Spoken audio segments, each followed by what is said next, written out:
finds something else. Morning, Honor, Laura Adams, Jonathan Gorse, on behalf of the state of Florida.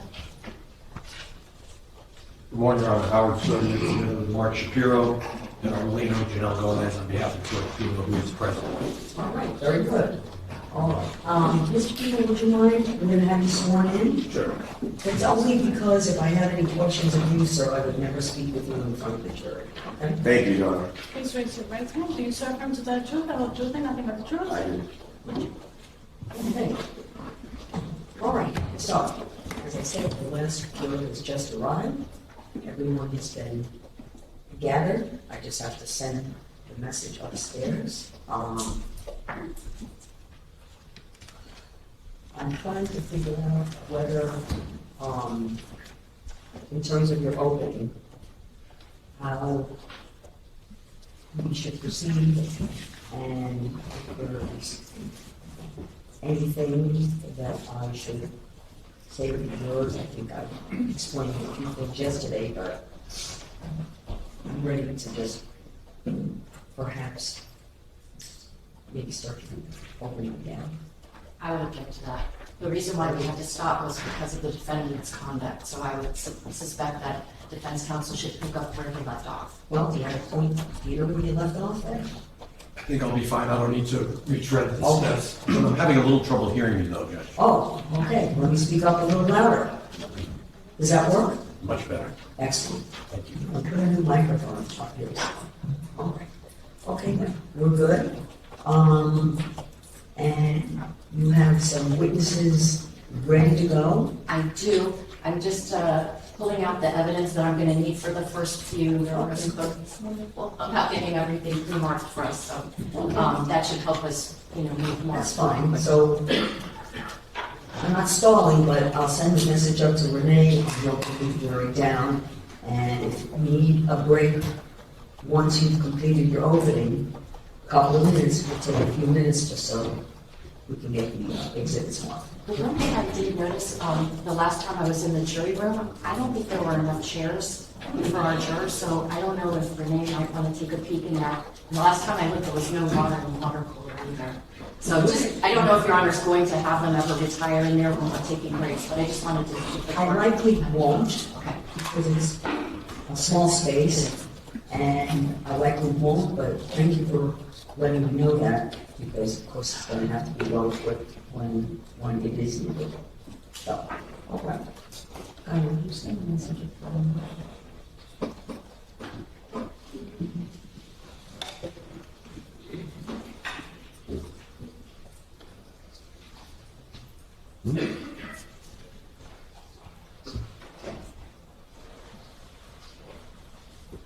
Judge, you had indicated you might want to address some issues before the jury got here. You received an email about the videos or some other preliminary issues that you want to The first witness has to do with there was a question about to the body worn. Oh, I took care of that. I mean, I was able to review that, and my understanding was both of those body worns are video of Ms. Fernandez being transferred from a boat, a Good Samaritan boat, onto the police boat. And paramedics, police were performing CPR, I can view. And then there was a short piece there. And then once there was an arrival at the harbor. At the harbor. The state took out, the whole ride. Yeah, there was a long ride there. But I didn't think that it would be fair for anybody to have to watch that whole scenario. So we just took clips of the initial arrival, as well as then, getting her underway, and then her arriving at the harbor. And then we were transported onto the Yeah, that once they get to the harbor, then the police are able to carry Lucy on the backboard to the helicopter and then heading back out. So those are the first two clips on well, now the Sergeant Delgado's dining room camera. Okay. And then there was one clip also of him returning back to the original scene, although a little bit further south where the larger vessel was that had the majority of the girls, including Katy and Mia, and just, the arrival onto that vessel. And then there's like 3 clips where you can see the defendant on that vessel being transferred to another police vessel, just so that the jury can kind of get a sense of what Mr. Pino's, state was at that point, that he was upright, able to, walk around, things of that nature. Right, my understanding was, I think that, I don't want to speak for the insurance, but why don't you tell me what the concern was? Certainly, Judge. The videotapes the transfer of Lucy Fernandez from the Good Samaritan vessel to the police vessel, and then from that police vessel being transported to Elliott Key Harbor, and then once at Elliott Key Harbor being carried via backboard to an evacuation helicopter. And these are graphic videos. They are graphic showing heroic efforts to save Lucy Fernandez's life. It is a lifeless body that is being administered CPR. She is clearly bloated by the ingestion of seawater. In addition to the CPR that is being applied, there are efforts to resuscitate her electronically with cardiac arrest pads. I don't know the precise technical name for it, but it's clearly visible, and that is being applied as well. We object to all of them. The heroic, the exposure of these life-saving measures, heroic measures, have absolutely no relevance to whether Mr. Pino was operating his vessel in a reckless or culpably negligent manner. The only thing that I can imagine that the state is offering these for is to evoke some sympathy from this jury. It has no relevance. There's no materiality to it whatsoever. The state can and will put on its case by talking about the death of Lucy Fernandez. They can certainly talk about how she was transferred. They can certainly say that she had to be given CPR. They can certainly say that she went into cardiac arrest, which is why those devices were used. All of that is fair game. But to let this jury see that this very upsetting and graphic video of a 17-year-old girl is over the top in my view. I think it's inadmissible under 90.403 as well as 90.401. But even if it's marginally relevant, I think that its prejudicial effect on this jury is far outweighs any probative value that it has. We object to all of it. Talk to me, counsel, even if there is relevance, and in fact, in your opening, you described the evidence will show that there will be testimony to this effect. How does it not become overly prejudicial in terms of what material fact or facts does that extent of video how is that not overcome by prejudice? It is extremely relevant, Your Honor. First off, I would point out that I could have put together a clip of probably almost 15 minutes from the time that she was at the scene where she had been rescued till the time she gets to Elliott Key Harbor. So I saw that because that was the original. I have all of my one that I reviewed, and so this I think is the consolidated. You had consolidated and made the cuts to it. yes, And now provided to the defense, and the portion I think that remains that is objectionable. I just want to focus because I am going to want to. I do want to hear from you. I know. I'm going to do that. Yeah. And it's an important point. Renee's going to hold the jury for 2 minutes so I can just hear what I'm you going say. to move down that way, George, because they have the witnesses sitting right here, I think. It's not there in the This city. testimony, or this is not going to be something the city is immediately going to be showing. Okay. So maybe we could table this. Okay, I understand. That's what I was going to say. Okay, is that I didn't want. I know I cut you off. You're the judge. Still shouldn't cut you off. Okay. I understand what the point is. And this aspect, I mean, if it was something, for example, relevant to the admissible and But relevant Judge, to the. it's not just showing Lucy. That video shows a lot more, but when we get to that point, I'll be happy to make my arguments why this very short clip is extremely important. I know it's short, you did shorten it. Yeah, it's like 5 minutes, and all 5 are not, Ms. Fernandez being attended to. I understand. It's a very short amount of time that you see her. You don't see her getting intubated. Like, I took out as much as I could, but to understand the context of what took place, cause, and manner of death, to understand what it's like to be on the vessel my of this question. tax. That when we talk about, you're going to have a medical examiner testify. Yes, And but that, and I want to understand that what you would need to present so that the medical examiner's testimony would make sense. If you tell me that there's portions there that are relevant and material to that, then it is relevant and material to that. It's also relevant and material because understanding the context of what it is to be on a police boat is way different than what it is to be on land and dealing with a mass casualty situation, which law enforcement was dealing with. It's also relevant because it shows the efforts that the police had to take to keep the boat from spinning, because you literally see the helicopter when you see the paramedic dropping down from the helicopter. So in just that 5-minute clip, you get an actual view of what it was to initially approach that scene. That's a huge part of this case. I minimize the amount of time that we are actually seeing Ms. Fernandez, but her transfer onto the police boat and the efforts to get her able to live again. The other thing is that Your Honor kept saying to the jury that it is for the jury to consider the evidence, the lack of evidence, or conflicts in the evidence to determine if there's a reasonable doubt. If these jurors are going to be hearing about how officers are wearing body-worn camera, it's only natural for them to be like, well, where is it? So I think for all those reasons, and because I did minimize, there's nothing gory going on, there's no invasive proceedings going on. It's sad, but everything about a case like this is sad. Judge, I'd like to respond if I can, You know, because there's a legal, sorry. we're going to hold further discussion and argument. I have everyone's position on it. I know you have more to say. Hold on. Let's bring the jury in.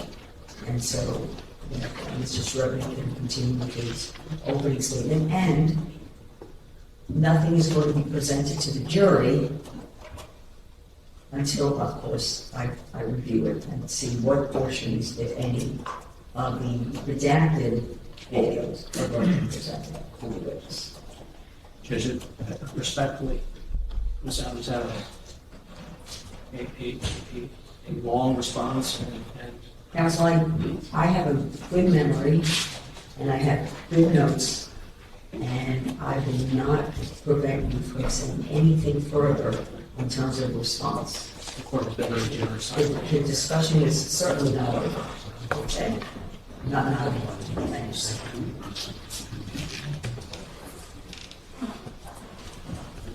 Judge, can I approach with counsel for the state just before the jury comes in on a separate issue? I just told Renee to bring the jury in. So you can do it with my court reporter while they're walking in. Just wanted to tell it to Your Honor. Oh, okay. Oh, so Without a court reporter? That doesn't require, well, just hold 1 second. If, based on yesterday's discussion about Mr. Pino's reaction to the trial, if he becomes agitated, one of our colleagues will just ask him to step out. He'll step out on his own. He knows he needs, if he's not feeling well, just to step out. I wanted to address that with the court, if that's an acceptable.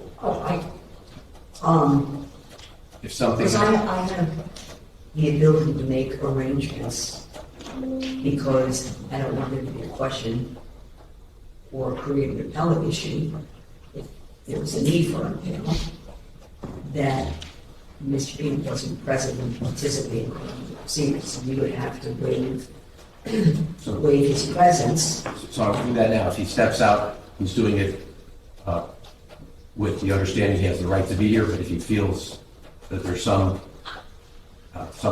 that's overwhelming him, I think the best course of action is just step out. One of our counsel will step out with him. Well, let me say, I'm hopeful, but if there are any concerns, then I think we would be best, instead of having constant potential interruptions, it would be best to go to the plan that I have in place and suggested for a place where Mr. Pino will be able to. All right. Will be able to fully participate. Not physically present in court. I hope it won't happen just, But I'm not gonna, I don't wanna have. I agree. I agree. The state would object to that. I think that would be very disruptive Yeah. for the defendant to be walking in and out of the No. courtroom in front of the jury. Agreed. I'm going to say that if it's only going to happen once, I hope it will never happen at all. But if it happens, then so that there's no, I've asked Mr. Pino if he's not feeling well, just step out, we can stop, and then go to Plan B, go to Plan B, Judge. That's fine, but I just want to make sure we waive his presence if that happens, and that's on the record, Understood. okay? Your Honor, I kind of thought that the court was going to address what happened yesterday with the defendant and hopefully seek his assurance that he won't have an outburst like that again. What's appropriate is, I think, and doing research on this, is to make sure that I addressed it with his counsel. And it's his counsel to address the circumstances with Mr. Pino and provide the options that I provided, and with the understanding that, it would just take place naturally, without, without a disruption. Thank you, Judge. Thank you, Judge. All right. Terrible.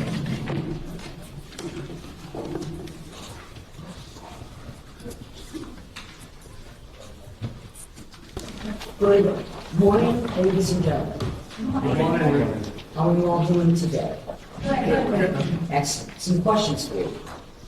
Have you seen or heard anything in the news about this case? No. Have you read anything about it? No. Seen anything on social media? No. Anything that you think has to do with this case? No. Has anyone, have you been speaking with anyone or each other about the case? Yeah. Has anyone attempted to speak with you or in your presence about this case? No. Have any of you conducted any Googling or any kind of research to gather information?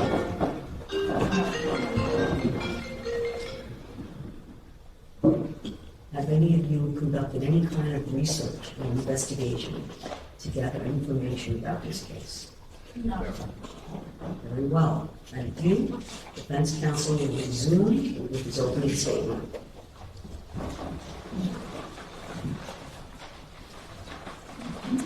Thank you, Your Honor. Good morning. Can everyone hear me okay? Can you hear me? It's too low? Oh. Good morning again. I want to begin the morning with the morning of September 4th, 2022, when all of the families were at Ocean Reef, gathered to celebrate the birthday of Mr. Pino's daughter. Several families there, and they'd been there, some of them had been there that weekend. And it was going to be a glorious day. Mr. Pino, he was sort of known as the camp counselor. What he's been with these families for many years. He was organizing events, and that day he had organized a gathering. The day would start off with a virtual mass for the kids that woke up. Then Mr. Pino had organized a little pickleball gathering, a tournament. After the pickleball tournament, they were going to all convoy by boat to Elliott Key, call it Billy's Point or Coons Point, and they were going to spend several hours enjoying the beautiful weather. And it just happened to be an ideal day for boating. The seas were calm, no wind, no rain. And so after the pickleball tournament finished and all the kids gathered up, Mr. Pino was going to operate the vessel. He was going to captain the Robalo from Ocean Reef and travel the distance to Elliott Key, a voyage he had made many times before. The 29-foot Robalo, a well-built boat, It's been in fabrication for decades. It was equipped with twin 300 horsepower engines. The boat actually is rated to handle even larger engines. Mr. Pino had navigated that course many times. The GPS data that you heard the prosecutor tell you about will show that he had navigated that area many times. There were 14 people on board: Mr. Pino, his wife, his daughter, and the daughter's girlfriends. And they navigated from Ocean Reef the distance to Elliott Key and then anchored in that area.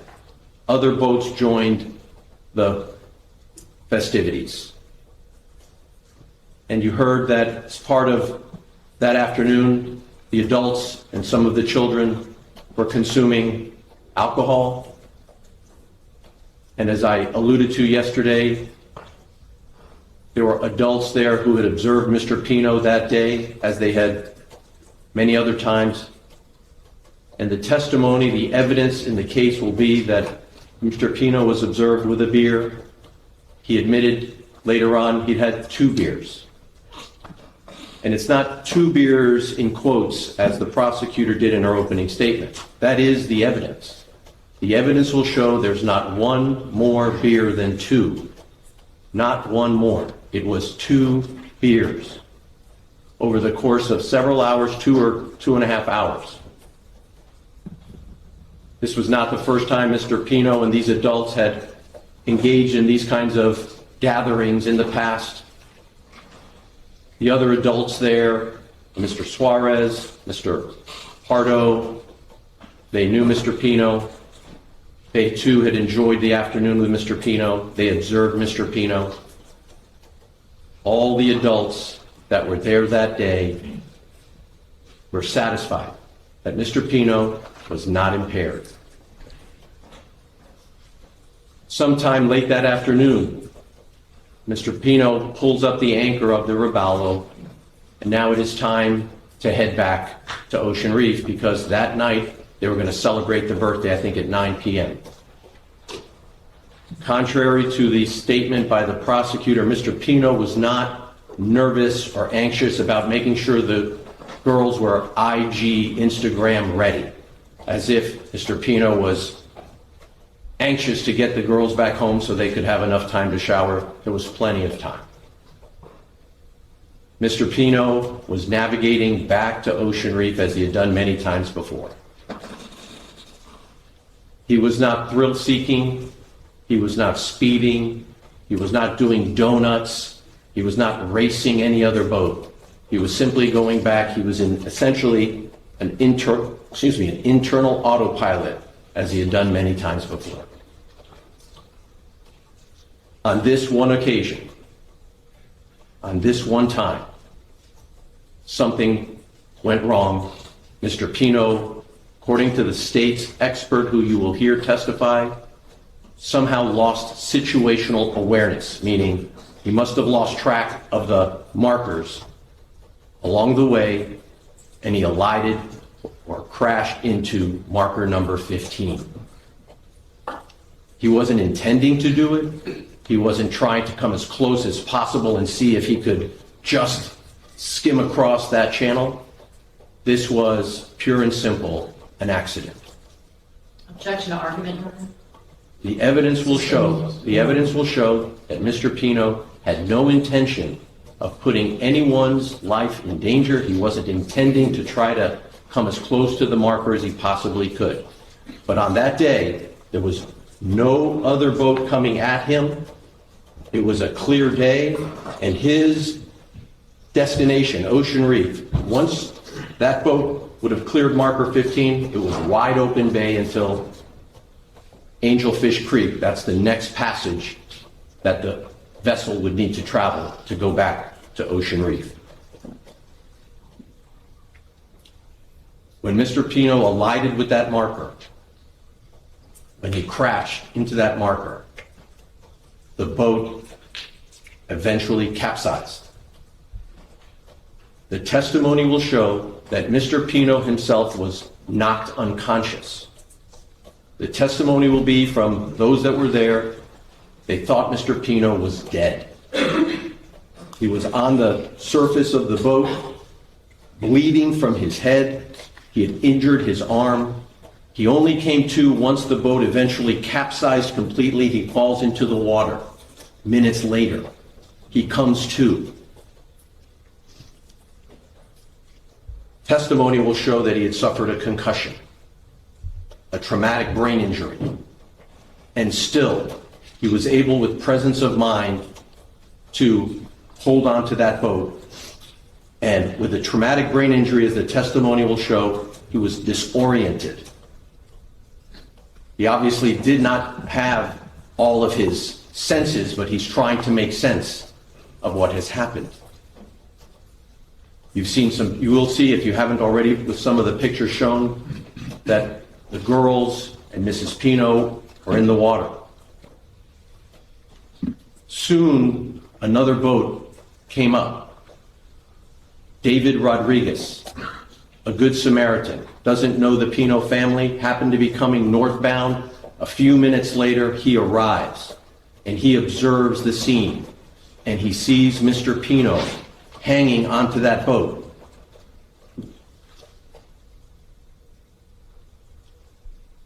As you heard and will hear, Lucy was unaccounted for. And Mr. Pino makes an effort to go under the boat and retrieve and locate and find Lucy Fernandez, as she had been trapped under that boat. And it was Mr. Pino who reached under and brought Lucy Fernandez to the surface so that efforts could be made to save her life.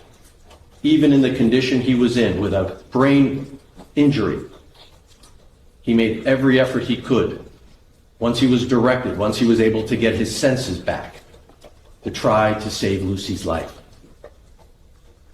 And so you can imagine the emotional toll that that takes on a human being, because we all know that eventually Lucy died. And it was George Pino who tried to save her life by retrieving her from under the boat. His efforts failed. David Rodriguez, the Good Samaritan I was telling you about, called for Mr. Pino to get onto Mr. Rodriguez's boat. And David Rodriguez will testify that he was observing Mr. Pino closely, purposely, as David Rodriguez was wondering, how could this happen? Perhaps David Rodriguez thought this was someone who was impaired. And so David Rodriguez, a man who has nothing to do with the Pino family, a man whose only interest was to help and save lives, looked at Mr. Pino purposely, with intent, and was convinced, after dealing with Mr. Pino was not impaired. And you will hear his testimony. And this was minutes after the elision.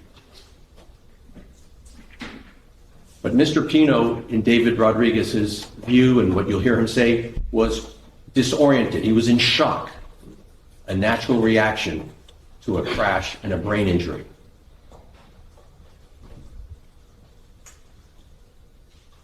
Law enforcement, fire rescue came to the scene. Everyone who could be rescued from the water was. And at that time, Mr. Pino was in the custody of two Fish and Wildlife Commission officers who were checking him out to make sure he was okay and to find out what happened. You will hear from Lieutenant Thompson, who has training, experience, expertise on the issue of impairment. And he was with Mr. Pino for the next several hours, and he too looked at Mr. Pino purposely and saw that Mr. Pino was not impaired. Officer Hernandez was with Mr. Pino all of that time. He too observed Mr. Pino purposely, smelled him, looked at his eyes. All of these individuals were looking to make sure that Mr. Pino was not impaired, and they concluded he was not impaired. I recognize I'm spending an awful amount of time talking about this issue of impairment. Mr. Pino is not charged with boating under the influence, but when I saw the prosecutor put the 2 beers in quotes, I thought it was important that I Objection to spent. argument, Your Honor. I think it's, the evidence will show conclusively. I believe there'll be 8 witnesses that will tell you that Mr. Pino was not impaired.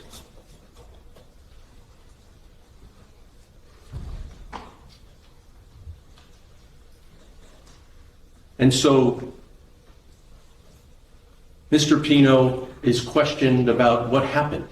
Lieutenant Thompson, who's wearing one of those body cams, is trying to figure out what happened. Of course, make sure that everybody receives medical attention right away.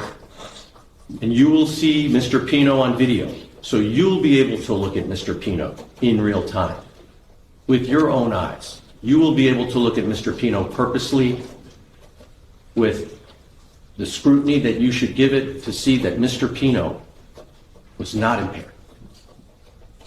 And he was questioned about what had happened. And even though he was not alcohol impaired, he was still suffering from a traumatic brain injury.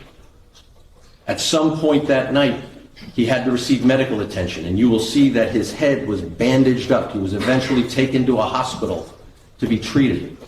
But even with his head bandaged up, he was being questioned, and he was trying to recall what had happened. How did this accident happen? And he explained as best as he could under those circumstances what he recalled. And you will find out that Mr. Pino's recollection of that event was affected by the concussion he sustained, that he was relaying details that could not be accurate. For example, what kind of engine do you have on your boat, Mr. Pino? And he told the officer, twin 225s. Actually, Mr. Pino has twin 300s. He did have a boat that had twin 225s. His prior boat had twin 225 horsepower engines. But he reported that this boat had twin 225s. Obviously, his memory or his brain was not functioning in a way that it would ordinarily function had he not sustained a concussion. He reported that he had gone under the boat to rescue Nati, a different girl. We know it was Lucy, and we know that Mr. Pino has known Lucy all of his life, and yet when he was reporting who he had rescued under the boat, he reported that it was Nati, another girl on the boat.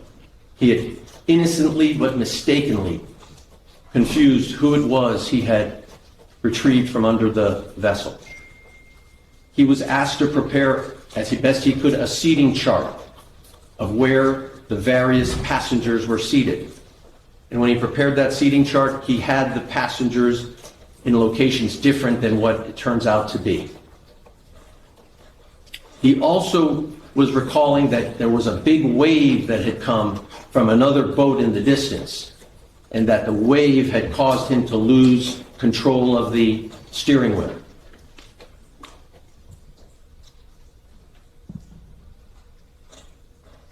Photographs and other testimony suggest that there was no other boat that day, and that Mr. Pino's memory may not have been accurate.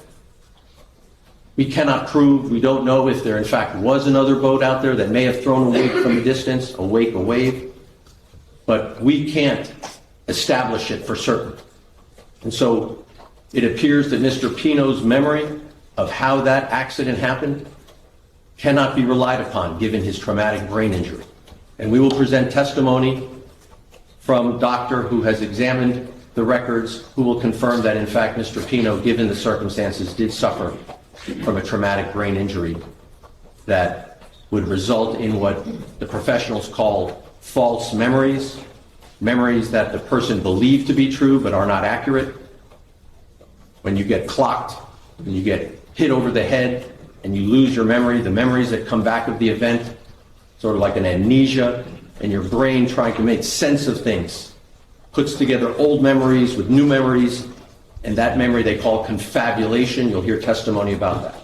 And I share that with you because when Mr. Pino was trying to make sense of what happened, when the officer was interviewing him to try to figure out how did the crash happen, Mr. Pino was reporting what his memory, faulty as it was, of that few minutes and few seconds before the elision.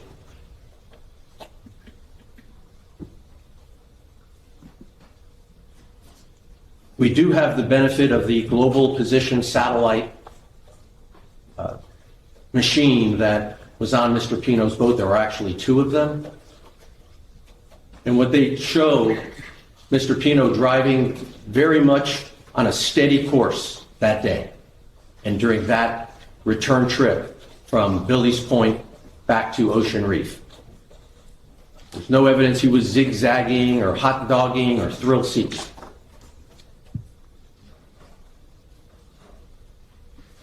What the evidence will show is that as he was going through the channel, when there were markers left for him to clear before it was wide open bay to Angelfish Creek, at some point Mr. Pino's boat, the Robalo, starts making a turn or a veer in the direction of Angelfish Creek. And you'll see there was a red marker on his right, and then there's the green marker 15 in the distance. And 9 seconds later, Mr. Pino's Robalo crashes into that boat, into that post, or into that pilot. The state's theory that I believe the expert will advance is that Mr. Pino lost situational awareness. He should have seen it. It was right there in front of him, and he didn't see it, because we know he wasn't trying to hit it. So I think what the evidence will show, even by the state's own theory, is that Mr. Pino did not intend to hit the marker. He lost situational awareness. That's their theory. That for those 9 seconds, he didn't look ahead to see that there was a marker in front of him. Now, the GPS, interestingly, you heard the prosecutor say the GPS is not biased. It is not subject to money, privilege, or power, I think was the words that the prosecutor used. Judge, objection to argument. No one really counts for what the evidence is. Interestingly enough, though, the GPS is not perfect either. You'll see that the GPS records data. What it does is it simply records points in time as the boat is moving, and then it does computations. This GPS, as their own expert will show, sometimes makes what I'll just describe as errors, computational errors. In one instance, it registers at some point in time the boat is traveling at 77 miles an hour, but the expert knows that that's not possible. The boat can't achieve that. The GPS is making an error. The GPS will show a boat traveling over land when we know the boat is not traveling over land. It's fallible. And to the point of this case, the GPS on Mr. Pino's boat, which tracks where the boat went according to the global position satellite, the track on the GPS data that you will see actually shows that the marker 15, the one where the accident happened, is not exactly where it is in the real world. On the GPS device in Mr. Pino's boat, the marker is many feet away, up to 15 feet away from where it really is on the planet Earth. And so the track that you will see, if you look at the track, it would appear that Mr. Pino's boat, the Robalo, never actually alighted with the marker. But we know it did. And that's not the product of some intentional mistake by anybody, but the marker on the GPS, Mr. Pino's Robalo, is not exactly where it is on the planet Earth. Now, the GPS is not a witness to anything. You will hear from the people that were actually on the scene. And so I've described for you what you will hear from the people at the Sandbar, the people who came to the aid of the passengers, Mr. Rodriguez, law enforcement who came to aid, and you'll hear from them. The GPS will tell us some very important things, but it won't answer the question that you will have to answer. Was Mr. Pino reckless? And I submit to you what the evidence will show is that Mr. Pino was human. He was human. And that something happened that we may never know. No one will be able to say why he was distracted in those last few seconds, where 9 seconds or however many seconds it was, and did not appreciate that the boat was going to collide with the marker. Had he seen it, we know he would have turned. Nobody's suggesting he wanted to hit it. The state's suggestion that it was speed, that's not a factor. You'll hear that there was 9 full seconds, 2 football fields between the time the boat started veering towards Ocean Reef, towards Angelfish Creek with that marker in the middle, 9 full seconds. At any point in time, if Mr. Pino realized, oops, we're headed towards the marker, all it would have taken was a slight turn of the wheel, and none of us would be here. And the state's theory is his failure to turn the wheel should bring him into a criminal courtroom.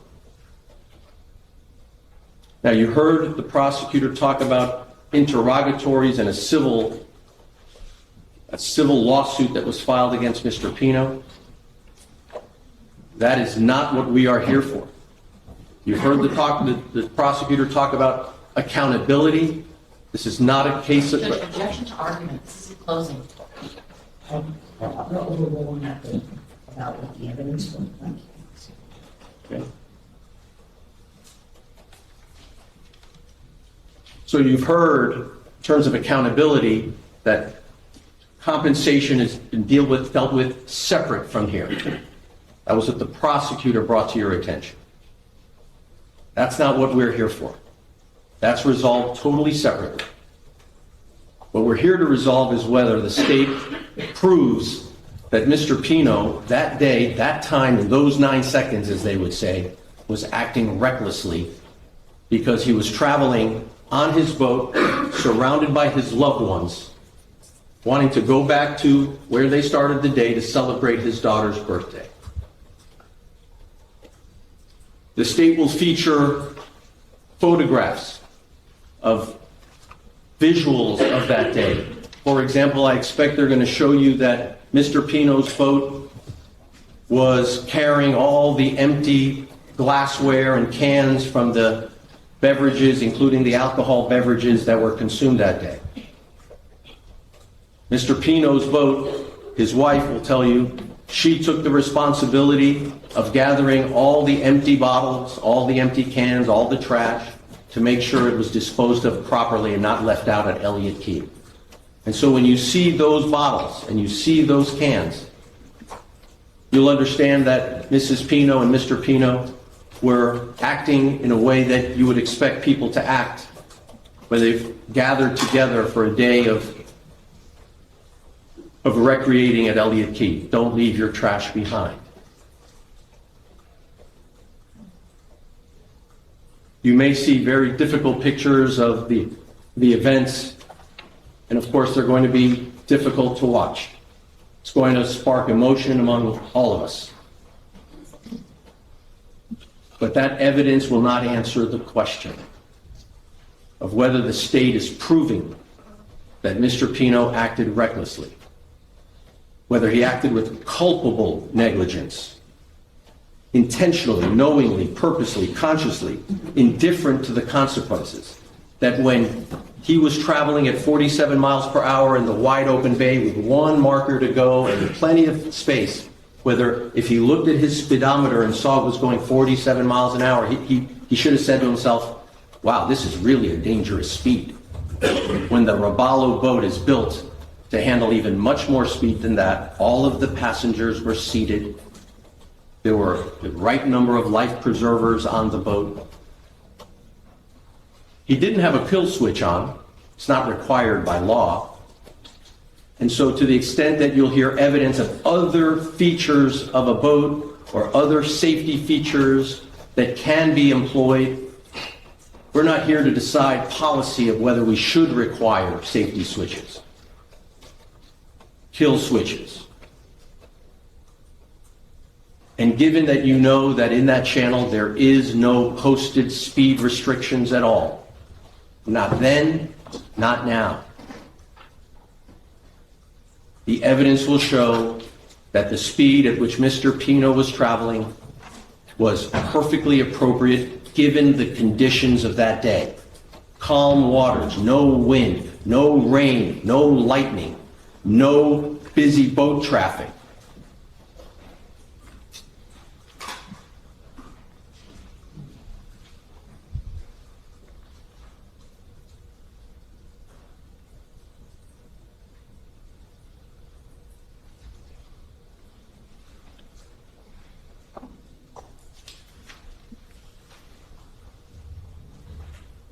But even so, somebody died. Even so, somebody died. Mr. Pino will have to live with that.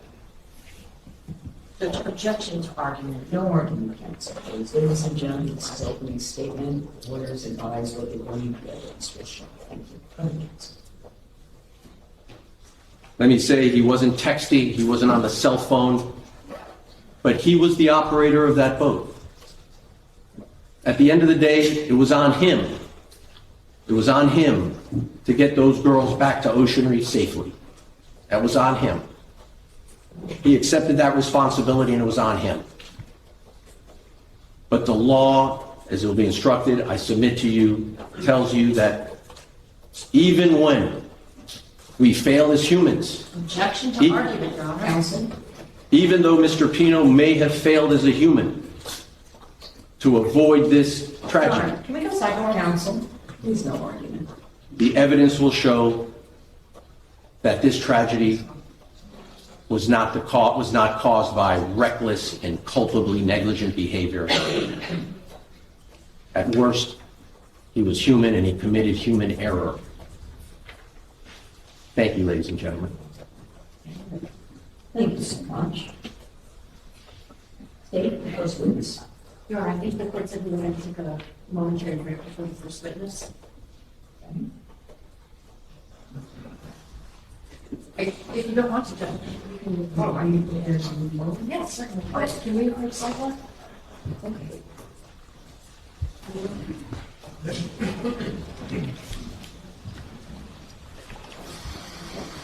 All right, follow me. Leave your envelopes behind you, your notes and your chairs. Just follow me.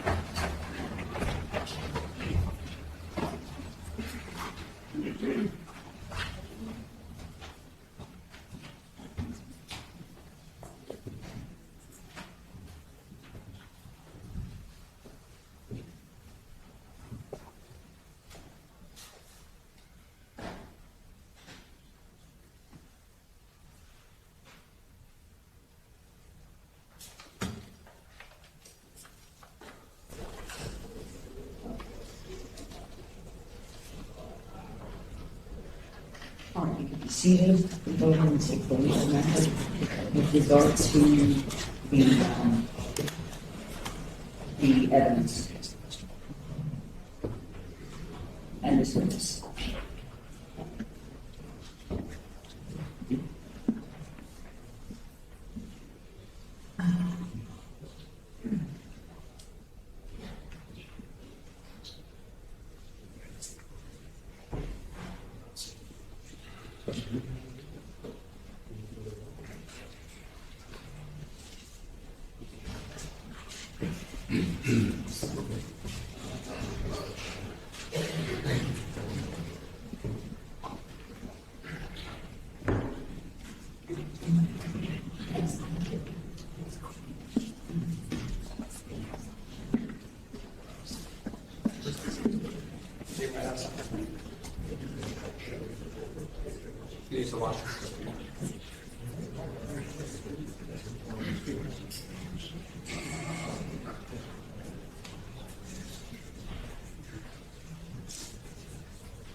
Ms. Adams, whenever you're ready. Oh, I'm ready, Judge.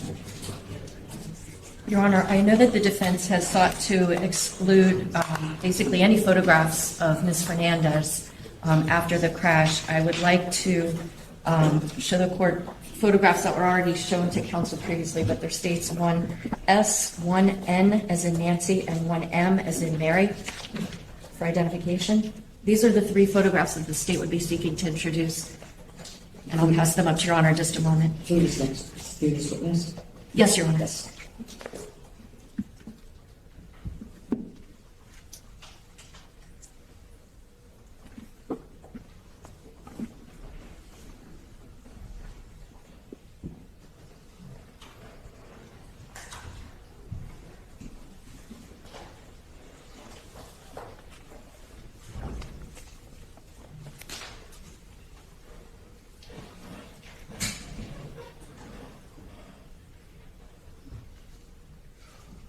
All right, so you consolidated from many photos. And let me look at here. What is this? Exhibit 1-5?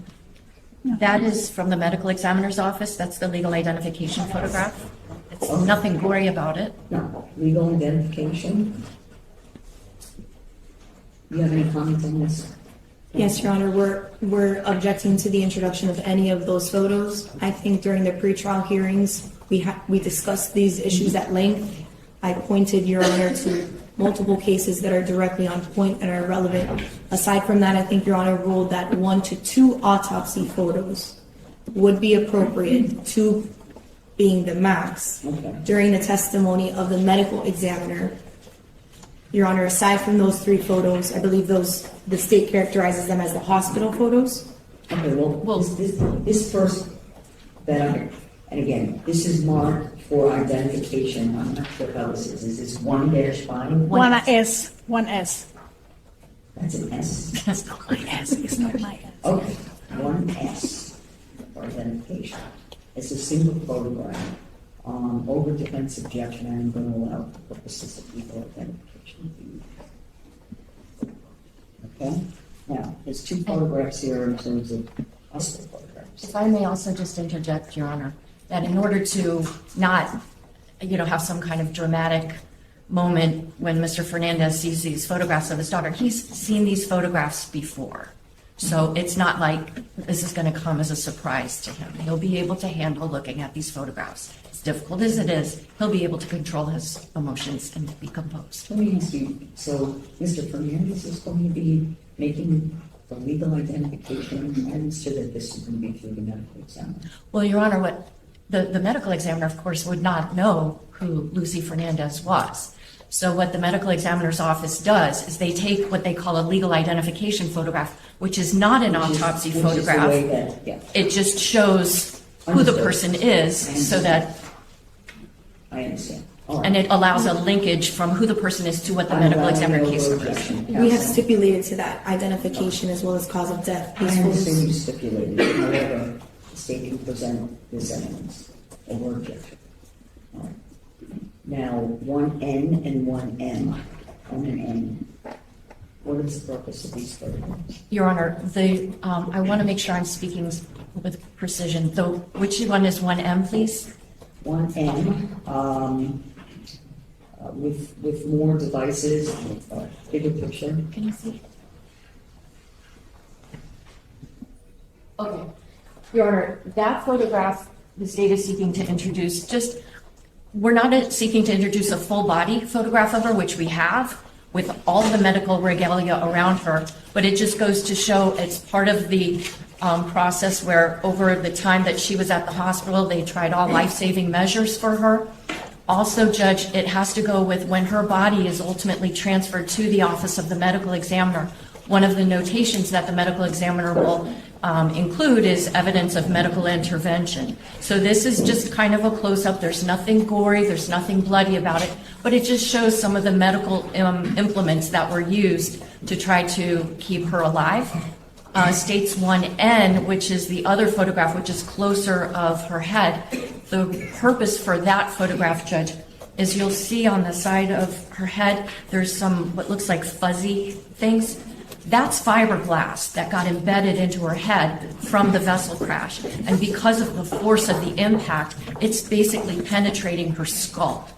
And I think that's very relevant to showing the recklessness that the way that this defendant operated his vessel at that rate of speed right into that channel is why Lucy, especially given where she was seated, which was right in front of the operator of the vessel on the starboard side, goes to the cause and manner of how she died and why this crash was so deadly.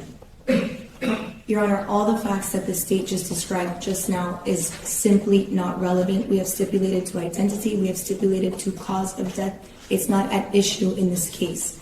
Those photos are very emotional to look at. There is no relevance to them. We are not disputing anything. As you have mentioned many times, this is a difficult case. This is an emotional case. Those photos are only add to that element, and it's just not necessary. And even if this court perhaps agrees with marginal relevance, just of minimal relevance, it is unduly prejudicial and it is barred under 403. Your Honor, during the pretrial hearings, you noted 1 to 2 autopsy photos, purposes of identification, and cause of death may be relevant and admissible. Anything beyond that, Judge, we cited to numerous cases in our motion. It is dispositive, it is controlling, and I think those photos are inappropriate and should be not admitted. I would imagine, well, I don't guess, but there are autopsy photos that show the condition of Ms. Fernandez with the fiberglass during points of the autopsy, right? So this is, from what I'm reviewing here, 1N seems to be much less graphic. Exactly, Your Honor. I do have 2 autopsy photographs that I do intend to introduce through Dr. Garavan, but we're not at that point yet. If the court wants to litigate, but it's literally only 2. There's nothing gory about them. They're very sad, of course, but it's a homicide. You know, that's to be expected. So, I understand your point, counsel, whether they're relevant. I think the photos have relevance. The question is, are they unduly prejudicial? You're permitted to present your case and evidence in your case. A death occurred, okay? I'm curious, though, as to why, through Mr. Fernandez, these photographs have come in. I understand. This That's is the reason why, Your Honor, because when he and his wife were in the process of trying to locate their daughter, they first go to one hospital, she's not there. Then they go to Kendall Hospital, which is where their daughter is. One of the issues was that when they wanted to, touch their child's head, they couldn't because of all the fiberglass that was there. And so he literally sees her in that condition. Now, he saw a lot more, and I have the photographs of a lot more that I can give to the court, so Your Honor can compare and contrast the way that these photographs that I have selected, I think, are the least emotional, are the most simply a chronicling of what the evidence is. And again, to the extent that, conflicts in the evidence, lack of evidence is a part of what reasonable doubt is. I think that these 2 photographs, which simply show some of the medical implements around her head and face and the fiberglass on the side of her head, those are not included in the autopsy photographs that I have selected to hopefully introduce later in this trial. And in terms of the autopsy photographs, what do you mean? Because we're not going to have duplicity. No, not at all, of course. Well, And let me say to the defense, I certainly understand the stipulation, however, a stipulation does not mean that I would not allow the state to present certain evidence. Now, they've minimized, and they've asked me to review these two items to come in from Mr. Fernandez. Do you have the autopsy photograph? I do have, those I'm not seeking to introduce through Mr. Fernandez, of course. Of course not, but Judge, I'll show counsel what has been marked as states 1T and 1U for identification. and that's just those. Yes. Your Honor, I'm passing them on to the court. And Judge, just for the record, the frontal photograph of Ms. Fernandez, I asked our litigation support team just to pixelate where her breasts were, but you can still see the injury she suffered to her chest because of the CPR that was done on her trying to keep her alive.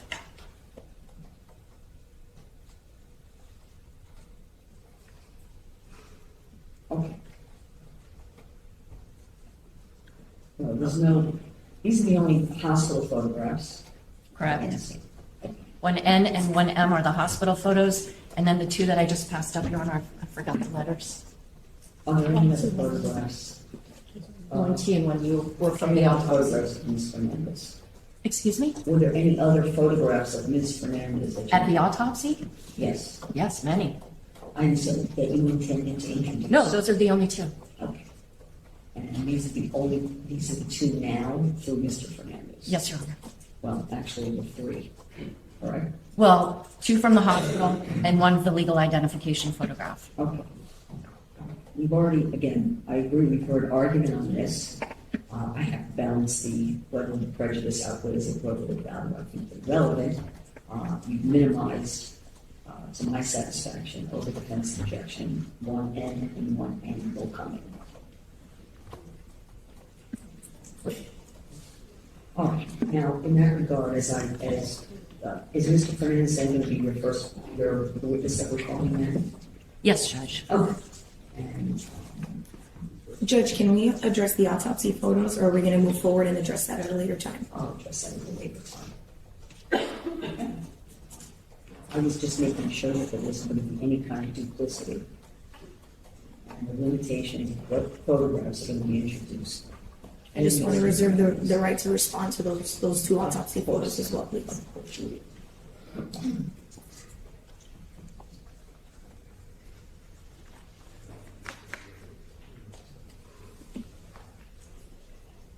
All right, are we going to make any adjustments in the seating? I don't believe so. Okay. One moment. Yes.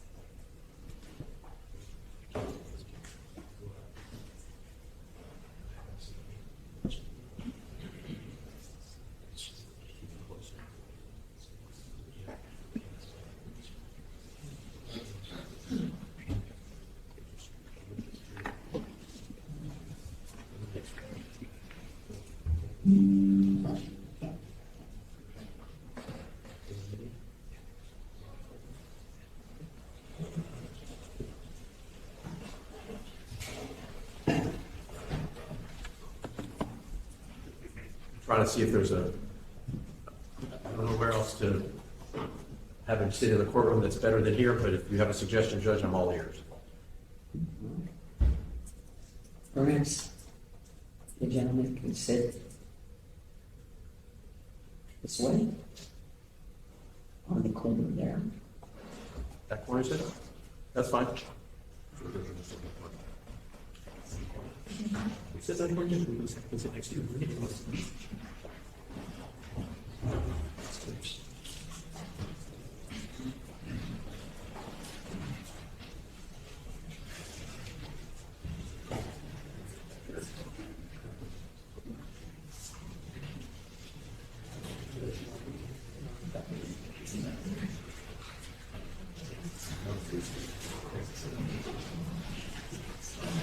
You're giving Ms. Pino, again, because there's no pads and whatever he needs to say, right? Having trouble hearing He you. has his notepad, so he has a place to put his notepad. Oh, And that way you can have communication with Mr. Pino at council table. Thank you, Judge. All right?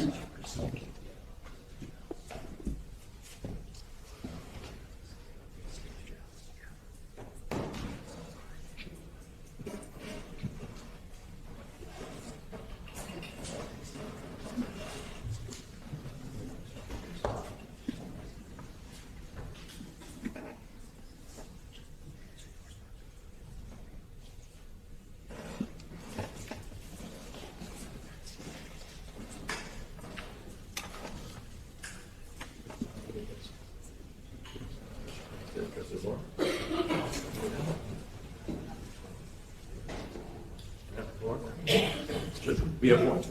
Jury committee?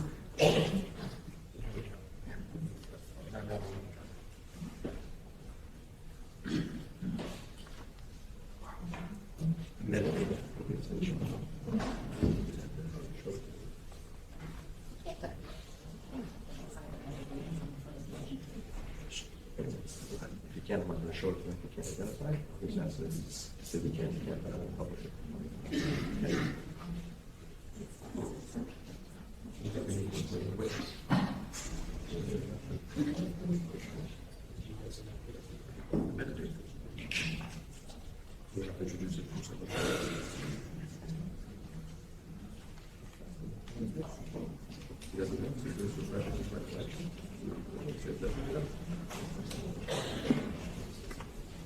All rise.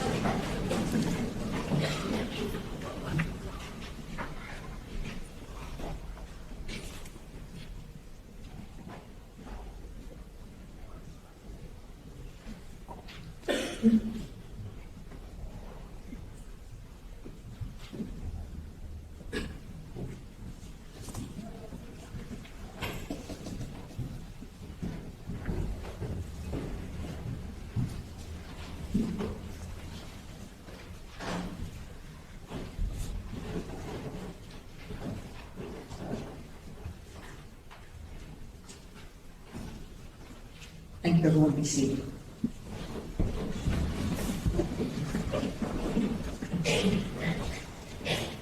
State, you may call your first witness. Thank you, Your Honor. The state of Florida will call Andres Fernandez, please.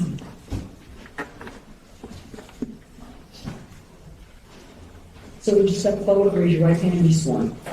Do you swear affirm testimony about to give will be the truth, the whole truth, and nothing but the truth? Yes, I do.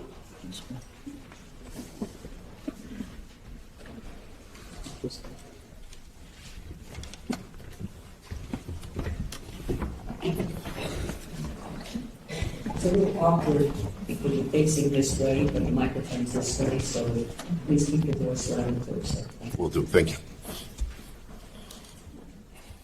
Good morning. Morning. Could you please introduce yourself to the members of our jury? Good morning. My name is Andres Fernandez. Do you go by a nickname? Andy, How old are you? 52. What do you do for a living? I'm a lawyer. What kind of law do you practice? I'm a banking lawyer. I represent banks in, transactional, licensing, and regulatory matters. Did you practice any kind of law prior to doing banking law? Yes, I started my career as a public defender in this very building. How long were you a public defender? I was a public defender for about 3 years. Are you married? Yes, I am. Who are you married to? Melissa Fernandez. How long have you been married? We've been married for almost 25 years. Do you have any children? I do have 2. Before we get to your kids, where do you live? I live here in Miami, Florida. How long have you lived in Miami? 52 years. Did you go to high school here? I did. Where did you go to high I school? went to Christopher Columbus High School. Okay. You said that you had 2 children. Yes, Is one of them in the courtroom today? yes. And who is that? Our 17-year-old son, Kevin, is over there. Did you also have another child? I had another child. What was her name? Her name was Lucy Fernandez. What was her given name? Luciana Cristina Fernandez. What was Lucy's birthday? August 26, 2005.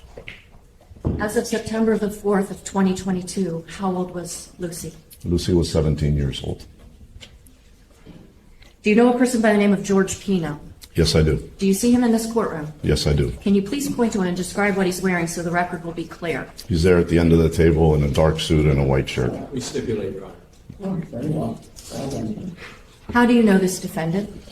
I've known George's wife, Ceci, all my life, probably since the second grade. And I met George when he started dating his wife, Ceci. Did you attend his wedding? Yes, I did. Did you bring a date to that wedding? Yes, I did. And who was your date for Mr. Pino's wedding? My future wife, Melissa. Did you know his children? Yes, I do. How many children does he have? He has 2 girls. Do you know their names? Yes, I do. What's the older daughter's name? Carolina, she goes by Caro. And what's his younger daughter's name? Ceci, like the mom, and she goes by Little Ceci. Was your daughter friends with either of Mr. Pino's children? Lucy was friends with Little Ceci. Did the Pinos help raise Lucy? No. Melly and I raised Lucy. Did you ever know Mr. Pino as the camp counselor? Never knew him as a camp counselor. I want to take you back to Labor Day weekend of 2022, okay? Before we start talking about the events of that day, okay? And if you need water or something, just let me know. Maybe a little water. You do? Yeah, a little water.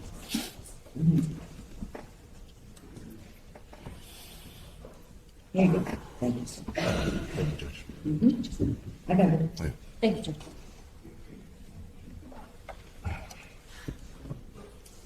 That weekend, were you at a place called the Ocean Reef Club? Yes, I was. Could you explain to the jurors what is Ocean Reef Club? Ocean Reef Club is a private club, gated community in North Key Largo, Florida. It's a boating community, it's a golf community, it's a tennis, pickleball community. It has a hotel where you can rent rooms. It has condos that you can rent. It also has homes and apartments where people live there, full-time and part-time throughout the year. Are there any facilities there that allow people to store or dock boats? Yes. Can you tell us a little bit about that? They have, at Ocean Reef, they have several marinas where you could keep your boat in the water at a slip, but they also have a facility that's dry storage where you could store your boat there, and they pick it up, with a forklift, and they put it on a rack. Were you a member of Ocean Reef Club at that time? Yes. Are you still a member of Ocean Reef Club? Yes. About how much of your life has been spent going to or visiting Ocean Reef Club? A lot. I would say over 50% of my life has probably been down in Ocean Reef. Why would that be? My parents became members there in the early 80s. So my brother and I were raised going there. Probably our best memories as children were at that club. And then in turn, my wife and I, we raised our kids going there often. Can you describe whether there's a sense of community amongst the people that are members of this club? It is. The community is a family, and it's an extended family for all of us. As of Labor Day weekend of 2022, was the defendant also a member of the Ocean Reef Club? Yes, he was. Now, you mentioned something about being at Ocean Reef that Labor Day, is that right? Yes. Could you tell the jurors a little bit about what were your plan for that weekend? Right. It was Labor Day weekend, and we had made plans to be down there that weekend. My parents were going to be down there. My brother and his family were going to be down there. So our plan was to head down there on Saturday and spend the long weekend, playing golf, relaxing by the pool, watching football. It was the opening weekend of college football, so we just had plans to be with family and friends down there. And what were the plans for Lucy that weekend? Lucy was also going to be down there that weekend, but she wasn't going to be with us. She was going to be with the Pinos. The Pinos had invited Lucy to go down with her and spend the weekend with her, partaking in festivities that they were planning and had planned around little Ceci's 18th birthday. Did you have any problem with Lucy going to this planned, weekend celebration? Absolutely not. Okay, I want to now take your attention directly to Sunday, September the 4th of 2022. Can you tell the jurors, what was it you did that morning? That morning, I woke up and I played golf with some close friends. We played early in the morning. And I remember it was probably halfway through the round. I got a call or a text from Lucy, and basically saying that she missed us, that she hadn't seen us, that she was going to be playing pickleball later in that day, and to please come by and see her. Did you do that? Absolutely. When your teenage daughter says that she wants to see you, you drop everything that you're doing. So immediately when I finished my round, I went over to the pickleball courts, and I walked over and I saw her, and she came over and she gave me a super warm hug. I still remember that hug today. And she told me that their plan was to go out on the boat, that they were going to go to Billy's Point, and she said, please, you and Mom, please go out there, meet us. I haven't seen you guys. I want to see you guys. Okay. When you saw Lucy by the pickleball courts, were there other girls nearby? Yes, their whole group was there. Okay. And when you say the whole group, I'm not asking you to list everyone, but do you remember some of the other girls' names that you saw there? Yes. I remember Katy Puig was there. I remember Coco was there. I remember Cami was there. I remember Claudia Portocarrero was there. I believe even some of the boys were there that were also visiting. It was a big group that was there having fun. Were a lot of these kids that you knew to be friends of Lucy for a long time? Yes, many of them I knew for a while. And even their parents, did you know? Yes. So when you finish up your round of golf, was it your number one goal as the day began to get on a boat and go out to Billy's Point? Absolutely not. Why? Because my plan that day was to play golf and to relax, and then we had plans to watch the FSU football game with my dad at his apartment down at Ocean Reef. He was going to have some people over. We're big FSU fans. And we were going to watch the kickoff to their season. That game was at 7:30. So I was always very conscious on the time that afternoon. Did you in fact take your boat out to Billy's Point or that area? We did. Why? Once again, Lucy asked us to go out and see her and meet her. So I remember after seeing her on the pickleball courts, I went back to where Melly was, which was on our other boat, and I told her that Lucy had asked us to go.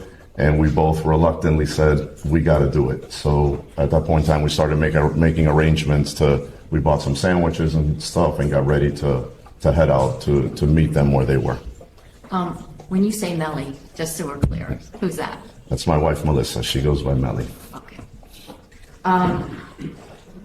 Tell us a little bit more about the preparations that you have to make to go out onto your boat to head out to Billy's Point. What all do you buy? I went to the store and I went and got sandwiches because I know we hadn't eaten anything that day. Melly was out, doing exercise. I had played golf.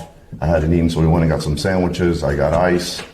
I made sure that the little boat had fuel. So, towels. We just, prepared, the boat for, being out for a couple hours.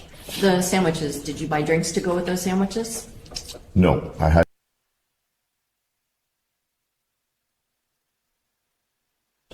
had a couple seltzers, and I had a little bit of rum and club soda for me.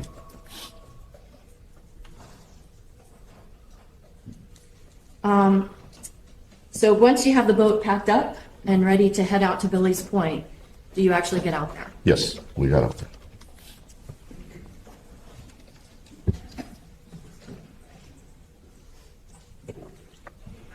First, the record showing council states one for identification. First question for you, Mr. Fernandez. Do you recognize who is depicted in States 1A? That's Lucy. Judge, I move States 1A for identification and evidence. No objection. Okay, objection. 1A, March 20, States Exhibit 1.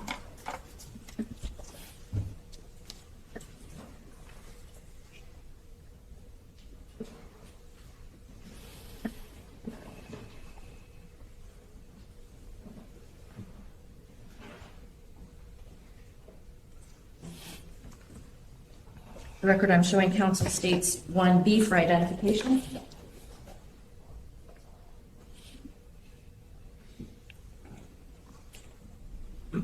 Mr. Fernandez, I'm now showing you states 1B for identification.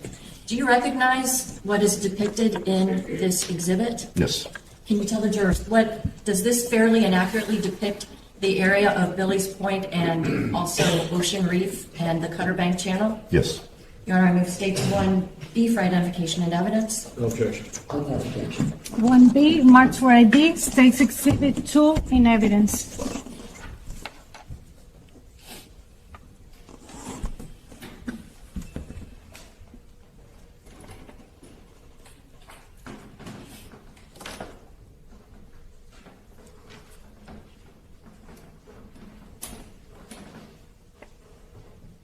Your Honor, may the witness have permission to step down? Yes, sir, just keep your voice up, please. Yes. Yes, Judge.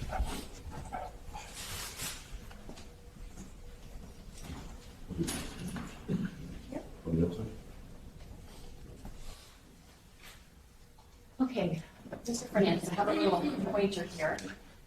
First off, can you point out for the members of the jury, where on this map would we find Ocean Reef Club? Right where this little blue dot is, right down here. That's the area where the main marina is of Ocean Reef. Now, if a person wants to go from that location up to Billy's Point, and just by way of example, can you tell us if Billy's Point is visible on this map? Billy's Point is visible with this orange sticker right there. Okay. So what would be the route that you and your wife took to go from Ocean Reef up to where Billy's Point is? Okay, we came out of the Ocean Reef main marina, which is right here. You can see it by this red marker right there. And we came out through here. We came through Angelfish Creek, which is all this, and then you end up in this Card Sound Bay, and then you come north through this channel, past this red marker, and up to Billy's Point. Okay.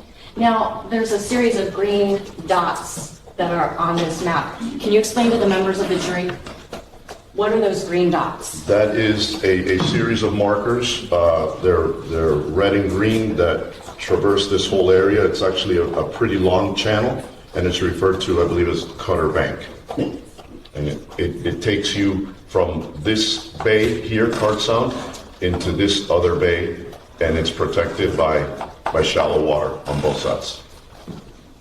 Over the course of your life, about how many times do you think you've gone from Ocean Reef up toward the Billy's Point area?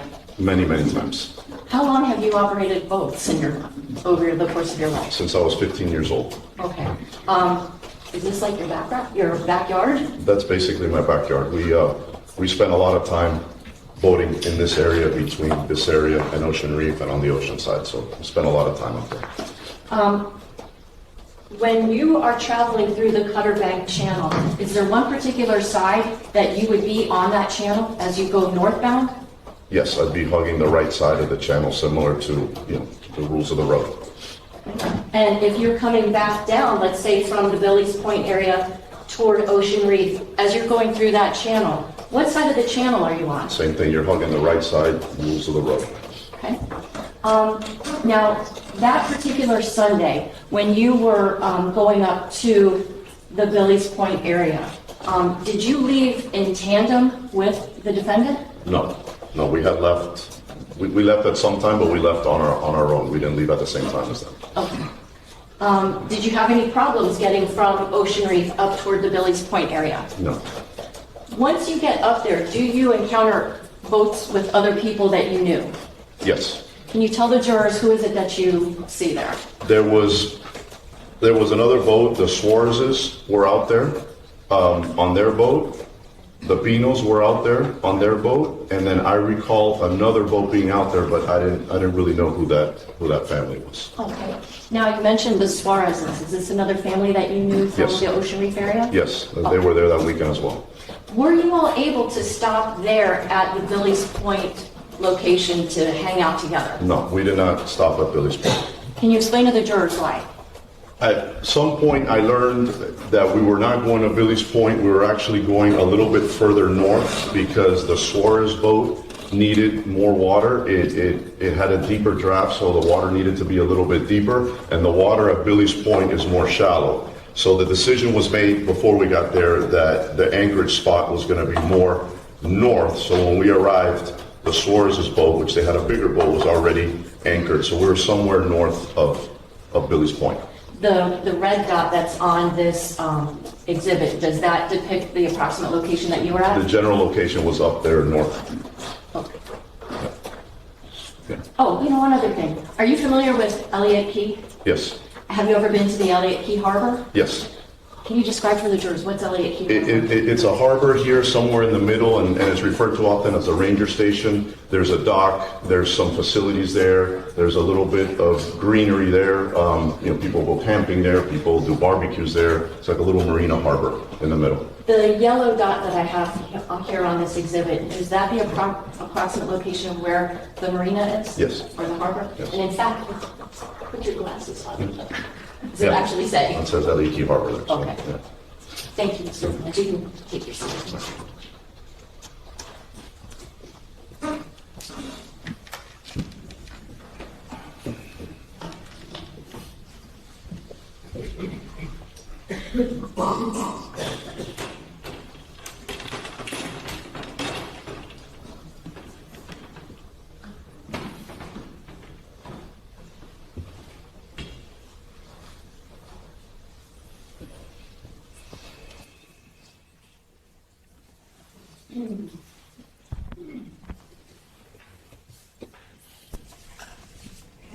Do you remember the approximate time of the day that you get to initially Billy's Point and then that location a little further north where the deeper water was? It was close to 4 o'clock. It was somewhere around that time. And did you feel like you had some kind of time limit on how long you could be there? Yes. Why? Because as I mentioned, we had plans to watch the FSU game with my dad, and that game was starting at 7:30. So I wanted to make sure that I made it back to the marina with enough time that I could wash the boat, organize stuff. My wife and I could get showered and ready and be at my dad's apartment by kickoff. I didn't want to miss the kickoff. And I had realized that, we were a little bit further away than we normally are, and I knew it was going to take, me at least 45 minutes to an hour to get back.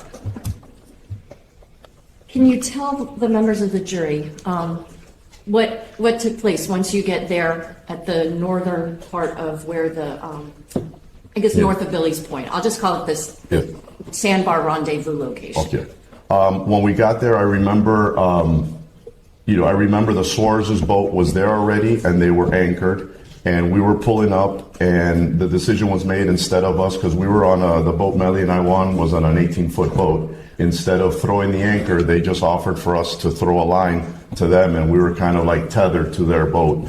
The conditions were perfect. There was no wind, so we were kind of just tied up behind their boat. Okay. And in relation to the Suarez boat, are you like in front of it or are you behind it? Behind it. We're behind it. We're tethered, and we're up back behind it. Okay. And were you also tethered to the Pino's boat? No, I was not. Where was their boat in relation to where you and the Suarez boat were? The Pino's boat was off to my right, to the east and back a little bit, but I would say, a good 30, 40 yards away. And what kind of activities were taking place while you and these other, well, first off, were there kids there too? Yes. Yes. And parents? Kids and parents were both there. How were you all speaking with each other? I mean, it was a beautiful afternoon. People were floating in the water. Everybody was having a nice time. The weather was great. The music was on. It was really a wholesome event. Now you say wholesome. Yeah. Was there some alcohol involved? Yes, there was. Talk to us about that. The girls were drinking, the boys were drinking, the adults had drinks. It was a situation where everybody was having drinks. Did you have any concerns that the defendant, Mr. Pino, was too drunk to operate a boat? No. Did you yourself have some alcohol? I made myself a drink when I got out there into my Yeti. Yes. What's a Yeti? A Yeti is a little cup that acts like a cooler, and you can put ice in there, and the drink and the ice will last for a while. What was the drink of the day for you? It was rum with club soda. Okay, and you said that there was music. What was the music for you? The music for me, I believe my default is reggae or something beachy, so I'm sure I had that going on in my boat. At some point, does your daughter come over to where you are at your boat? Yes. And what did she feel about your music? As typical, Lucy told me to turn down my radio, that there was too much music playing, and she probably thought that the music I was playing was nerdy. Okay. Did you turn the music down? Whatever Lucy said, I did. So Lucy said, turn it down. I turned down the music. Did Lucy ask for anything while she was there on the boat? She did. I think I was on the boat on the time by myself, and I think I was putting on some sunscreen, and she got up on the boat and she said, Bobby, can I have some sunscreen? I said, of course. And she put on sunscreen, and she was also asking for a rubber band, as they say, una liga, to be able to put her hair in Spanish. It's okay. Liga. L-I-G-A? L-I-G-A. Okay. A rubber band for her hair, and Melly had one on there, so she took it and put her hair up in a bun. Does there come a time when you leave that area north of Billy's Point to head back so you'll be able to watch the football game? Yes. Do you remember the exact time that it was that you left? I mean, it was sometime, between 5:30 and 5:45. I was very set on leaving on that time because I knew it was going to take me a while to get back. Now, as you're getting ready to leave, does the Pino's boat with the people that were on that boat, do they leave at the same time? No, I left first. Okay. Before you left, did you take any photographs? Yes, at some point in time, I don't know exactly when, but I did take a photograph of the afternoon. Showing council states 1E for identification. Mr. Fernandez, do you recognize this photograph that's listed as states 1E? Yes. Is this a photograph that you took of the Pino's boat and the people that were on it that afternoon? Yes. I move states 1E for identification and evidence. Objection. Okay. 1E marked for D states Exhibit 3 in evidence.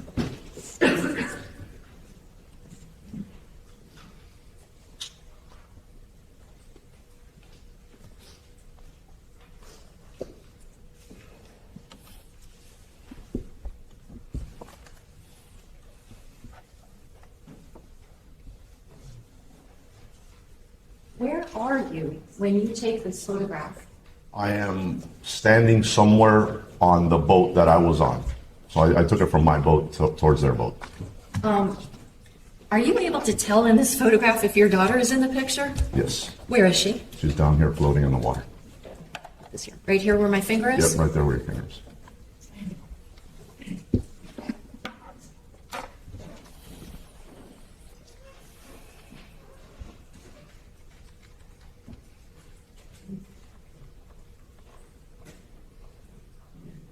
Before leaving that area, did you and your wife say goodbye to your daughter? We did. Sorry, I couldn't hear. Did you say goodbye to your daughter? Yes, we did. I'm going to ask you about that in a minute, but when Lucy came up on your boat and asked for the rubber band and the sunscreen, what did she do before leaving? She gave me a hug. And I remember it clearly because that's the last time I held her alive. I want to now ask you about that photograph that you took. At the time you took that photograph, what was your state of mind? Peace. Yeah, I was observing a really nice moment, a really beautiful afternoon, and that's why I took a picture of it, because it was really a beautiful moment. Can you tell the jurors, how do you and your wife say goodbye to Lucy? As we typically do, it was very easy for us to leave because we were not anchored, we were just tethered to the other boat, so we just let go of the line, we said bye, and we pulled out, and we pulled close to Lucy, and we were very obnoxious, and we started screaming to Lucy, bye Lucy, we love you, this and that, and Lucy just looked at us and was like, typical. But that's how we said bye to her that day.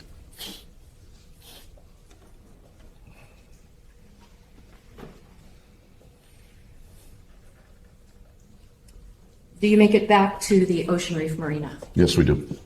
What do you do when you get back to the marina? We get back, I start cleaning the boat, organizing some stuff, and I eventually move back onto the other boat to start taking a shower and getting ready to make it to my dad's apartment by the 7:30 kickoff of the game. Did you ever make it to your dad's? No, we did not. Why not? At some point, right before we started to take a shower, we hadn't taken a shower, but we were about to take a shower. We learned that the Pinos got into an accident and the boat was capsized. What do you do when you get that information? My wife and I we jump back onto the little boat and we go to retrace our steps to try and find what's going on and try and find Lucy.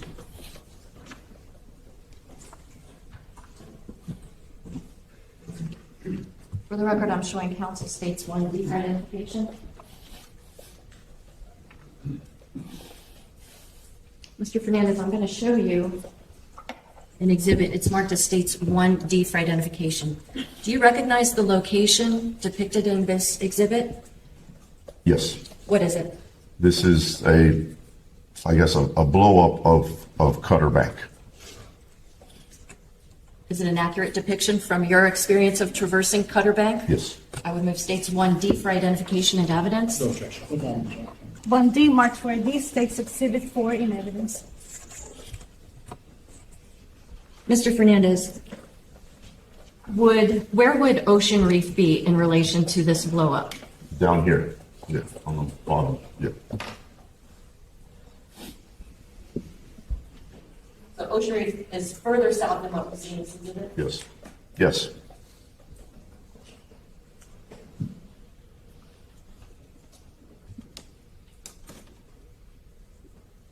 Do you retrace the steps that you explained to the jurors earlier in terms of how you went back out to try to figure out what had happened? Absolutely. Since we didn't know what happened and we didn't know where they were, we basically, we're just tracing our steps the same way we came back. We were going to go back out to see if we could find them. Now, do you find any boats before even getting to the Cutter Bank channel? Yes. Can you point approximately where you would have been when you first encounter all these boats? We came out, I would say Angelfish Creek is down here, which is how I came out the first way. We came out through Angelfish Creek and the moment we got into this bay, we saw the chaos. And that would be Card Sound Bay? Yes.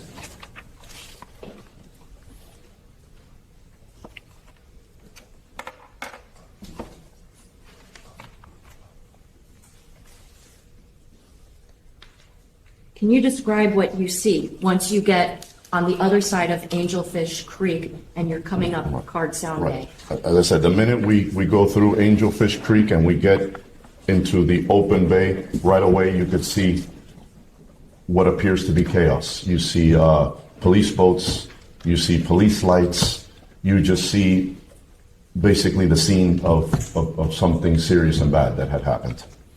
Did you approach this chaotic scene? We went straight up to it, and we later learned that the boat that was there obviously wasn't the Pino boat. It was the boat that was the boat of one of the first responders, and they had put all the girls and as many people as they could from the boat onto that boat, and we got up to it as close as we could, and Melly and I were just screaming, "Where's Lucy? Where's Lucy?" And we were just looking all over the place and we couldn't see her, and we were just screaming, "Where's Lucy?" Nobody was responding to us. As we got closer, we saw Katy Puig on the back of the swim platform, and she was in really bad shape. And at that point in time, Melly and I knew that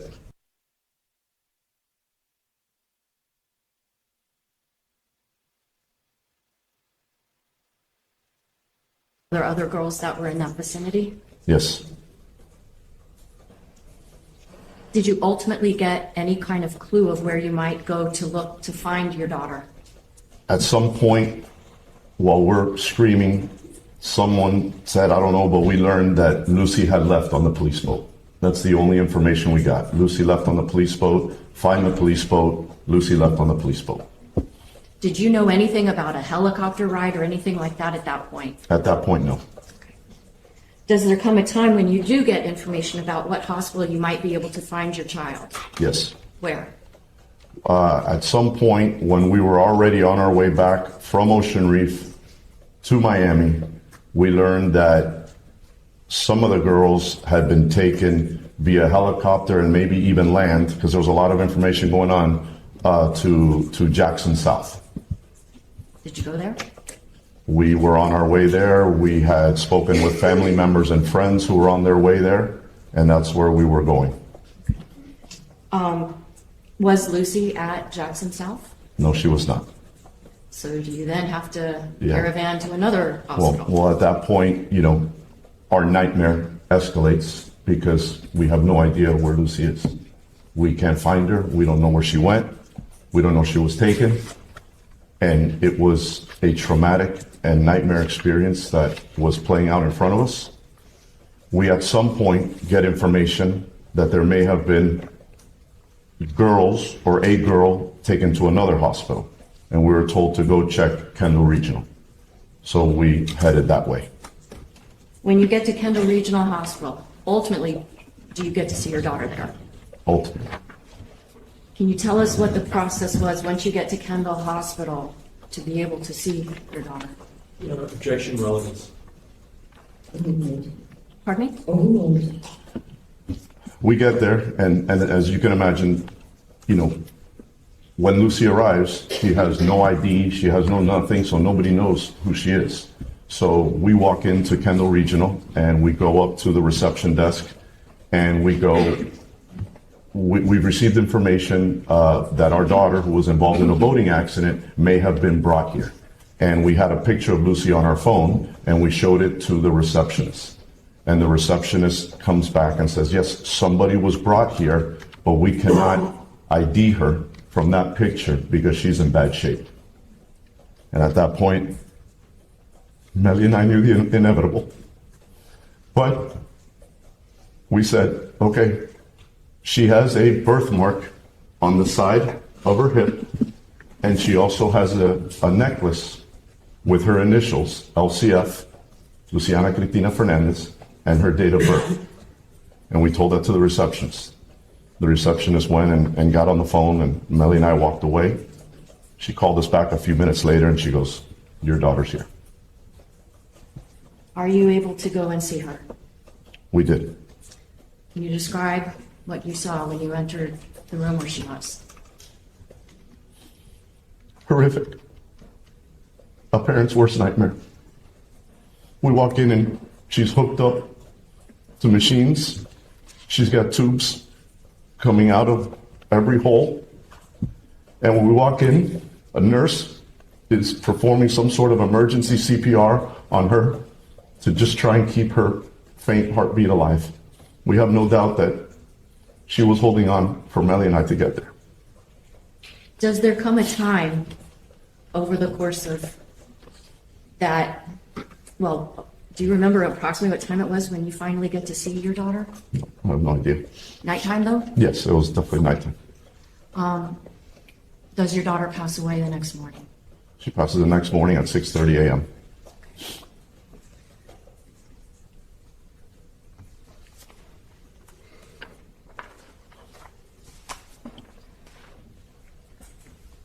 Showing counsel what's previously marked as states and M and then M for identification. Standing objection.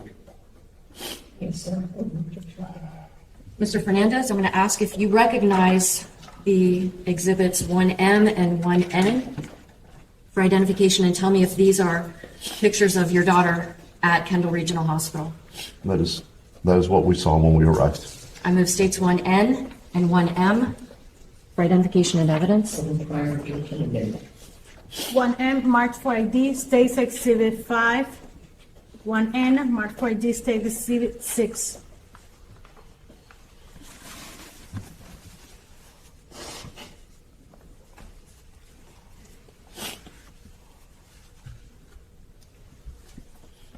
Mr. Fernandez, calling your attention specifically to states number 6, which is now in evidence. Toward the bottom of her head, what is that? It's a piece of fiberglass. Were you able to touch your daughter's head? We went and we were there, and the first thing we tried to do was take that off, and they immediately said, "Don't touch her. It's evidence." And at that point in time, Melly and I looked at each other and we're like, our daughter's a piece of evidence.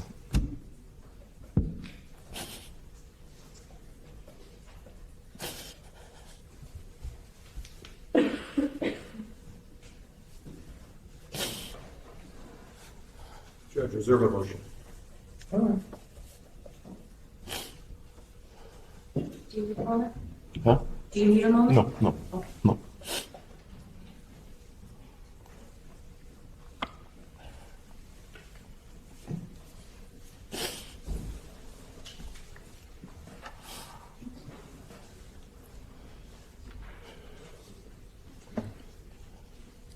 Lastly, Mr. Fernandez, I'm going to show you an exhibit. Counsel seeks 1S for identification. Statement of objection, Your Honor. Is this a picture of Lucy after she had died? Yes. At this time, I move states 1S for identification and evidence. Over objection. Yes, okay, objection. 1S marked for ID, States Exhibit 7 in evidence.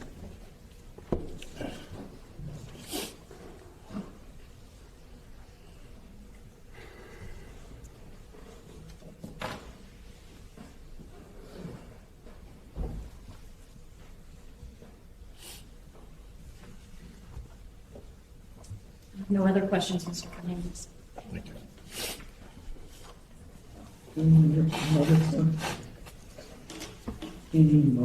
No, I'm okay. Thank you, Judge. Yeah.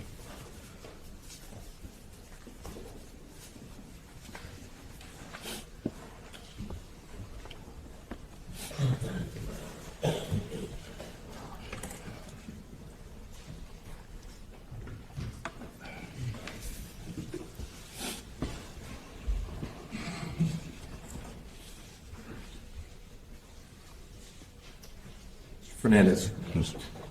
as good a morning as possible, sir. We're both lawyers, and you understand that I will ask you some questions, right? Understood. Sorry for your loss. Thank you. Just a few questions. Lucy spent a lot of time during her childhood with Mr. Pino's daughter, Yes, they were friends. and spent some time in Mr. Pino's home. Yes. The family spent time together at Ocean Reef. Yes. I think you described Ocean Reef almost like an extended family. Yes. And so if I say that it was like Lucy was part of the Pino family, would that be a fair sort of way of expressing the kind of relationship that the families had? Right. But she was raised by Melly and I. No doubt. But you also participated in events with Mr. Pino's daughters, Yes. and you cared for them like, as if they were your own daughters, you would care for them the same way, right? Yes. Yes. Families cared about each other. Yes.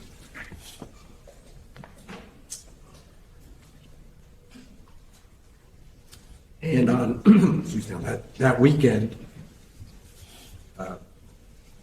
the Pinos had organized the get-together for all the girls, and some boys too, right? Yes.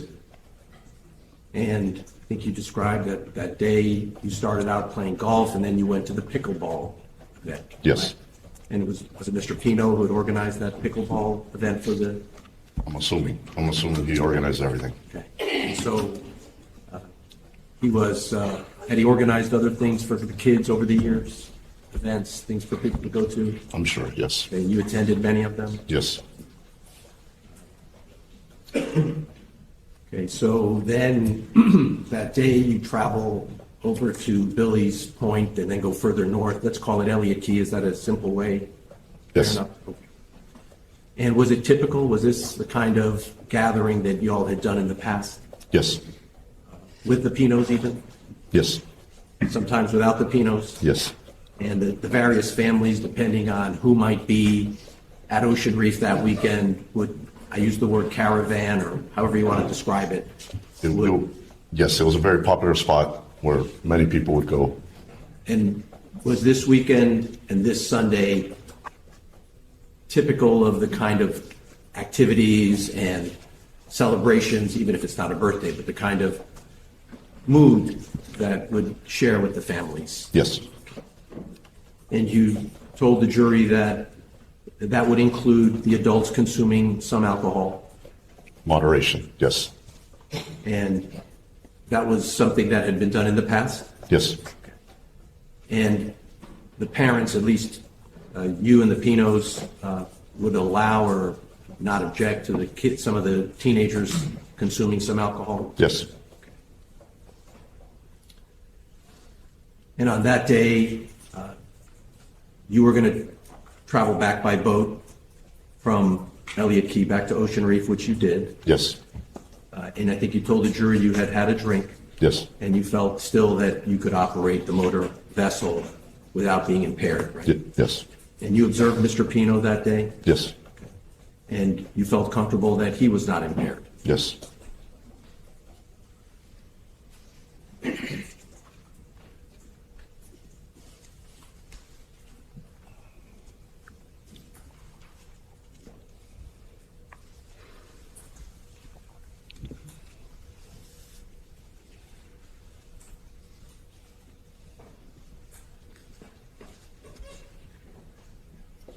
And I just have one other question area.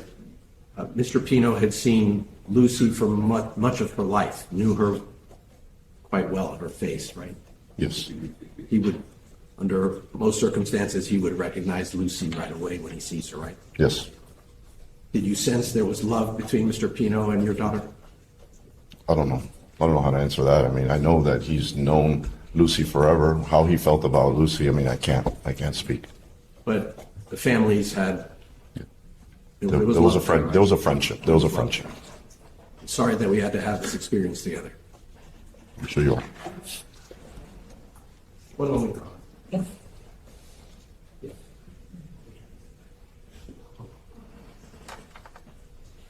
One formality. There's a photograph I'd like to show you.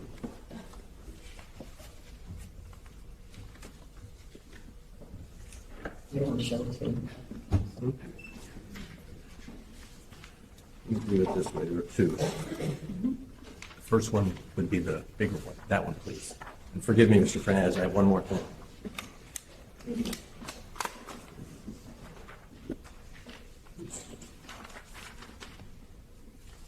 So this would be Defense Exhibit Marked for A1, ID A1. marked for identification. And if I may approach the witness. Okay.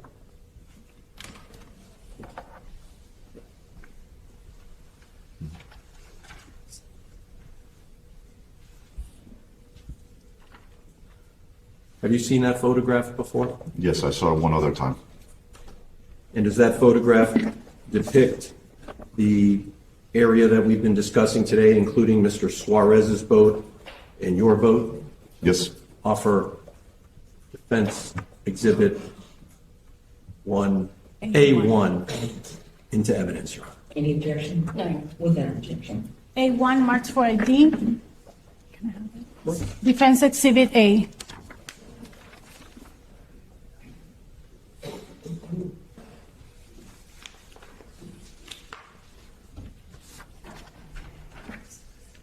And I have one copy that I can show the jury while you're holding that one.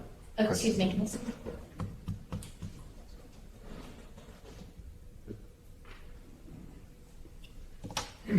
And so, let me stand over here. That's okay. There's a boat in the photograph with a black bimini top. Yes.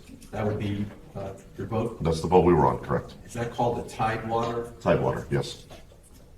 And if you look, there appear to be two people in the boat. Would that be yourself and your wife? Yes.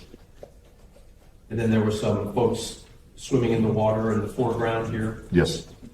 And is that Suarez's boat to the right side of the photograph and some people swimming in the back? Correct. You can't see, but there's a line that goes from his boat to my boat, and I'm tied up like that. And the word line in boating is a rope. Right, right. So your boat is effectively tied to the Suarez boat so that the Suarez's boat anchor is serving effectively as an anchor for your boat. Correct. Do you know at what time this photograph was taken? No, I do not.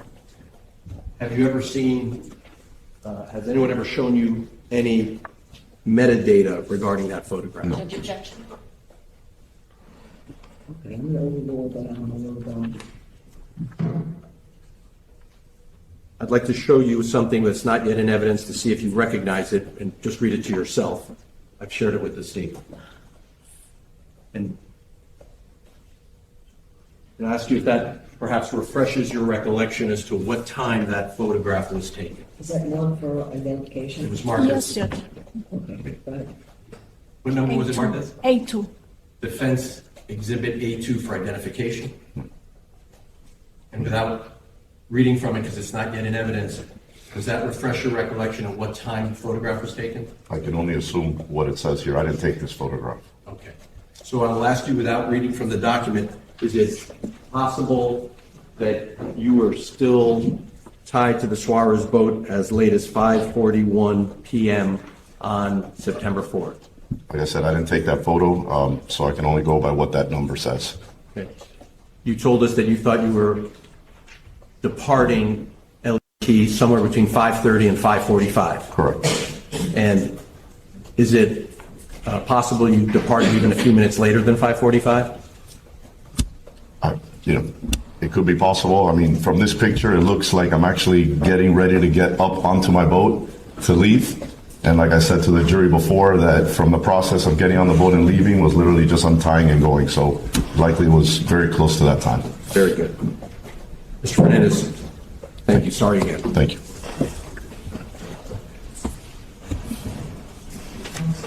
Was the rest admitted into evidence? Or not? We would offer it if the state has no objection, otherwise we can tie it up later. There's no foundation, Judge. Then I'm gonna hold on to it. And I'm admitted it this time. There should be two exhibits. The clerk has it. No, Yeah, I gave you mine. This is the All right, can you exhibit. redirect? And this is the exhibit. The one that's- Okay. Yeah. I'll have the exhibit. And then the other one? Oh, here it is, sorry. Here it is.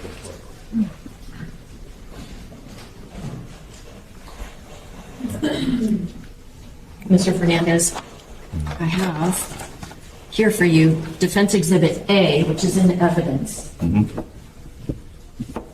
to give you this bright pink pen and ask if you can circle on it where you are on this. Right on the picture? On the picture, yeah.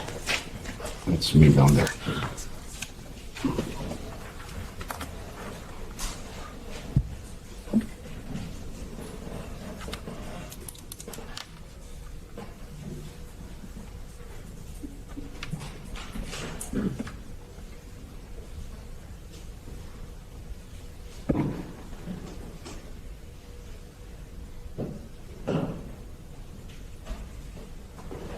Now, it kind of looks like you're maybe toward the back of your boat in this photograph. Is that right? Yes, that is. What's at the back of your boat there? My ladder to get onto the boat. And how are you so sure that it's you? Because I remember the hat I was wearing that day, and I remember, or I can see Melly was leaning over to me and we're having a conversation. How did your daughter like that hat? Nerdy? It's probably made fun of me about it, for sure.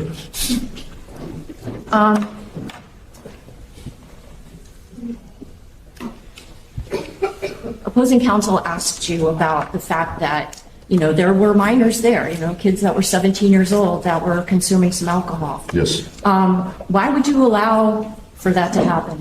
Because adults were present. It's a controlled environment. We were around there to watch them and make sure that everything was okay. Did you ever see the defendant with any alcohol? Yes. What kind of alcohol did you see him with? I recall him with a beer. Okay. Were you overly concerned about the fact that he had a beer? No.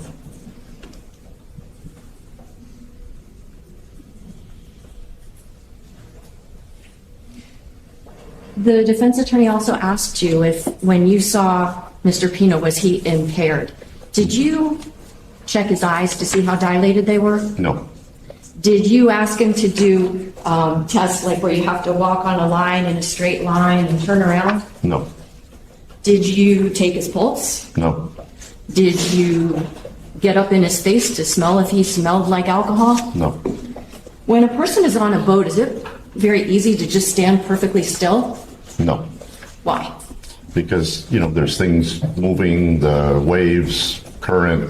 The boat is by nature not steady. The boat, when you walk to one side of the boat, it moves and this and that. It's not a flat surface like concrete.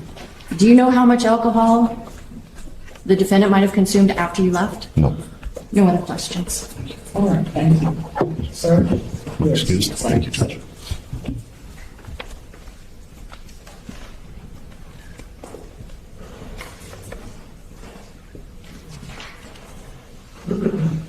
Okay, ladies and gentlemen, we've been sitting for a bit of time. I need to speak with the lawyers. I just want to find out about the next witness. Just give us a moment. We're Sandbar. All right, ladies and gentlemen, we're just going to take very we're going to take our lunch. We have one more witness before lunch. So, we're going to take, again, a quick comfort break. Leave your notepads here for seats. Please do not discuss the case. And Renee, again, just rest room. Let me know when everyone's ready. We'll come right back. Photograph, still photograph. And what was taken while court was in session, and we were at sidebar. And it's a photograph depicting Mr. Pino and I guess members of the family or friends were in front of the jury, stepping up while we're at sidebar and actually having physical contact and hugging Mr. Pino. That is absolutely unacceptable. This is a court of law. We're not at a sporting event. We're not at a social event. Mr. Pino is the accused in this case. I'm going to treat everyone professionally, respectfully, and properly. But this court will be treated the same way. When this jury is in this courtroom and when this court is in session, when we're at sidebar, we're in session. My attention is focused on the attorneys at the sidebar, addressing whatever the issue might be. My bailiff's responsibility is to focus on and manage the jury and keep them occupied. That means everyone else in this courtroom, if you're going to be in this courtroom, has a duty and responsibility to follow the rules of this court and to treat it respectfully. And maybe it was misunderstood, but in particular, when this jury's in this courtroom, this is not a sporting event, as I said. This is a very, very serious proceeding. There's no contact at all or communication between any of the parties and anyone in this courtroom as a spectator. It is permissible for Mr. Pino to consult with his attorneys only. And frankly, it wouldn't be even appropriate for his attorneys to put their arm around Mr. Pino. It's not appropriate in front of the jury, same as it wouldn't be appropriate for the state to turn around and put their arm around Mr. Fernandez, for example, in front of the jury. So, I'm going to ask everyone, I am going to make this part of the record, I'm going to proceed, but this will not happen again. I hope everyone understands my position. If I see any more activity of this sort, people will be removed from the courtroom and permanently removed from the courtroom, and that's what's going to happen. Your Honor, if I may, Go ahead. I just want to make it clear that Your Honor most of the time appeared to be addressing the people to Your Honor's left. No, which are the I'm people addressing seated- everyone, okay? Okay, but, My eyes go back and forth. This But, applies to everyone in the courtroom. well, Your Honor, I understand that you are the one that runs this courtroom, but in the morning, I asked the court to admonish the defendant specifically, rather than only through his lawyers, to maintain proper decorum in this courtroom. He's already shown signs that he's not doing that. And now, even though he has heard me ask multiple times last week and this week not to engage in public displays of affection, especially when a jury is around, he continues to do it. He allows it to happen. So yes, I understand the court admonishing the people that are in this room, but the main person who should be admonished is the man who's allowing it to happen, which is the defendant. So I just ask the court, please, if Your Honor would consider directing these comments directly to the man who's allowing it to happen. You have anything you want to say, counsel? No. Do you have any issue with me addressing your client No issue. specifically? Mr. Pino, there will be no more contact in this courtroom with anyone other than your attorneys. And that is not a physical contact. You can communicate. You have notes, you have a notepad, and that is how all communications will be. There'll be no more, there's no communication. We are in session. This court is in session. And we are in sidebars, and maybe, I don't want to assume anything. I'm not going to assume anything, but it's going to stop. Okay? If I have any more concerns, Mr. Pino, you understand what the alternatives are. This case will proceed, and it will proceed in a proper and just and respectful fashion. This is, again, a court of law. You take your socializing or your concerns, emotions outside this courtroom as best as we can do. And we all need to do our best. But Mr. Pino, this means you. Okay? I understand. Very good. Bring the jury in. All right.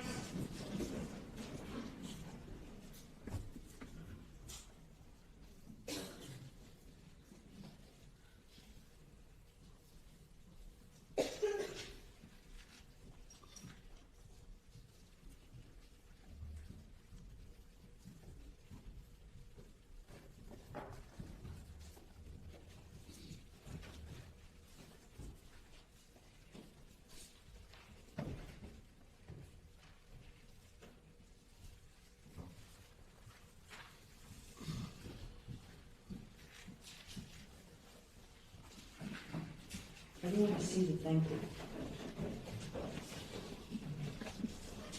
State, you can call your next witness. Thank you. The state will call Camila Alvarez, please.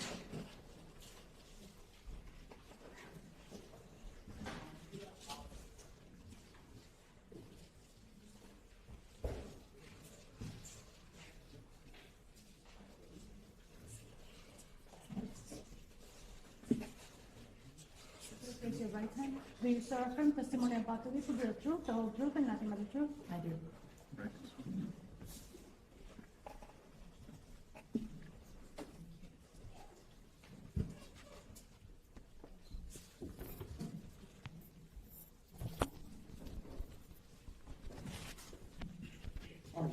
And please keep your voice loud and clear into the microphone. I know it's a little awkward because you're looking this way, so keep your voice even louder. Yes, ma'am. Thank you. Good afternoon. Good afternoon. Could you please tell the jurors your name? Camila Alvarez. Do you go by a nickname? Yes, Cammy. How old are you? I'm 21 years old. Do you go to school? Yes, Where do you go to school? Florida State University. What year are you in? Going into my senior year. Could you tell the jurors what is it that you're studying? Studying public relations. And what's your plans post-college? Hopefully go to law school. I'm studying for the LSAT this summer. What do your parents do? They're both lawyers. Thank you. Could you tell us, what are you doing this summer? Yeah, I'm studying for the LSAT pretty much. That's the gist of it. I think we've all been there, done that. Okay. Let's talk a little bit about where did you grow up? I grew up here, specifically Coral Gables. I live there. What high school did you attend? Our Lady of Lourdes Academy, Okay. When did you graduate high school? 2023. Growing up, were you friends with a girl by the name of Ceci Pino? Yes, Did you ever meet her parents? yes. What are her parents' names? Ceci Pino, George Pino. Ceci. Do you see George Pino in court today? Yes. Could you please point to and describe what he's wearing? He's wearing a blue tie, suit. So identified. How did you distinguish between Mrs. Pino and her daughter? I say Ceci mama and Ceci hija, so Ceci mother and Ceci daughter. Okay. I want to read you a list of names of girls and ask if you're either friends or acquaintances with them. Lucy Fernandez. Yes. Would you like me to specify whether I was friends or acquaintances with her, or just simple yes or no? What was your relationship with Lucy Fernandez like? We're friends. I'm going to show you an exhibit that's in evidence. It states number one. Is this a picture of Lucy when she was alive? Yes, ma'am. Did you guys go to school together? Yes. Were you close friends? I would say so, yes. What about a girl by the name of Katerina or Katy Puig? Were you friends? Yes. What about Isabella Mia Rodriguez? Yes. What about Natalia Reed or Nati? Yes. Coco Aguilar? Yes. Andrea Knopfler? Yeah. Sarah Gutierrez? Yes, sorry. That's okay. Paola Pau Garcia? Yes. Claudia Portocarrero? Yes. Carolina Monterrey? Yes. And Ceci Iha? Yes. Little Ceci? Yes. Okay. I want to show you an exhibit. It states Exhibit 1O for identification.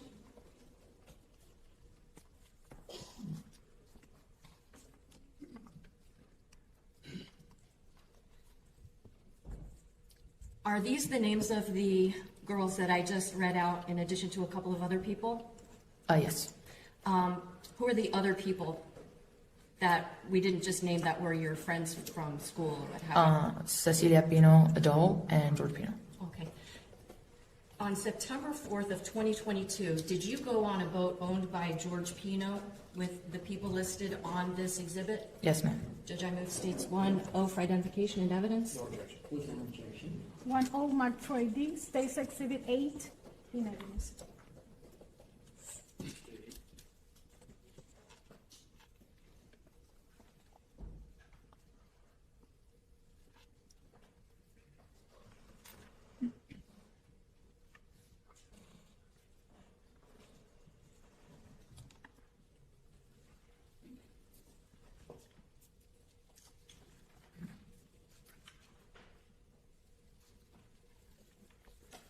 So let's talk about the weekend that you went on that boat trip with all these people that were on that list that I just showed to you. Do you remember what grade you were in school? Yes, I was a senior in high school. Okay. Did you get invited to a birthday party that weekend? Yes. Okay. Whose birthday was it? It was Ceci Iha's, Ceci daughter. Okay. What was the purpose of the party? It was just kind of to celebrate her birthday. Where was it? Where did the party take place? We would be in Ocean Reef. Had you ever been to Ocean Reef before the time that you went for Little Ceci's party? I had been there for the day, never overnight. Okay. Could you tell the jurors, what was your understanding of what was going to happen over that weekend? Pretty much that we were gonna drive to Ocean Reef that Saturday morning, spend the day there, spend the night in the house that they had at Ocean Reef.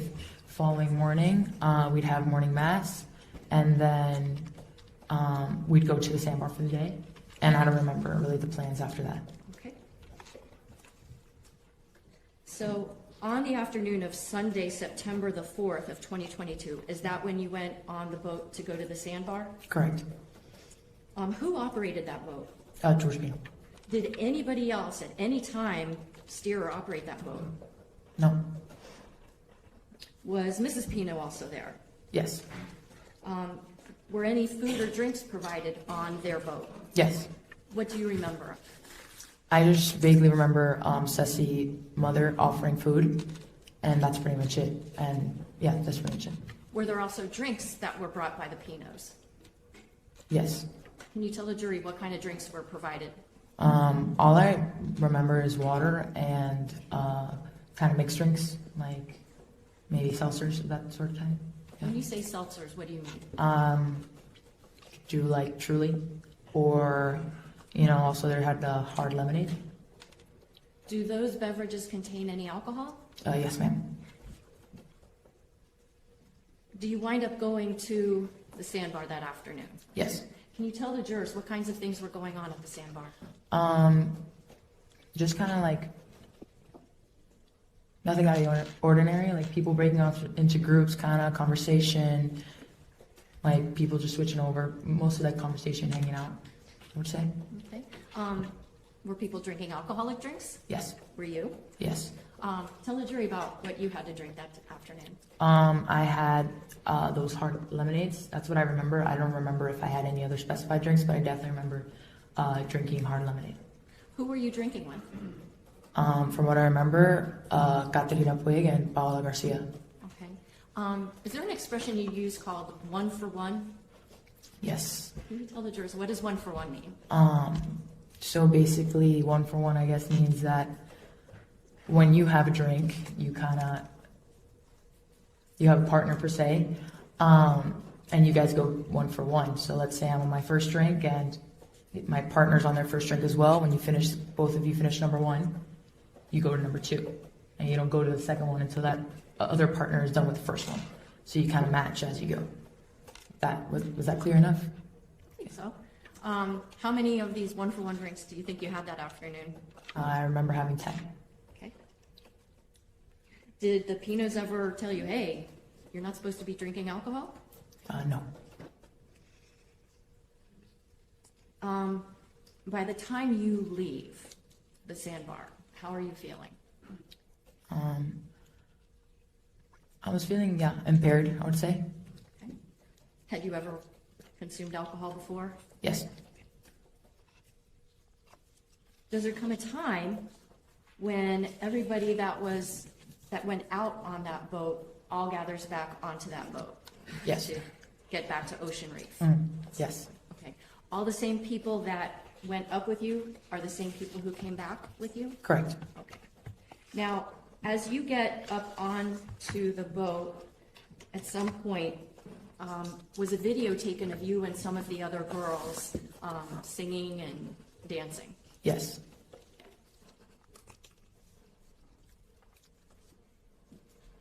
Have you seen that video? in Yes. fact? Yes. I've shown that to you before? Correct. Yes, ma'am. And do you remember that video even as you're here today in 2026? Yes.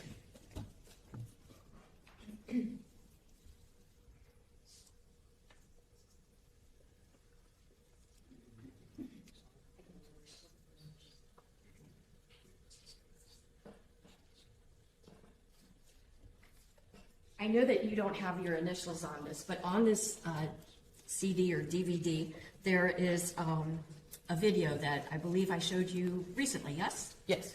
Judge, at this time, I'm going to move states 1R for identification, subject to linking it up. Objection, subject to linking it up. Just being linked, admitted. 1R marked for ID, States Exhibit 9 in evidence. Your Honor, may I have permission to publish? Thank you.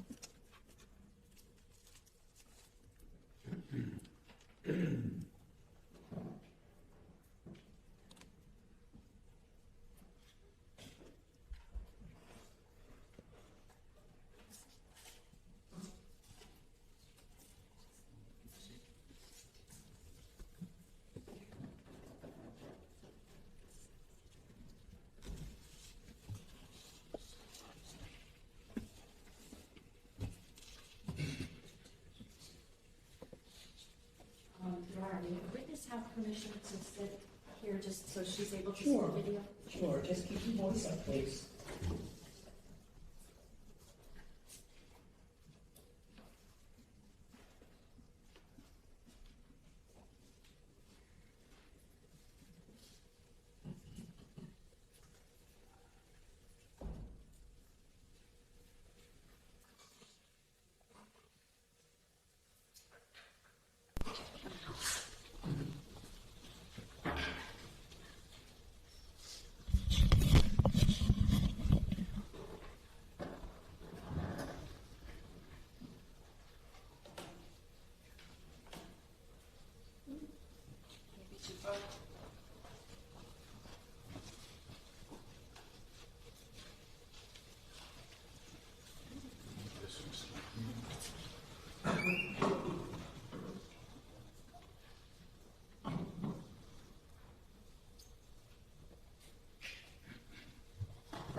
that the video that was shot of you and the girls that afternoon?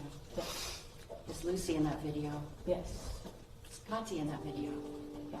Is little Ceci in that video? I need to keep your voices up. I'm so sorry, Judge. Sorry. Yes. Thank you. You can take your seat.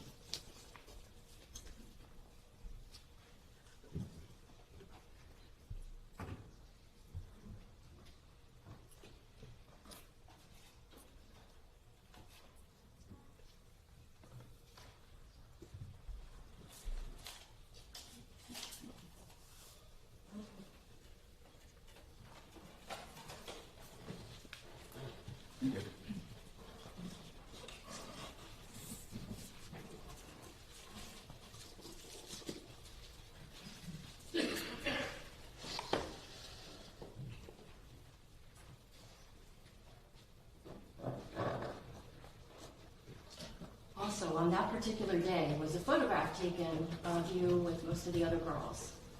Yes. Showing council states 1F for identification. Alvarez, do you recognize this photograph? Yes. Is that a photograph taken of almost all of the girls that were at that party at the Sandbar? Yes, ma'am. And move states 1F for identification and evidence? No objection. Without objection. 1F, marked for ID, states exhibit 10 and evidence.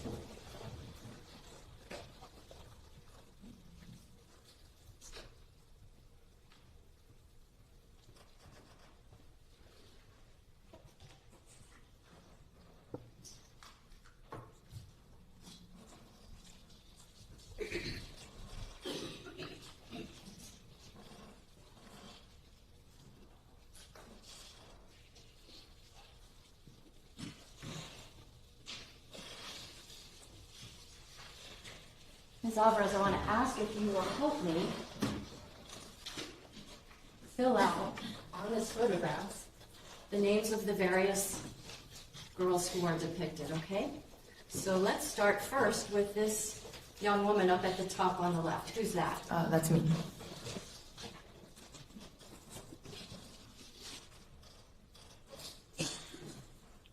Cammy? Yes.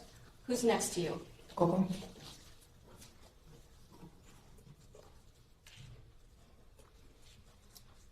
Okay, the next row, who's in the pink hat? Andrea Alvarez.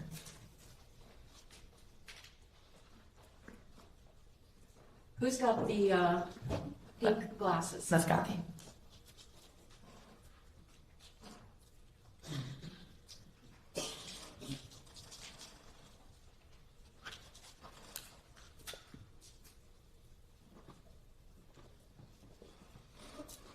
And who's next to Katy? That's Claudia.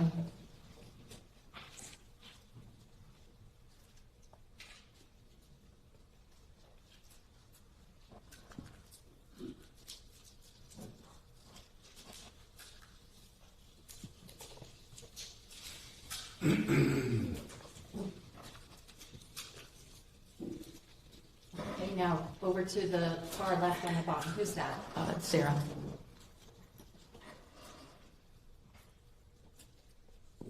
Do you know if it's S-A-R-A or S-A-R-A-H? I'm not sure. Okay. Who's next to Sarah? It's Carol. Her real name is Carolina? Yes. And who's next to Carol? That's Bob.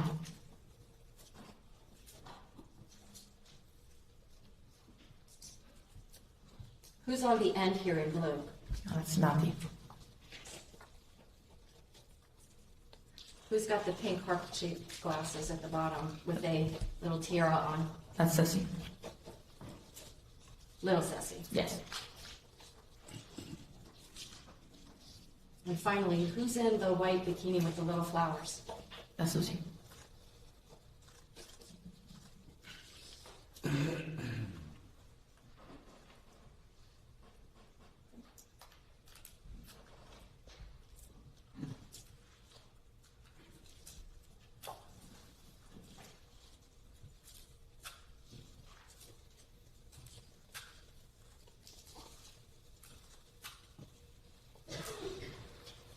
Everybody's properly.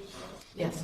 Now, there's one girl that was that you told us that was there, that's not in this picture. Who was that? Mia Rodriguez? Was she the one who took the public photograph? Yes, ma'am.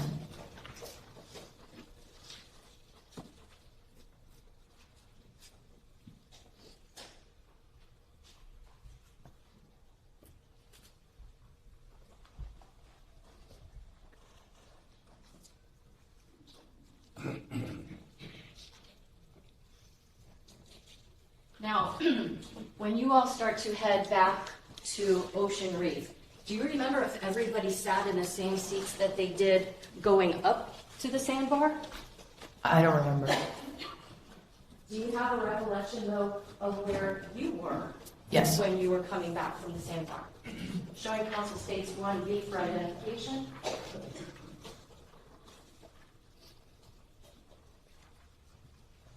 I'm showing you an exhibit. It's labeled as 1V for identification. Is this an accurate depiction, basically, of the layout of Mr. Pino's boat?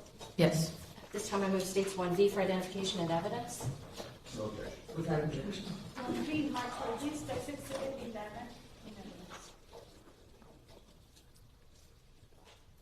I'm going to ask you a couple of questions if you remember who was sitting where. Okay. Okay, first we have a circle here that says OP. Who was there? George Pino. Who was seated in the seat that has the number 1? Ceci Mama, so mother. Mrs. Pino? Yes. Okay. Do you remember who was in seats 4, 5, or 6? No. But some of the girls were located there? Yes. Okay, let's talk about seats 13 to 12. Do you remember who was in those seats? No. How about seats 11 and 10? Yes. Okay, who was at seat 11? Me. Who was at seat 10? Copy. Do you remember who was in seat 7? That'd be Coco. What about seats 2 and 3? Do you remember who was sitting in the back? Yes. Who? 2 would be Mia Rodriguez, and 2 would be Mia Rodriguez, and 3 would be Sarah Guterres. What about seat 8? Caro Monterrey. And finally, seat 9, who was that? Lucy.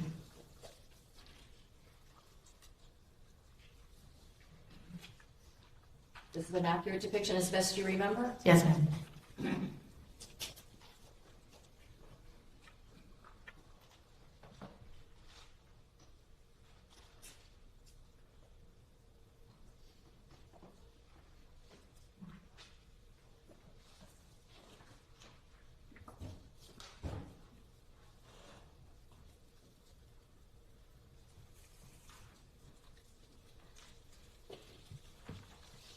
I want to ask you a question.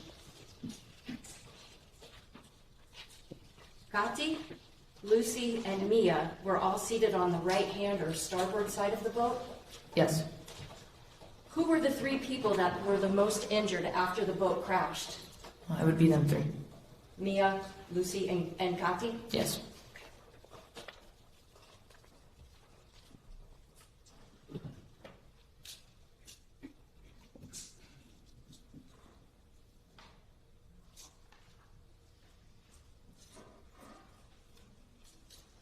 So on the way back from the Sandbar, did something catastrophic happen? Yes. What happened? I just remember a jolting kind of feeling where I pop up and the boat starts to capsize. Up until that moment, were you paying attention to where you were going? No, ma'am. Were you serving as a lookout to make sure that there was no danger ahead? No, ma'am. Would it be fair to say that you and the other girls were just exchanging, laughs and just hanging out together? Yes. After the boat struck something, did you know what it had hit? No.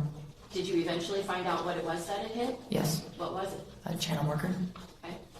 Did you notice those channel markers when you were heading up to the Sandbar? Not that I remember. Were you paying attention to them on the way back? No. Were you the operator of the boat? No.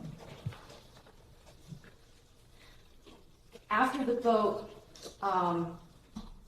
struck an object that you realize now was the channel marker, can you describe as best you can, step by step, what happens?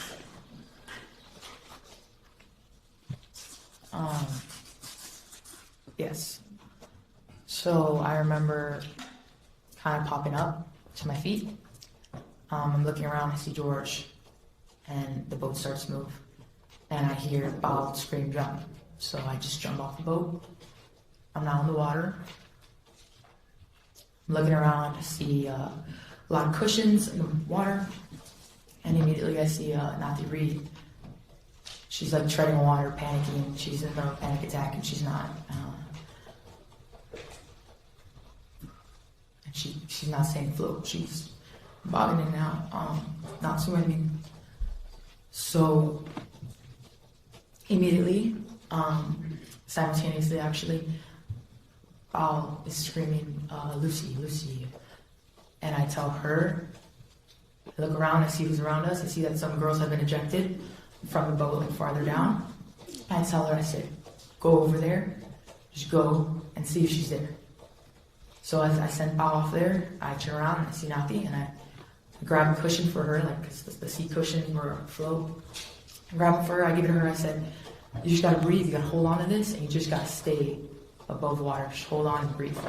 And she looks at me, she's like, I'm like, are you gonna be okay? She's like, okay, I'm okay, like, thank you, God. Like, okay. And then I hear some sort of like wailing kind of sound. I don't know how to describe it. I'm sorry, I can't go like more into detail, but it wasn't like a crying, it wasn't like a screaming, it was somewhere in between. And I turn around and I see Mrs. Pino holding up Mia, or attempting to, Mia Rodriguez.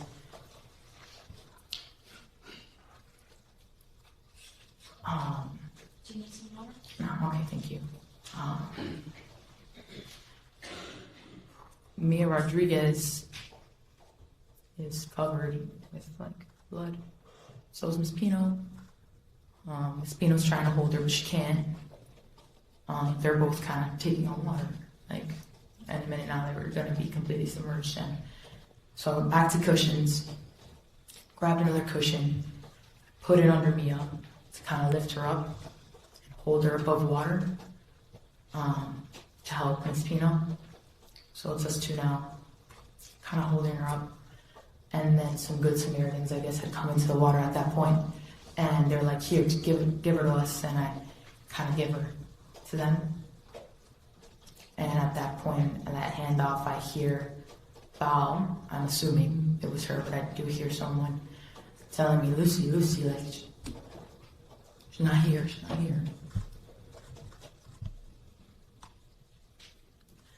So I immediately turn around, I go by myself, and I just start swimming.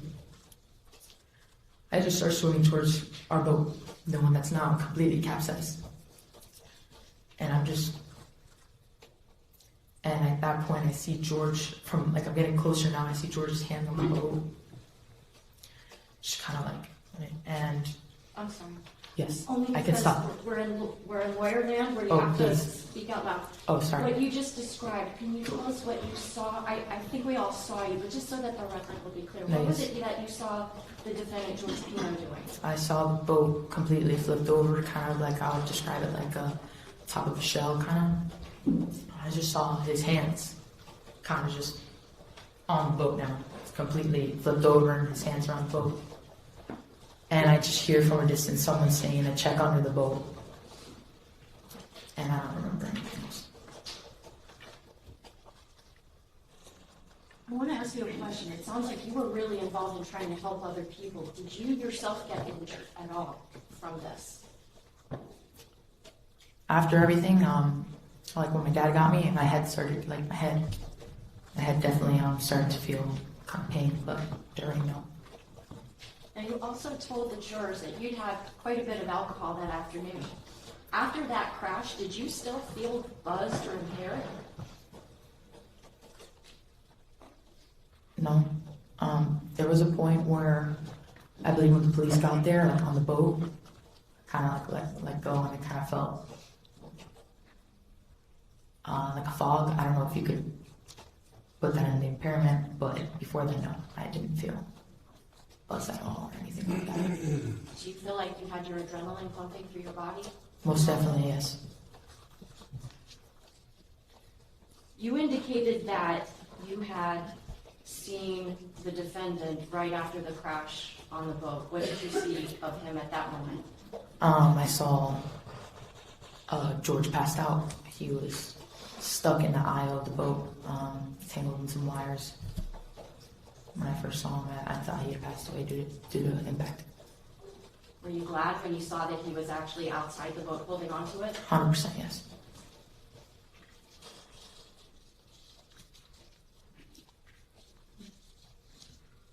Does there come a time when you see Lucy after this boat crash?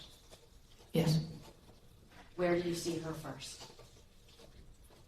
From what I remember, I see her on the boat that I'm on.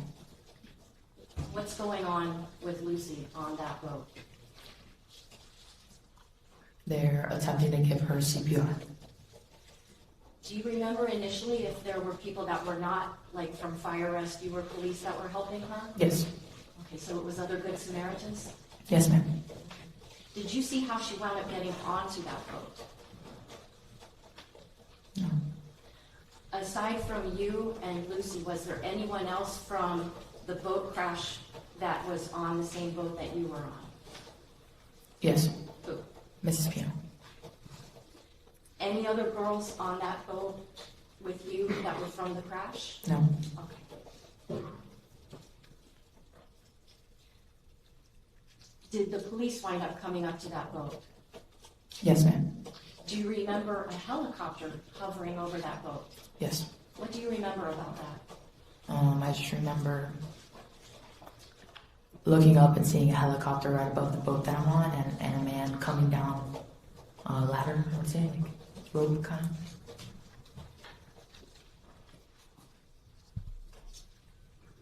What happens once the police and the man that comes down from the helicopter get on the boat that you're on?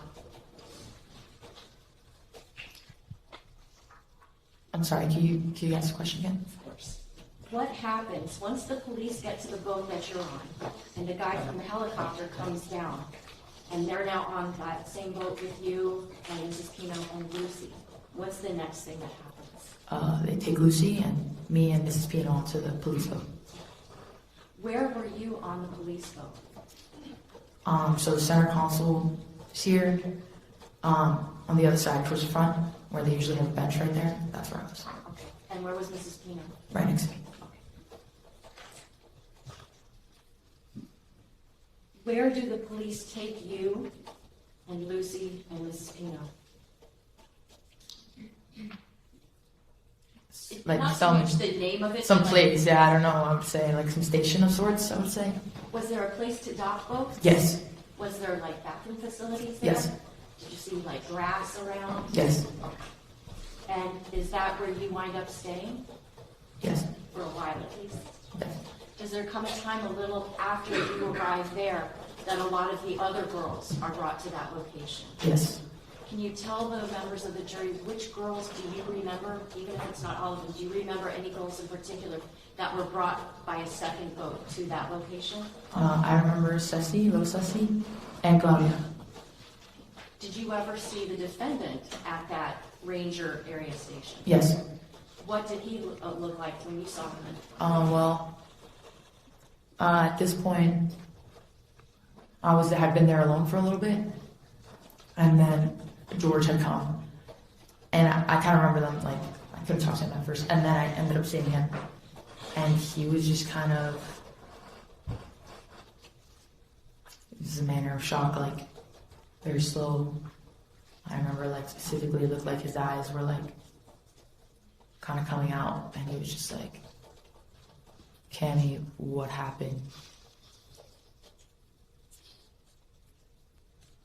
He was like, Lucy, she okay, where is she? And that's all I remember.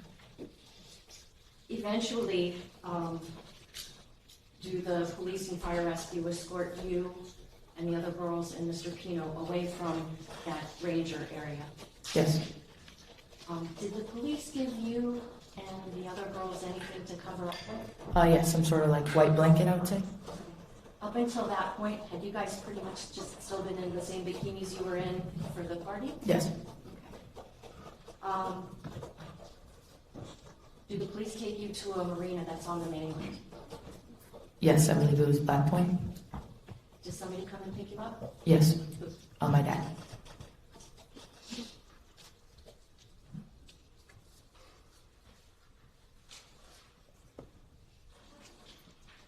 All right, cross. Yes, thank you. Good afternoon, Ms. Alvarez. My name is Chanel Gomez, and I represent Mr. George Pino. We've never met before, right? Correct. We've never spoken. Correct. You used to play soccer with little Ceci, right? Yes. And when I say little Ceci, we all know we're talking about the daughter, and when I refer to the mom, I'll say Mrs. Pino. Okay. That's how you met little Ceci, right? Playing soccer. Yeah, And you used to consider little Ceci a good friend. definitely, yes. You still consider her a friend? Definitely. And you still talk to little Ceci, right? Yes. You also know little Ceci's parents, Yes. Mr. Pino and Mrs. Pino. Yes. And you have known Mr. and Mrs. Pino for at least more than 5 years, Yes. since around 2021, that sound right? Yes. And you visited the home of Mr. and Mrs. Pino. Yes, ma'am. Do your parents know little Ceci's parents? Yes. And before September 4th, 2022, before that, had you been on a boat before? Yes. You've been on a boat several times. Definitely, yeah. You think around 30 to 40 times is... I would say yes. Okay. And so you have some familiarity with boats. Correct. A little bit of experience. So I want to talk now about that weekend, Labor Day weekend, September 2022. So you went to Ocean Reef Club to celebrate little Ceci's birthday.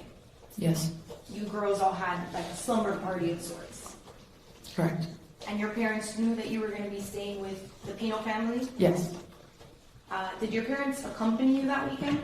No. Did your parents know that you were going to be taking a boat ride with Mr. Pino that weekend? Yes. And did they allow you to do so? Yes. They allowed you to travel to Ocean Reef and do this boat ride? Correct. Your parents trusted Mr. Pino with your safety. Judge Objection? Existing. So at the Sandbar that day, you all went to Billy's Point. That's the name of the Sandbar. You were at the Sandbar after you left Ocean Reef Club. Yes. There were other boats at the Sandbar, correct? Yes. There was AJ Suarez's boat. Mr. Fernandez also had a boat there as well. So there were other adults. Yes. Mr. and Mrs. Pino were not the only adults that were at the Sandbar and were part of that group that weekend. Correct. And you were all hanging out together. Yes. So you testified a little bit about how you had engaged in some drinking that day. And some of the other boys and girls, they also were engaged in some drinking. Mm-hmm. Yes. When you were done drinking, whether it was a glass or a container, you had to throw away that container, right? Correct. And you would toss, we're going to call it the empties, you would toss the empty, let's say on whatever boat was nearest to you when you were done consuming that beverage. Yes. And so if you were closest to Mr. Pino's boat, you would toss the empty on there. Correct. And you tossed a lot of empty containers on Mr. Pino's boat. Yes. And you also saw other boys and girls and other people toss empties on Mr. Pino's boat. Yes. You estimate that a lot of these empty alcohol containers were tossed on Mr. Pino's boat. Yes. And that's because you were hanging around near his boat for a lot of the time. Yes, ma'am. Did you see Mr. Pino drinking alcohol that day? Not that I recall, no. Now I want to talk a little bit about the boat ride on the way to Billy's Point. You were on Mr. Pino's boat, correct? Yes. And Mr. Pino was operating the vessel. Yes. On the way to Billy's Point, Did Mr. Pino drive his boat in any way that made you feel unsafe? No. Did you feel that Mr. Pino was driving too fast? No.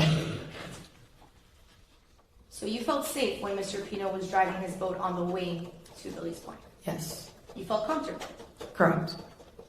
And now before leaving Billy's Point, I know, you spent some time at the Sandbar, you spent a few hours there, right? Yes. Before leaving Billy's Point, did you have any reason to believe that Mr. Pino was impaired by alcohol? No. Okay, now, you were also on Mr. Pino's boat on the way back from Billy's Point. Yes. Correct. And I want to talk before the accident, before the crash. When Mr. Pino was driving his boat back from Billy's Point, did you feel that he was driving in a dangerous way? No. Did you sense that he was operating the boat in an excessive speed? No. Did you feel unsafe in any way? No. Was there anything about the way that Mr. Pino was operating his boat that it made you feel an accident could have happened? No, ma'am.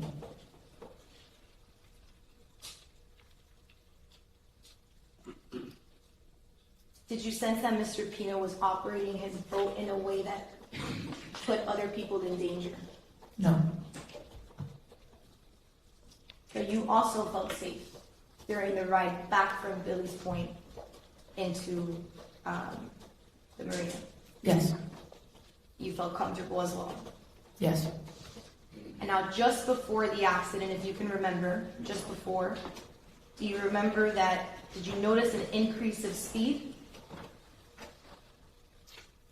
Can you clarify that? Because when you get on a boat, you slow and then you start to go faster. Do you mean that specific time or Of closer course, to? of course. No, right before the accident. No. No, you didn't sense any kind of increase of speed. Now, on that ride back from Billy's Point, was there a time that someone instructed everyone to sit down? Yes. You recall that? Yes. And did you follow the instruction and sit down? Yes. And did everyone around you also sit down? From what I recall, yes. And on that point, did everybody have their own space to sit on the boat? Yes. Were you sitting on anyone's lap? No. Was anyone sitting on your lap? No. And you didn't see anyone else, sitting in that way? Not that I recall, no. Okay. Did the actual impact, it came as a surprise to you, right? Yeah, definitely. And after the impact, you were not ejected from the boat. You stayed on the boat. Correct. And you saw Mr. Pino stay on the boat as well. Yes. And you testified that he was knocked unconscious. Correct. His eyes were closed. Yes.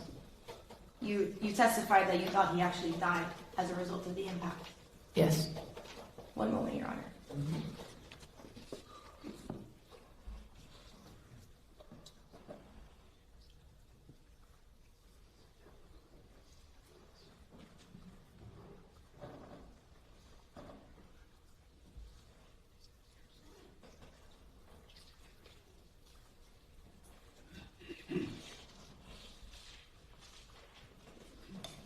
No further questions. Thank you so much for your time, Ms. Alvarez. Thank you. Ms.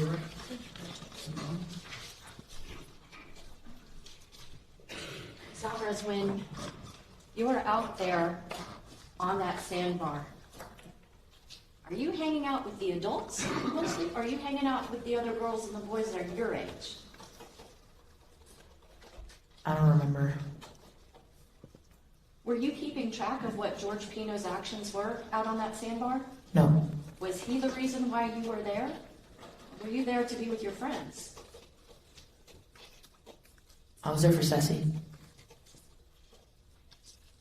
Now, are you saying that the defendant consumed no alcohol, or just that you don't know if you ever saw him drinking alcohol? Not that I know of. I'm sorry? Not that I know of. Yeah, I don't recall seeing. Okay. Now, I think you already had explained to us that you were seated, as according to this diagram, in the seat that's number 11. Is that fair to say? Yes, ma'am. And so as you're seated in seat number 11 and you look in front of you, do you see what's ahead of the boat? No, What do you see when you're looking up in front of you? mainly the ground. I'm looking more down. So are you paying attention to exactly how George Pino is operating that boat? No,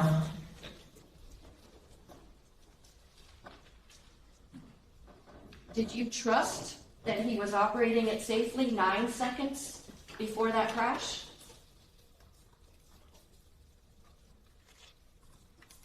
yeah. Did you trust that he was operating it safely 8 seconds before the crash? I wasn't really telling the time. I'm sorry. I don't really understand the question. Let me take you this way, okay? There was a crash, yes? Correct. 1 second before that crash, were you worried about whether or not George Pino was operating that boat safely? No, 2 seconds before the crash, were you worried that he was operating it unsafely? no.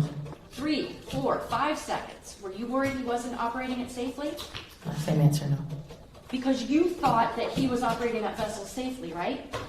Correct. Did you trust that you and his wife and his daughter and all those other kids, that he would safely navigate that boat? Yes. No other questions. All right, thank you, the witness is excused. Watch it. Thank you.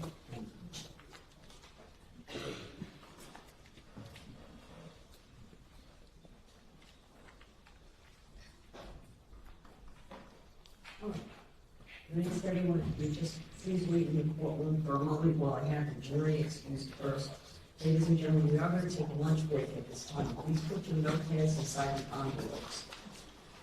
Same instructions I'll continue giving to you. Please be mindful of your surroundings. Do not discuss anything about this case with each other or with anyone else. Do not let anyone try to speak with you or attempt to try to speak with you or in your presence. If you hear someone speaking about the case, walk away. Wear your juror badges at all times, even if you leave the courthouse and go outside in the surrounding some restaurants or wherever you might take a walk. You're permitted to go there, of course, but wear your juror badges at all times. Okay, don't take those off. Please no research. Don't go into Google and try to gather any information. None of that is evidence. Evidence is what you're getting in the courtroom, and it's all you can rely on. With the law, I will instruct you to ultimately reach your decision. Okay? When you return, it will be at 10 after 2. 10 after 2. Please return to the jury pool on the 7th floor. You wait there. Go inside, please. Wait for Renee. He'll come and get you and bring you back when you're ready to proceed in the afternoon session. All right? All right, I'm going to ask everyone just to wait in the courtroom for a minute. Thank you. All rise, follow me, bring your envelopes.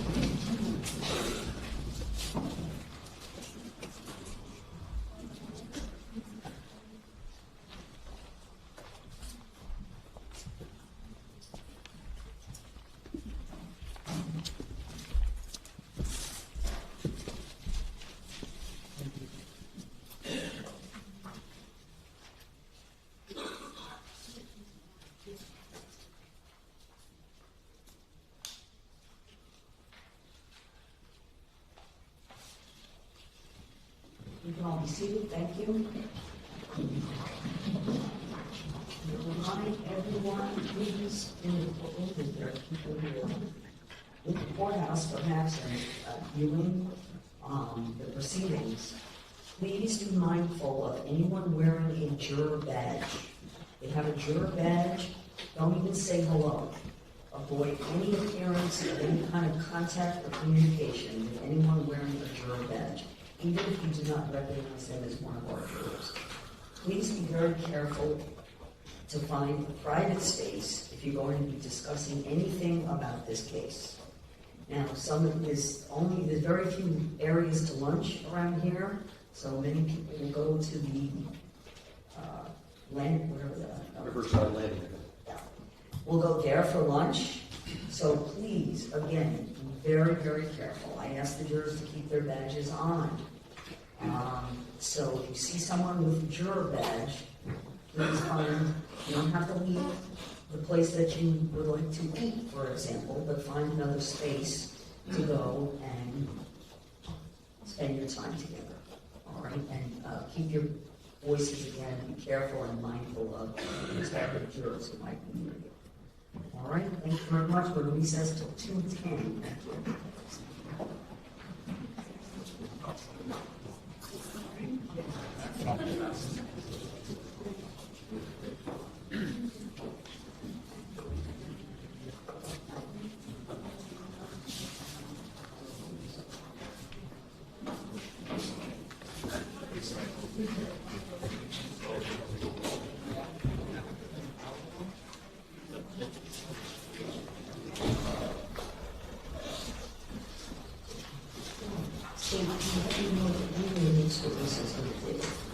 The next witness will be Carolina Monterrey.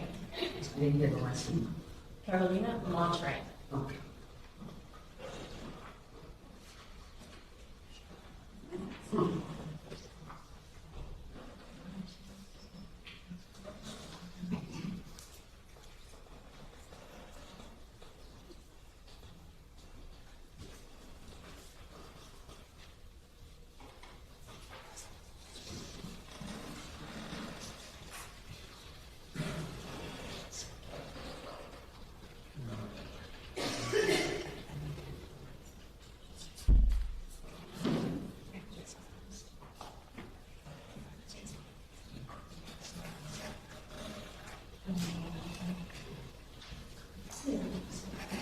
And here we ready? I'm going to get the jurors with you. Excellent. Okay. All right, let's bring the jury in. How's that? Let's bring the jury in. All rise!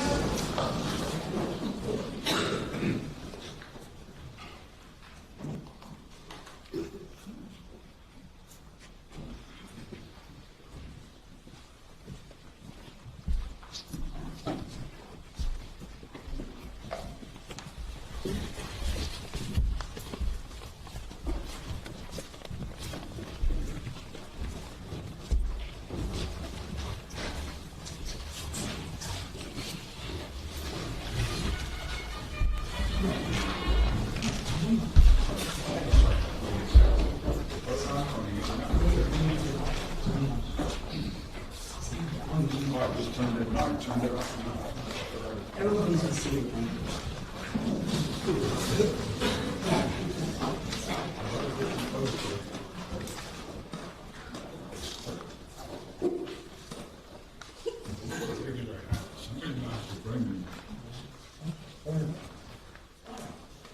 Ladies and gentlemen, welcome back from lunch.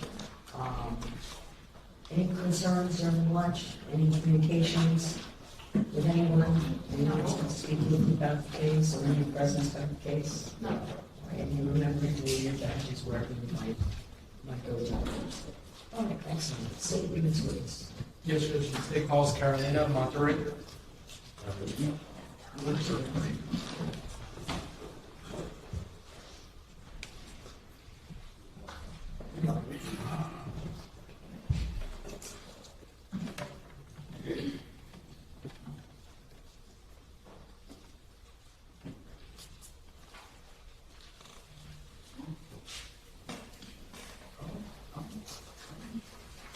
All right, please step forward if you would. Please, the clerk, raise your right hand and be sworn. Do you swear affirm testimony about the case to be the truth, the whole truth, and nothing but the truth? Yes. This one?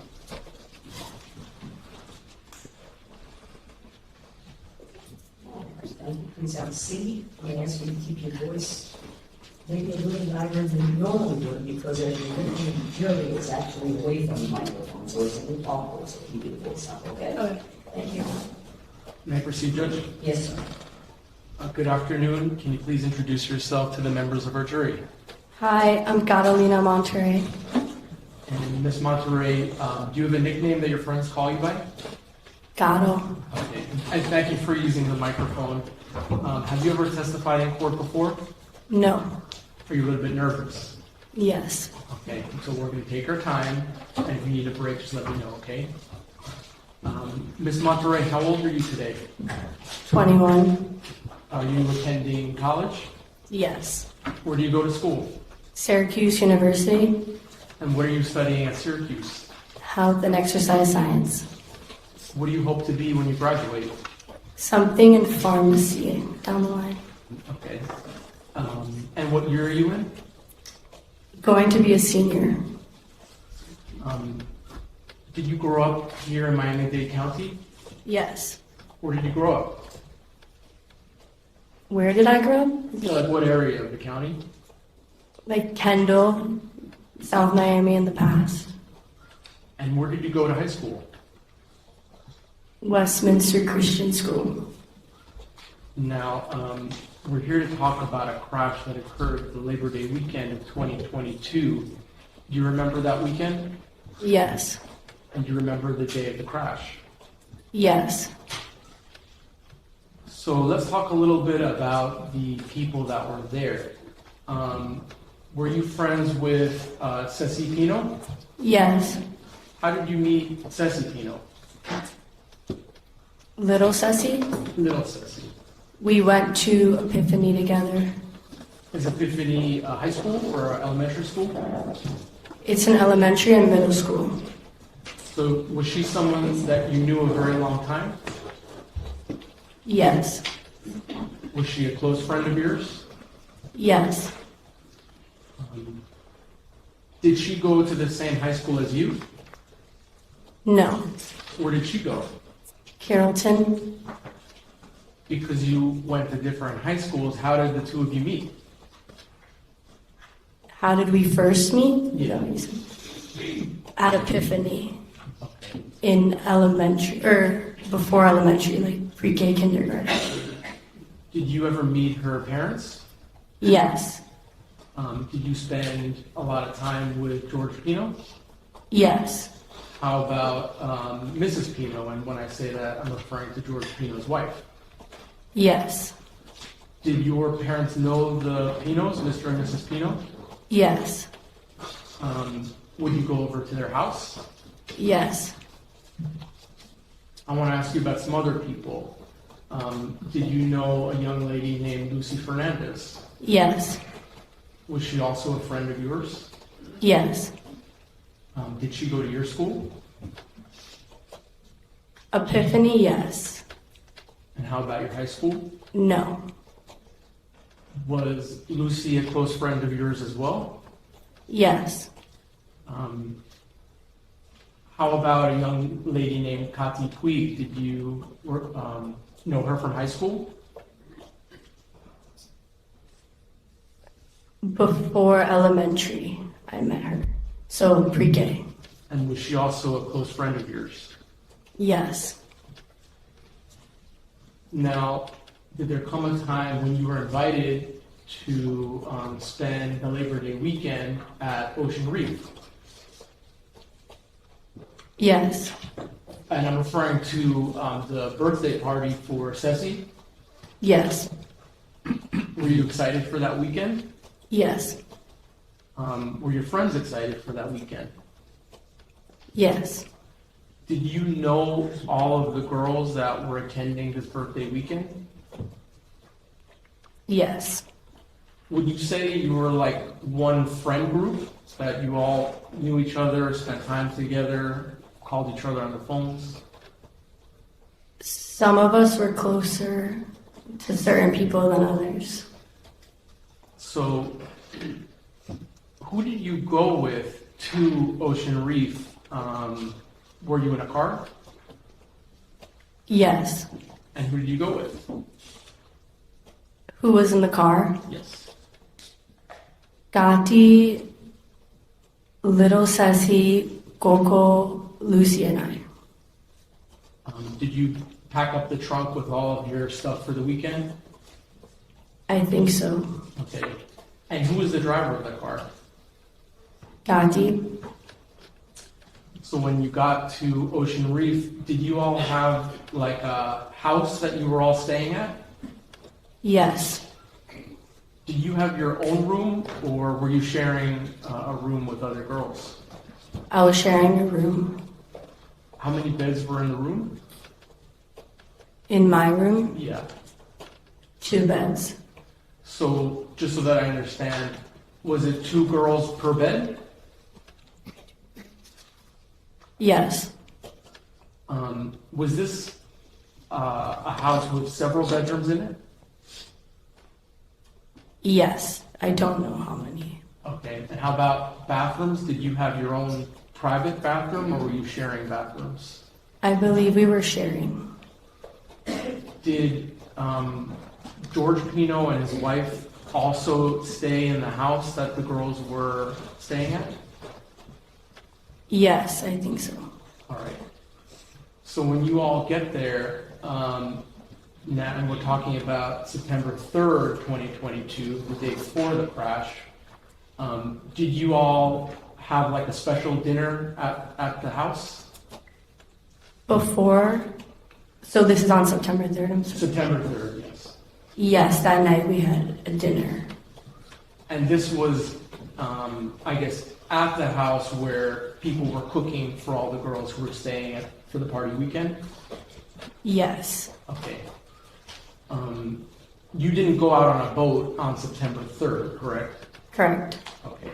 Do you remember what you guys had for dinner that night? I don't remember. And that's totally fine. Do you remember around what time you went to bed that night? Around like 2 a.m., I'd say. Now, when you went to sleep that night, did you know what the plans were for the 4th, the very next day? Yes. What were the plans for the girls to do on the 4th? In the morning, I know we had pickleball, and then to go on the boat, and then dinner. So, whose boat was it? George Pino. And was he the person who steered the boat when you went out to Ocean Reef? Yes. Had you ever been out on the water with him before? Yes. Had you been to Ocean Reef before? Yes. Had you been to this specific house where you stayed this weekend?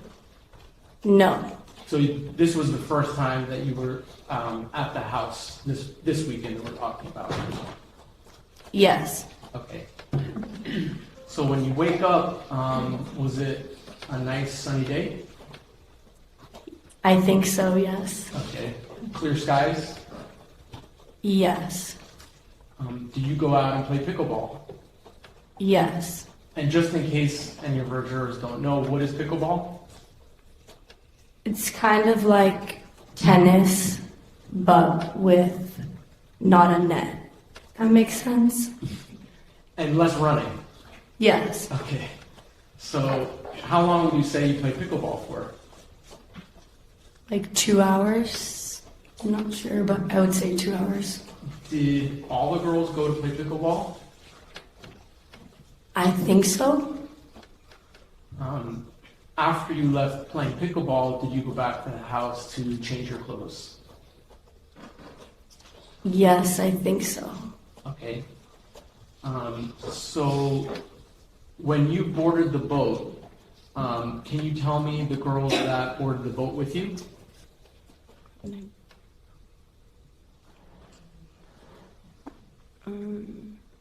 I don't remember boarding the boat. I don't remember who I was with when I boarded the boat. Judge Mann, proof the witness? Sure. Just to help you out, Ms. Monterrey, I'm going to show you this is already in evidence. This is page 8. Can you take a look at this list? And can you let me know, are these all of the people that were on the boat with you on your way to the Sandbar? Yes. And do you see your name sort of towards the bottom? Yes. Was anyone other than the people on this list on the boat, or were these everyone?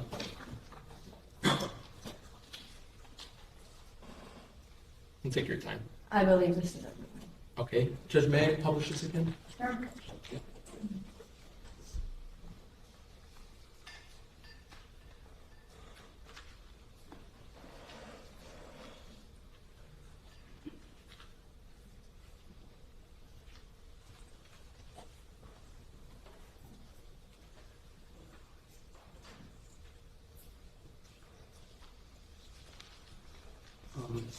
What were all the girls wearing when they got on the boat? I think bathing suits. Okay, that would make sense. You're going to the Sandbar. Was there a cooler on the boat? Yes. Now, in the cooler, was it stocked with drinks? Yes. Was there some alcoholic drinks? Yes. Was there like alcoholic seltzers? I guess one type would be Truly. Yes. Was there any beer? Yes. And how long would you say the trip was to the Sandbar?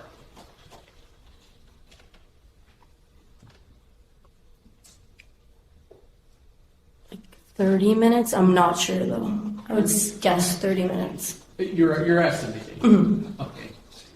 So on the way to the Sandbar, did you have anything to drink on the way? I don't remember. Okay.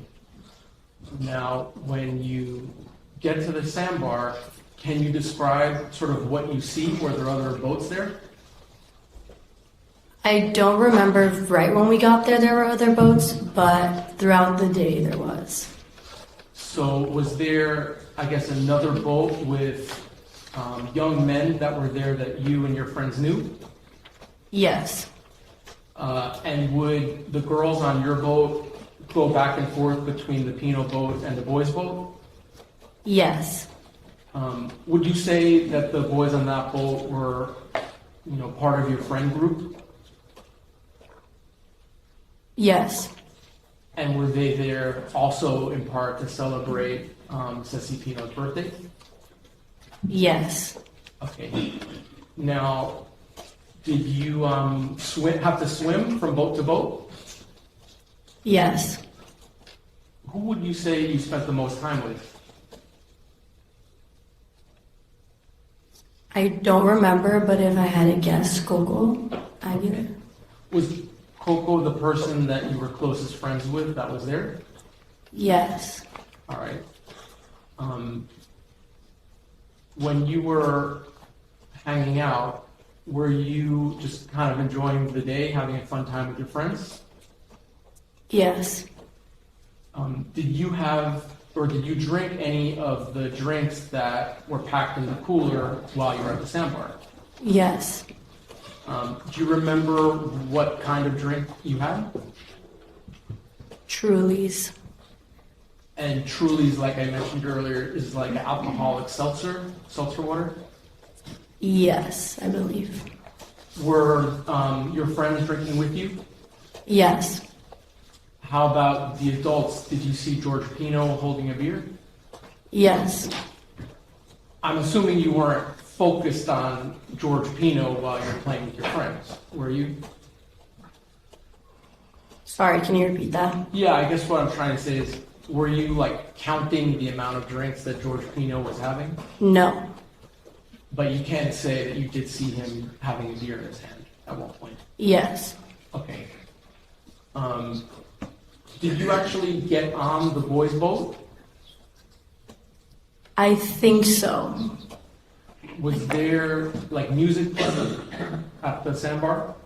Yes, I think so. Did you see, or actually, I don't know if I asked you, do you know Lucy's parents? Yes. Did you see Lucy's parents at the Sandbar? Yes. Okay. Did you ever speak to them at all? I think so. Just kind of like, hi, how are you, and stuff? Yes. All right.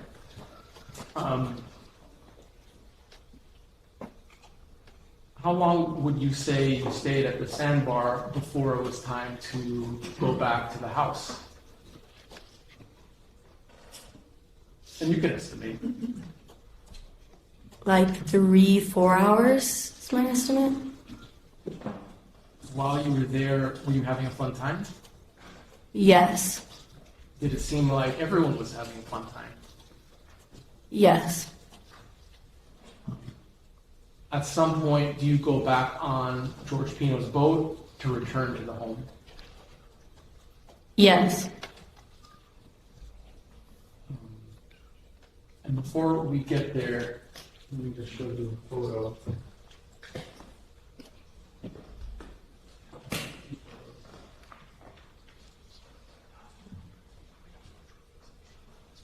May I have yours, Judge? Yes. So this is already in evidence, but I just want to show it to you. This is states 1. Is this your friend Lucy? Yes. May I republish these, Judge, as I go? Yes. Thank you.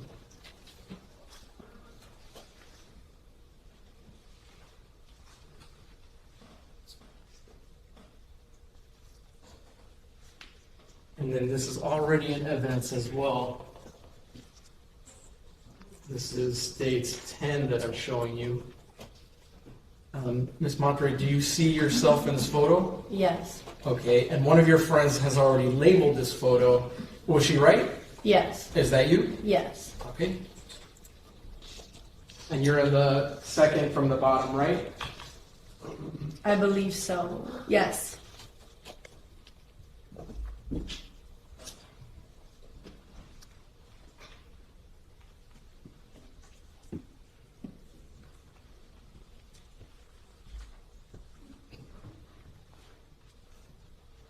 Now, earlier today, we watched a video here in court that had music Uptown Girl.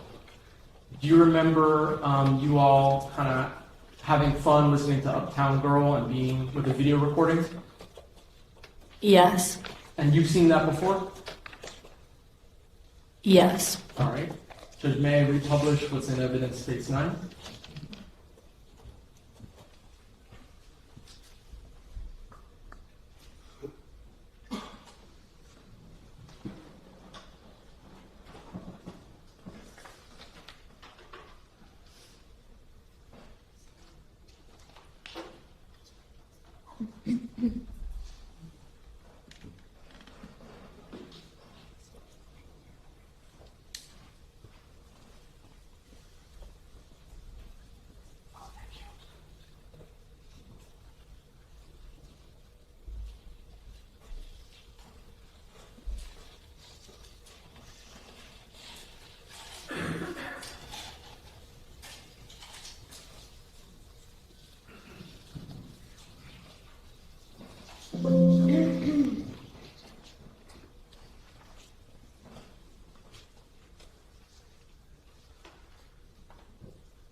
Judge, can the witness step down from the witness stand to help me publish the video?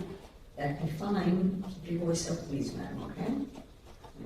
Ms. Martin, can you join me over here? And I'm just going to sit down so I don't block you.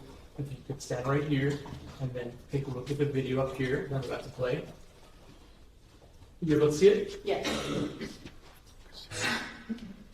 So can you tell the jurors and speak loudly who the girls are in the video? Yes. Okay. This is Coco Aguilar. This is Natalia Reed. That's Claudia Portucadero. That is Camila Alvarez. And here on the right, I think that's Katy Puig. And I'll play a little bit and we'll keep going, okay?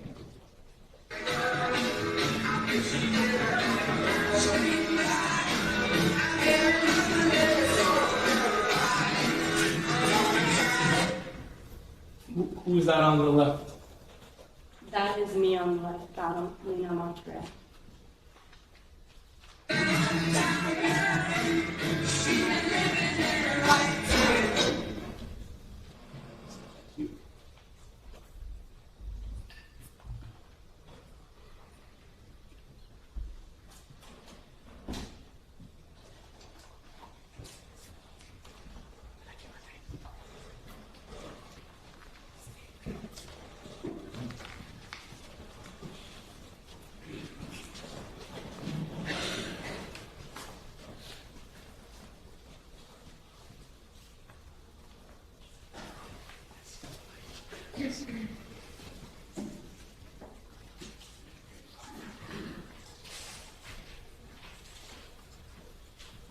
showing the defense states 11. May I approach, Judge? Yes.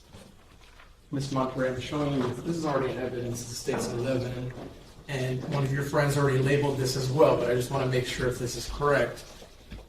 Were you sitting at position 8 on your return trip back to Ocean Reef? Yes. And was Lucy sitting to your immediate right? Yes. Now, why did you choose to sit in the middle? Because I've always been kind of scared of boats. And so, did you ask to switch seats with Lucy so you could sit in the middle? Yes. So prior to leaving, I guess Lucy moved to your right and you moved into the center. Yes. Okay. So when you begin the trip back to Ocean Reef, you mentioned that you had some alcohol. Would you say you were feeling the effects of the alcohol?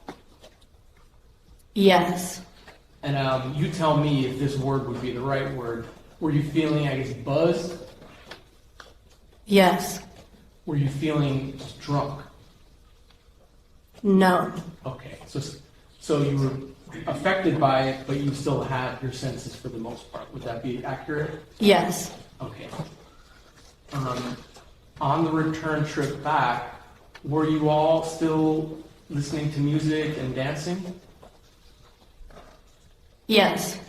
And when I say dancing, I don't mean full-blown moving around, but, I guess going back and forth and enjoying the music, enjoying yourselves. Yes. Okay. Now, as you're going towards Ocean Reef, is there anything out of the ordinary or unusual before the crash occurs? No. Was the impact, was it sudden? That means unexpected, right? Yes. Now, did you see George Pino steering the vessel, or he was behind you, so I'm imagining you weren't able to see that? I did not see, no. Okay. Were you looking or paying attention to channel markers, or do you know what a channel marker is? I know what a channel marker is, but I was not looking. So, moments before impact, were you aware that anything was directly in front of the boat? I was not aware. Did anyone make you aware by saying, watch out, look out? Did you hear anything like that? No. Did you feel the boat try to jolt out of the way or move suddenly before impact, or was it straight and then crash? I did not feel any jolts or movements. Was the crash loud? Did it make a loud bang? I don't remember. Did you fall out of your chair? Yes. Did you fall out of the boat? No. How about, or were you knocked unconscious after the crash? No. Did you hit your head immediately after the crash on anything? No.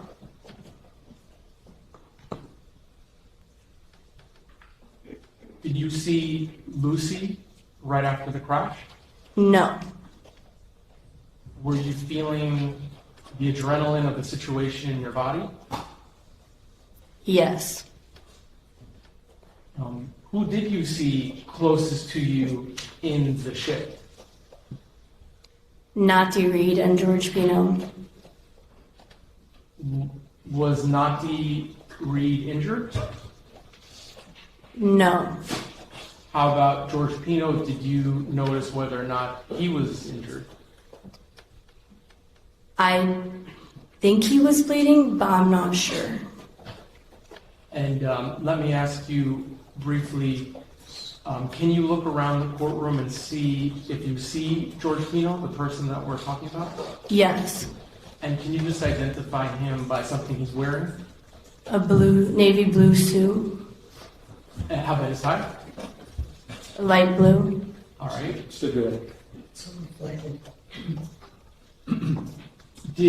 When George Pino was still on the boat, did he run towards you or did he say anything towards you? He said to jump. And did you jump? Yes.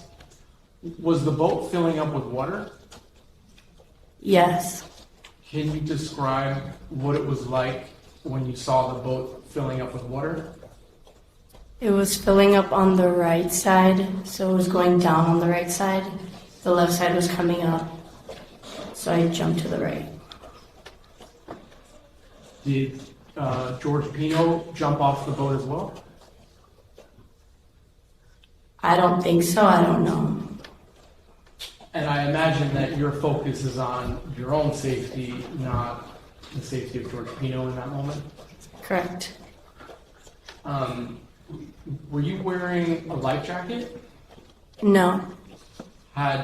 Were any of the girls wearing a life jacket? No. Was George Pino wearing a life jacket? No. Was Mrs. Ceci Pino wearing a life jacket? No. Was this a situation where you were asked to wear a life jacket and you didn't, or everyone was just happy, not wearing it? We were never asked to wear life jackets. All right. So when you land in the water, is it a situation where you're jumping a far distance, or at this point are you pretty close to the water? When I have to jump, is that what Yeah. you're referring to? Yes. I jumped, and when I got back up out of the water, I was far away from the boat.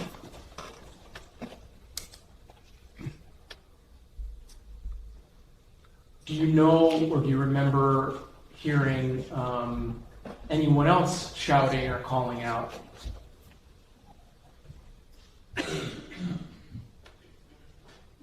No, but there was a lot of yelling, but I don't really remember. Were you frightened? Yes. Are you, when you're in the water, treading water, and you know what I mean by that? Yes. Are you surrounded by debris from the boat? Yes. Are there boat cushions as well floating around? Yes.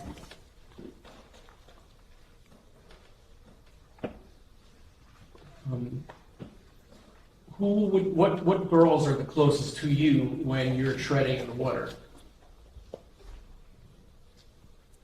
Andrea Knopfler, Katy Puig, and little Ceci Pino. Maybe Sarah Gutierrez as well, but I'm not sure about her.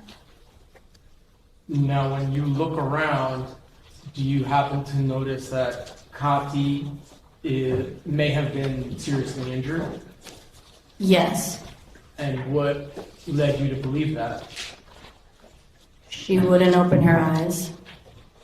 Was or I guess since you referred to it as that, was little Ceci and Andrea attempting to help and rescue Katy? Yes. Was Katy sort of propped up on some of the debris or a cushion? Yes. What did they use to prop her up? A piece of the boat.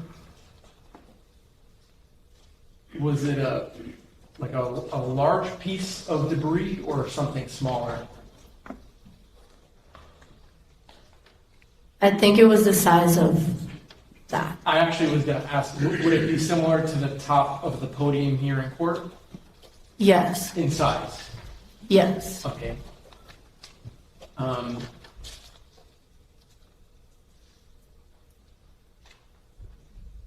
and I'm going to refer to it as like a Good Samaritan boat. You understand what I mean when I say that? Was there a Good Samaritan boat that helped you and your friends get to safety? Yes. Now, that boat that we're referring to, did it have like orange cushions? Yes. Who of your friend group was rescued onto that boat?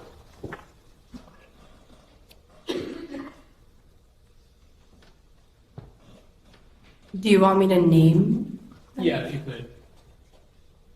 Me, Carolina Monterrey, Little Ceci Pino, Mia Rodriguez, Katy Puig, Coco Aguilar, Claudia Portocarrero, Al Garcia, Sarah Gutierrez. I think I'm missing. Oh, I don't remember if Cammy was on it, but I think at one point she was. George Pino, I believe, was also on it at one point. Now, the Good Samaritans, were they adults? They weren't teenagers, they were adults? Yes. Had you ever met them? Did you know them prior to them helping you? No. Did one of them help you get out of the water onto their boat? I don't remember exactly. Either that or I just got on. I don't remember. How about Katy? Did you see how Katy was brought onto that boat? No, but either the Good Samaritan people helped or we all helped. I don't remember. Okay, and that's totally fine if you don't remember. On the Good Samaritan boat, would you say it's pretty chaotic? Yes. Were you concerned for your friends that were hurt? Yes.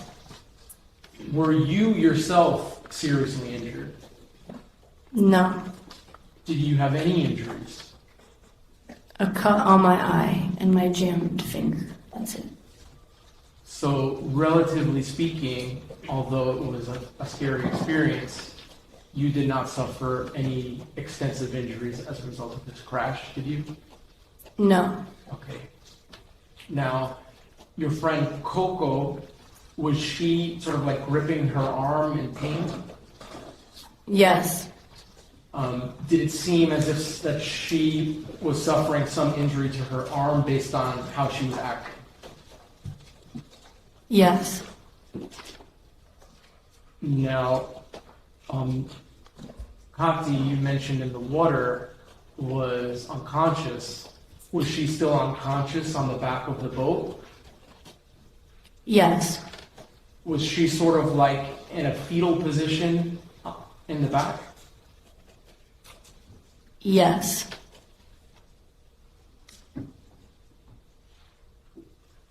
Was everyone doing their best to try to help her? Yes. How about Mia, Isabella Rodriguez, she goes by Mia. Was Mia also sort of like in a fetal position on the back of the boat? Yes. Did she also seem to be seriously injured? Yes. Now, unlike Katy, was she sort of making noises? Yes. Can you describe what type of noises she was making? She was like screaming, I'd say. Based on hearing her screaming, did it seem like she was in a lot of pain? Yes.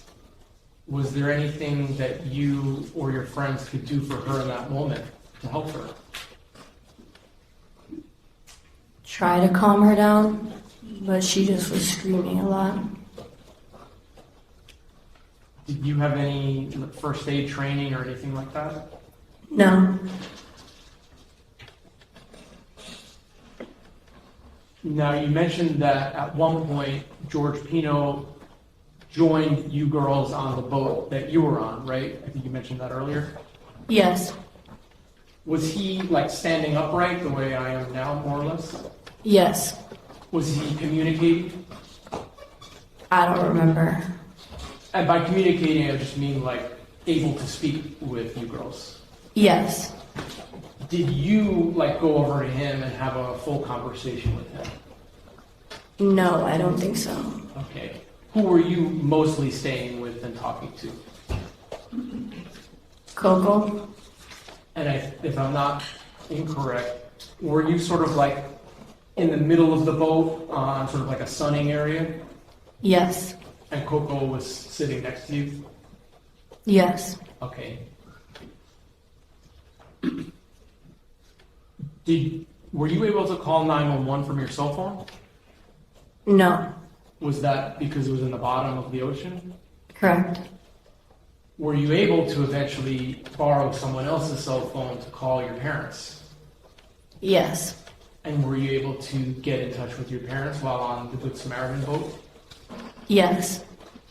Did you tell them that you had been involved in a crash? Yes. At some point, does a police boat come up to the Good Samaritan boat? Yes. Did the police officer go onto the Good Samaritan boat and try to help Katy and Mia? I think so.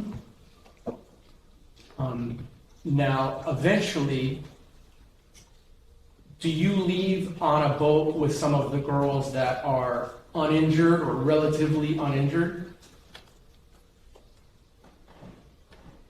Yes. And then the girls that were more injured, like Katy and Mia, did they go with another boat? Yes. Okay. Now, Lucy Fernandez, after the crash, right, you had said that she was sitting next to you. Do you ever see her again? No. Do you know what happened, and not from what people told you, but from seeing it yourself, do you know what happened to Lucy? No, I never saw her after. Okay. When you board the police boat with some of the girls that are less injured, do you go to like a ranger station or something like that? Yes. And when I say ranger station, I mean like there's picnic benches and bathrooms, things like that. Yes. When you get there, is there like fire rescue or people that are checking out all the girls to make sure that they're okay? Medically assessed, I guess I could say. Yes. And so you were attended to by like medical personnel before going home that night? Yes. Okay.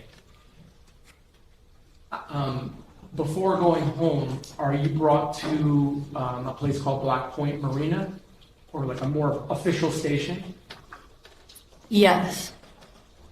And how do you get there? To Black Point? Yeah. On a boat?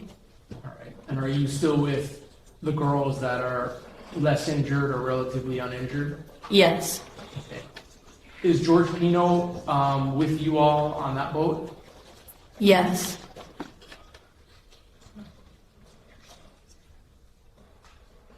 And then when you get to Black Point Marina, do your parents come and get you from there? Yes. And then you go home and you sleep in your own bed that night? Yes. Okay.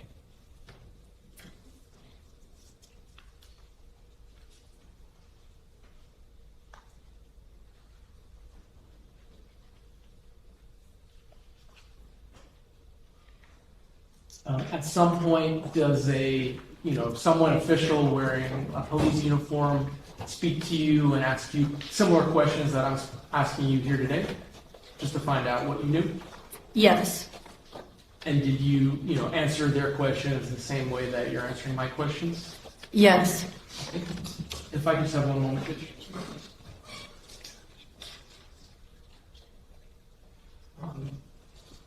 Thank you so much for being here. I have no more questions for you. The defense may have a few questions, but for now, okay. Okay. Thank you.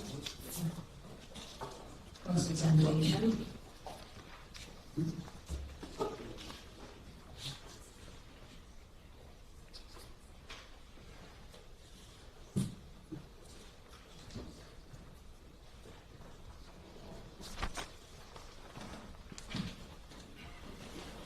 Good afternoon, Ms. Monterrey.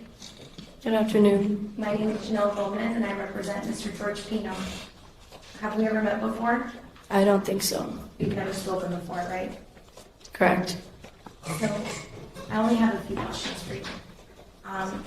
During direct examination, you mentioned that after the accident, you saw Mr. Pino on the boat, and he was the person that said to jump. Can you repeat that? Sure. Right now, during direct examination, when the prosecutor was asking the questions, you said that you had seen Mr. Pino on the boat after the accident, and you heard Mr. Pino say jump. Correct. Okay. Do you recall?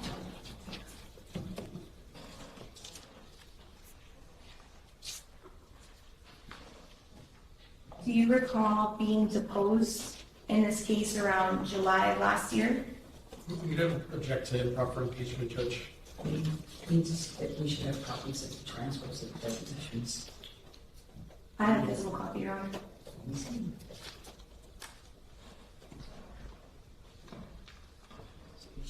Language record.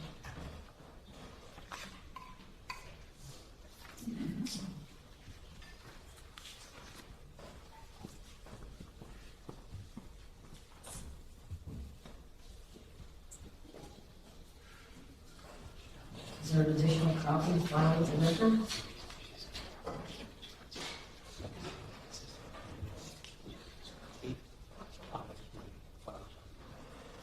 Judge, we did not file any depositions in this case.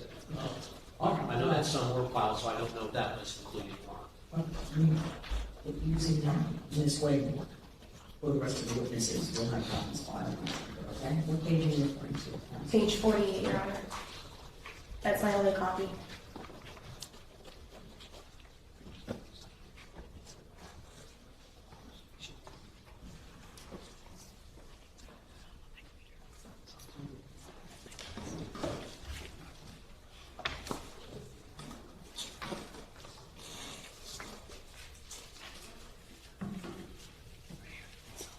You need to just rephrase your question on that. So, Yes, Your Honor. Thank you.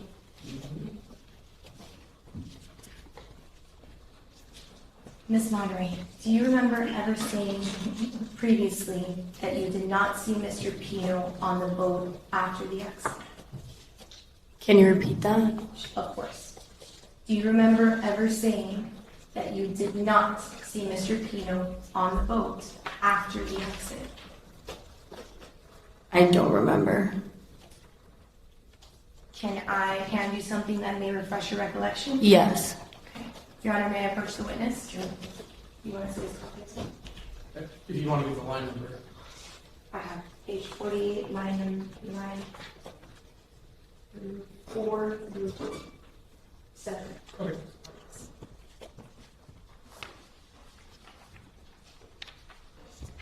just read it to yourself, and after you read it, let us know if that refreshes you. What line is it? The highlighted language.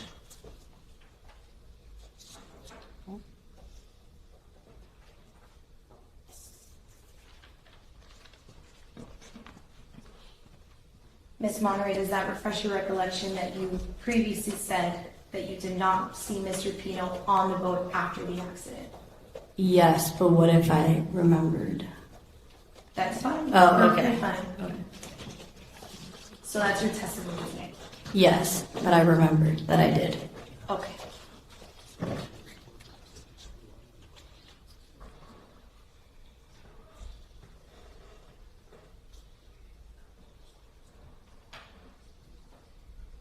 And did you ever say that you had seen Mr. Pino on the floor unconscious? I don't remember. Okay. You've known little Ceci since elementary school, right? Yes, or younger. That's when you first met little Ceci. Yes. Do you remember how old the two of you were when you first met? You can recall? Like 4 years old? And you maintained a friendship with little Ceci throughout the years, right? Yes. And to this day, do you still consider little Ceci a good friend? Yes. Is it safe to say that you and little Ceci grew up together? Yes. And you also know Mr. and Mrs. Pino, right? Yes. You've known them since you were a little girl. Yes. And have your parents met Mr. and Mrs. Pino before? Yes. You have visited their home in the past?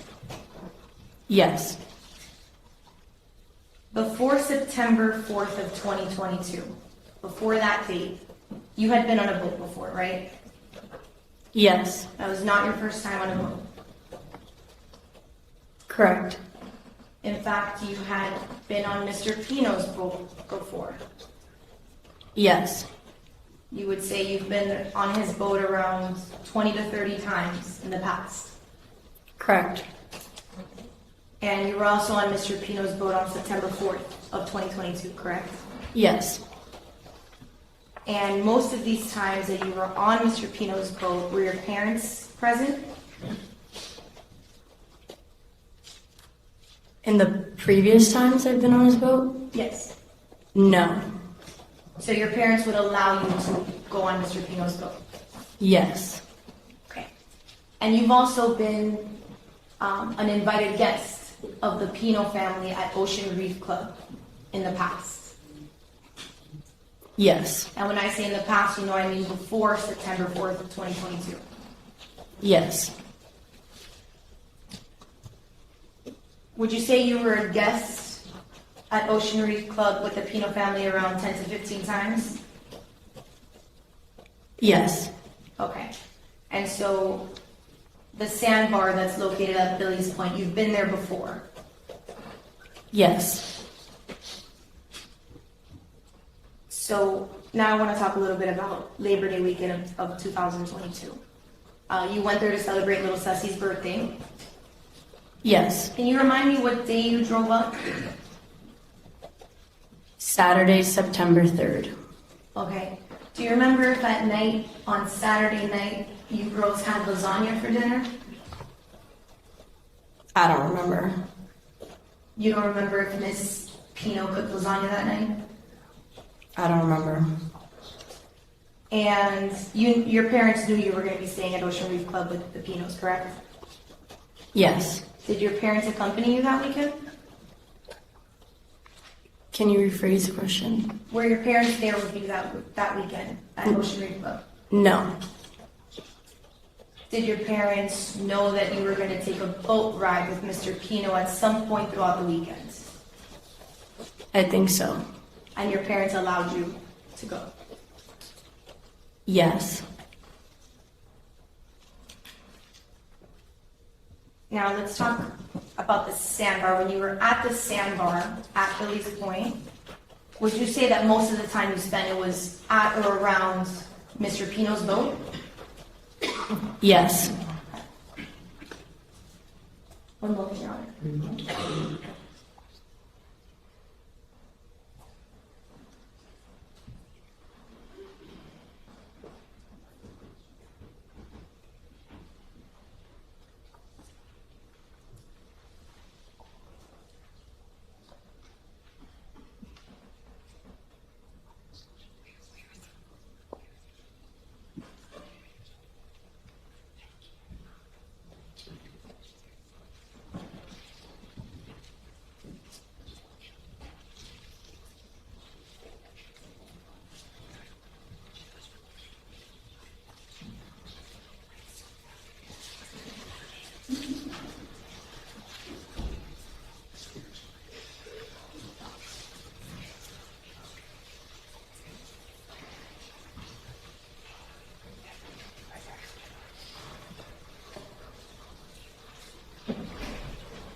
Ms. Martin, you were interviewed by an officer after the accident, right?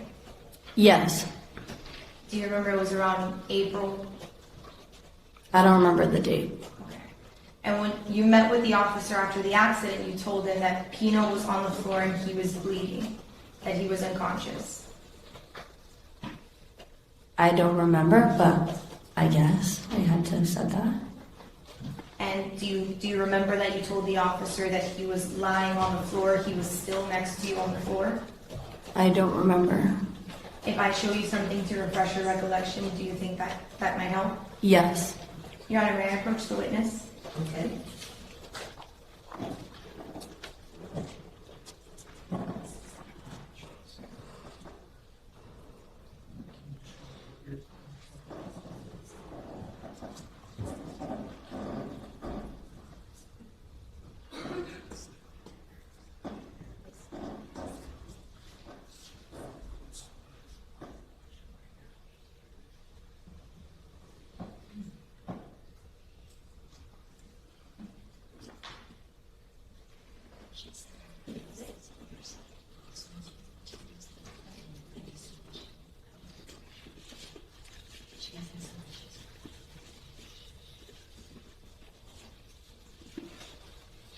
Your Honor, may I approach the witness?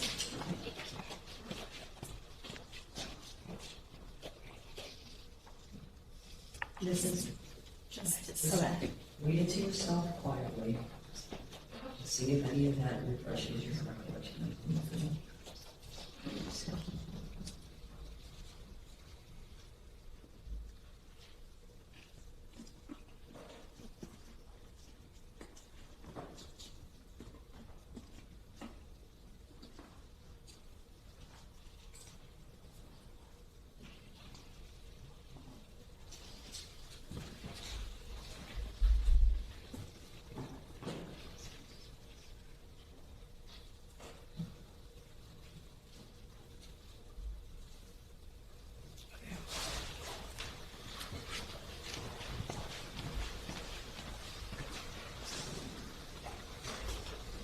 Does that refresh your recollection that you previously told an officer that you had seen Mr. Pino on the floor unconscious and that he was bleeding?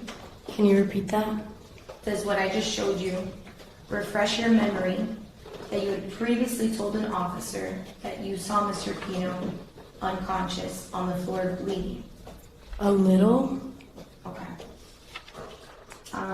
Two more questions for you. When you left the Sandbar, you were on Mr. Pino's boat, correct? Traveling back to Ocean Reef Club Yes. that day on September 4th, 2022. Yes. Did you ever feel that Mr. Pino drove his boat in an excessive speed? Sorry, can you repeat that? Did you ever feel like Mr. Pino was driving too fast? No.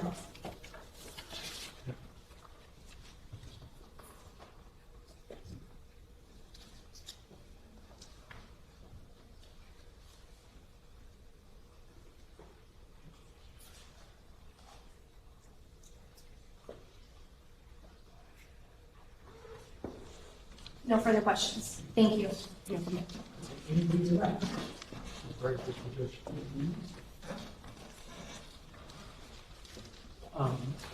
Very briefly, the crash that we're all here for, was that the worst thing that's ever happened to you in your life?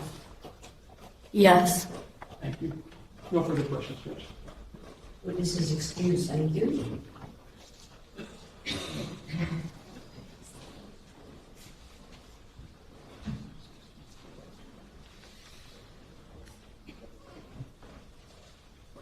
Please. It will call Brent Reitman, please. Brent Reitman.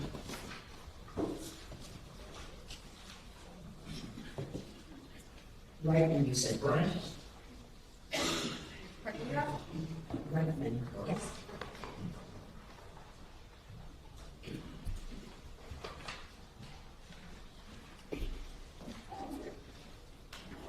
Please come forward. Face the clerk, raise your right hand and be sworn.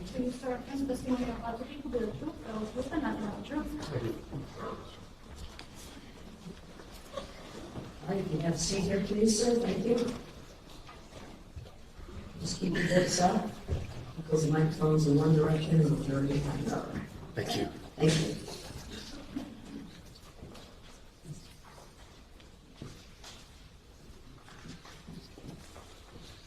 Good afternoon. Good afternoon. Would you please introduce yourself to the jurors? My name is Brent Reitman, and I'm a civil trial lawyer in Broward County. How do you like being on that side of the podium? It's an odd sensation. Okay. How long have you been an attorney? I've been an attorney since 2010. I've been practicing civil trial law for the last 13 of those years. Are you a solo practitioner or are you part of a firm? I'm part of a law firm with 3 other attorneys. Who are those other lawyers? It's myself, Scott Lieberman, Ivan Cabrera, and Sean Thompson. For those who may not know what a civil trial attorney does, can you tell the jurors a little bit about the type of law that you practice? Absolutely. So primarily, our law firm handles cases for victims or their families who have unfortunately befallen catastrophic injuries. I want to ask if your firm was retained by the family of a young lady by the name of Katerina or Katy Puig. Yes. And was that in relation to injuries that she suffered as a result of a boat crash that occurred on September 4th, 2022? Yes. Were George Pino and his wife, Cecilia Pino, 2 of the people that the Puigs were suing as a result of what happened to Katy? That's correct. Maybe approach on legal issue.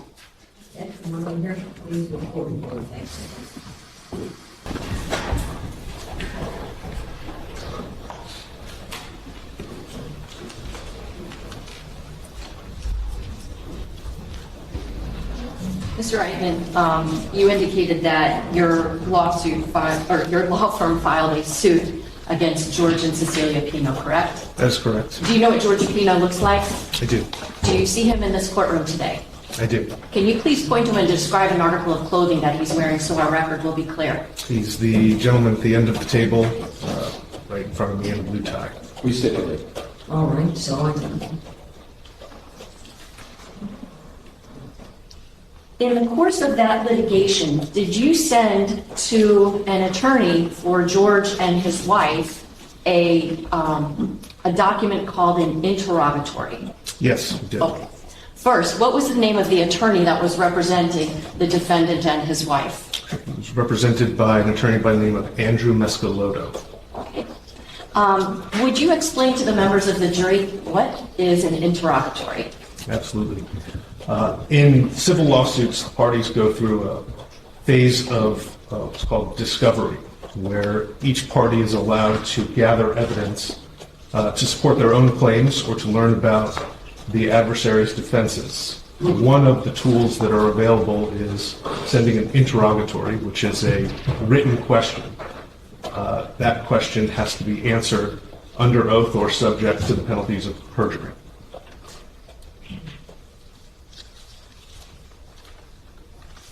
For the record, I'm showing counsel states 1X and 1W. Subject to the prior objections, Your Honor. Right? Mr. Reitman, I'm showing you states 1W and 1X. Can you take a moment, look at each of these exhibits and tell us if you recognize them?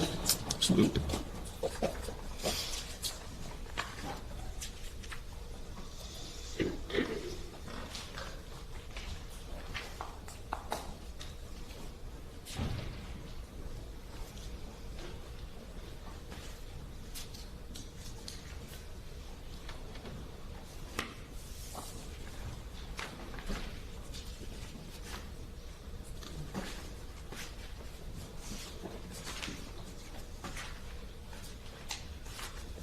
I recognize them, yes. Are these in fact the interrogatories and the answers to your interrogatories that was filed in the lawsuit against Mr. George Pino and his wife? Yes, they are. Judge, at this time I've moved states 1X and 1W for identification and evidence. Same objection, Your Honor. All right, no objection admitted. 1W marked for this states exhibit 12 in evidence. 1X states exhibit 13 in evidence.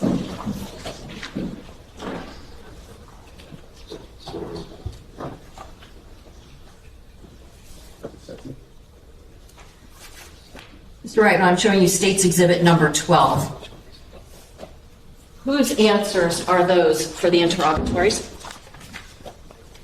This one is the answers of George I. Pino. All right. Now, I want to ask you, on the last page of that document, is there a place for the defendant to sign his name?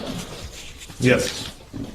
Above the part where he signs his name, is there something known as a jurat? Yes. Can you explain what is a jurat? So the jurat is where the oath of the declarant comes in. Florida rules allow you to either affirm under oath or to make a declaration under the penalties of perjury, which is what this one appears to be under 28 U.S.C.A. 1746. Could you actually read to the members of the juror what it was that the defendant signed off as far as the truthfulness of his answers? Sure. According to this jurat, it says, pursuant to 28 U.S.C.A. 1746, which is the statute I just referenced, I declare under the penalty of perjury, under the laws of the United States of America, that the foregoing interrogatories are true and correct to the best of my knowledge. On. And what was the date that he signed that document? This is dated October 19th of 2023. Now, the boat crash that was the subject of this litigation, that was on what date? September 4th, 2022. So this is more than a year after the boat crash, correct? About 13 and a half months, correct. Now, let's go over a couple of the questions that were asked and the answers. I want to direct your attention to question number 5. What was the question that you were seeking an answer to in interrogatory paragraph number 5? The question on number 5 is describe in detail how the incident described in the complaint happened, including all actions taken by you to prevent the incident. What was Mr. Pino's answer under oath and penalty of perjury? It was pursuant to Florida Rule of Civil Procedure 1.340 subsection C. Mr. Pino refers to his statements on body cam to FWC Investigator Thompson. What question did you ask in paragraph number 6 of this document? But do we want to explain what that 1.340C is? Sure. Oh, sure.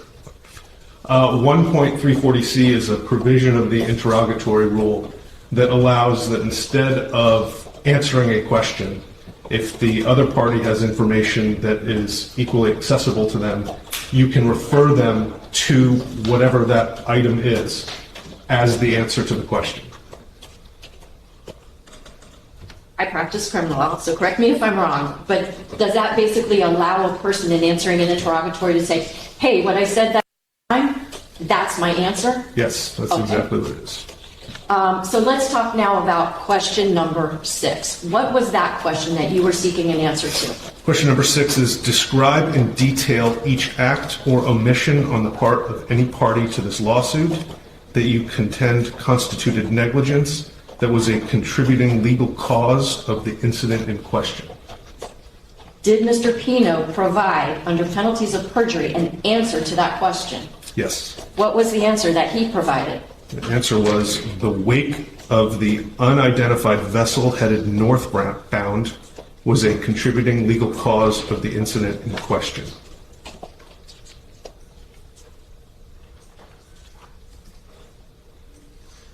I want to direct your attention to paragraph number 17.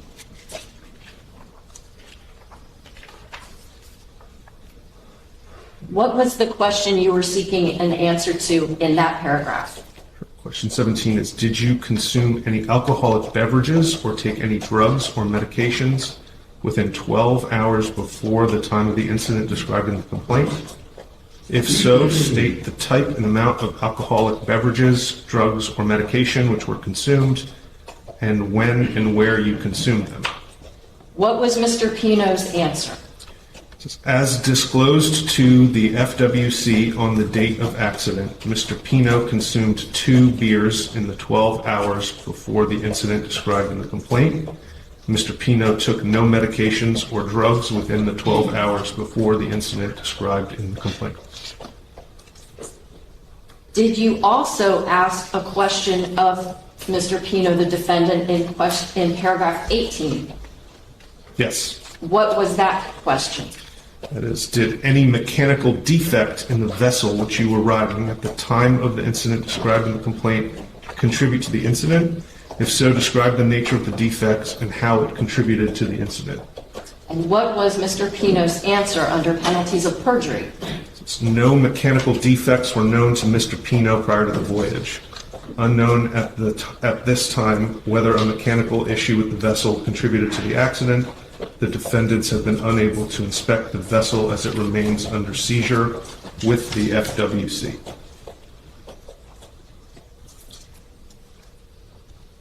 Ultimately, were the civil proceedings involving the defendant George Pino and his wife resolved? Yes. They're no longer active, is that fair to say? Yes. No other questions, Your Honor. No questions, Judge. Your Honor, can we reserve a further hearsay objection as well as to the interrogatory of Sept? Objection, Judge, speaking on objections. Sorry? She doesn't want to speak. Whatever was reserved previously, those objections have been reserved. Okay, very well. May I have excuse you? Thank you, sir.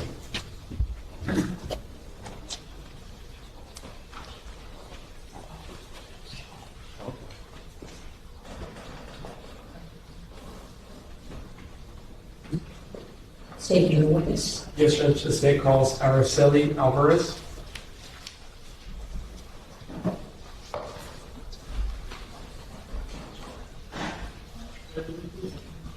So, that's the case. Aracely.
Please step forward, please the clerk, raise your right hand and sworn. Testimony about the truth, the truth, the whole truth, and nothing but the truth.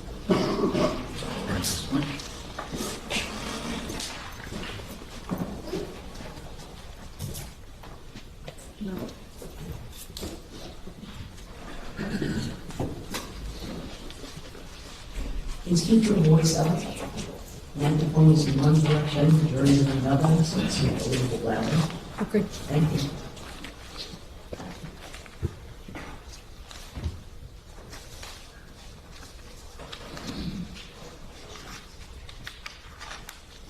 Can you proceed, Judge? Yes. Good afternoon, ma'am. Good afternoon. You have a microphone in front of you, so if you could just use that and keep your voice up, okay? Okay. Ma'am, can you please state your full name for the record and introduce yourself to our jurors? Hi, good afternoon. My name is Aracely Alvarez. And Aracely, do you go by Shelley? I do go by Shelley. Okay. So, ma'am, who do you work for? Currently for Playa Largo. Current Playa Largo. And is Playa Largo a resort? It's a resort. Are you an event planner? I am. How long have you been an event planner for? Since 2022. So before being an event planner at Playa Largo, were you an event planner at Ocean Reef Club? I was. How long were you employed at Ocean Reef Club in general? In general, off and on since 2006. Okay. And so were you working there full-time? Yes, when I worked for Ocean Reef, I was full-time. And before you became an event planner, did you work at like an ice cream shop or a smoothie shop, something like that? I did. And would you serve guests at the club? Yes, members of the club. I'm sorry, you're gonna need to talk to those. More? Okay. Okay. Now, just briefly about, we've heard Ocean Reef Club mentioned. Can you tell the members of our jury what exactly is Ocean Reef Club? It's a private club down in the Keys. Is it membership only? Membership, yes. Are there like large events, weddings, things of that nature hosted at the club? Yes. Are there like villas or houses that can be rented? Yes. And is there a fee to become a member? There is an initiation fee and there's fees. Can I just come without a membership to Ocean Reef Club and use the facilities and things like that? No. Would I need somebody who's a member to invite me? Correct. Okay. Now we're here for a trial, State of Florida versus George Pino.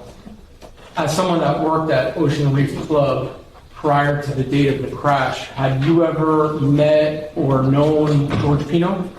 I have seen him in the club before, yes. Okay, and I saw you looking. Do you see him here in the courtroom? Yes. Could you just describe an article of clothing that he may be wearing? Blue jacket. Okay, Light blue tie. It's a blue jacket with a light blue tie. Identified. Thank you. Thank you, Judge. Now, just so that I understand, although you may have seen him around the club, was he like a personal friend of yours or anything like that? No, he's just, he's a client of ours. He's a patron, basically. Correct. Okay. Now, how about the Fernandez family with their daughter Lucy Fernandez that is now deceased? Did you know that family as members of the club as well? I did.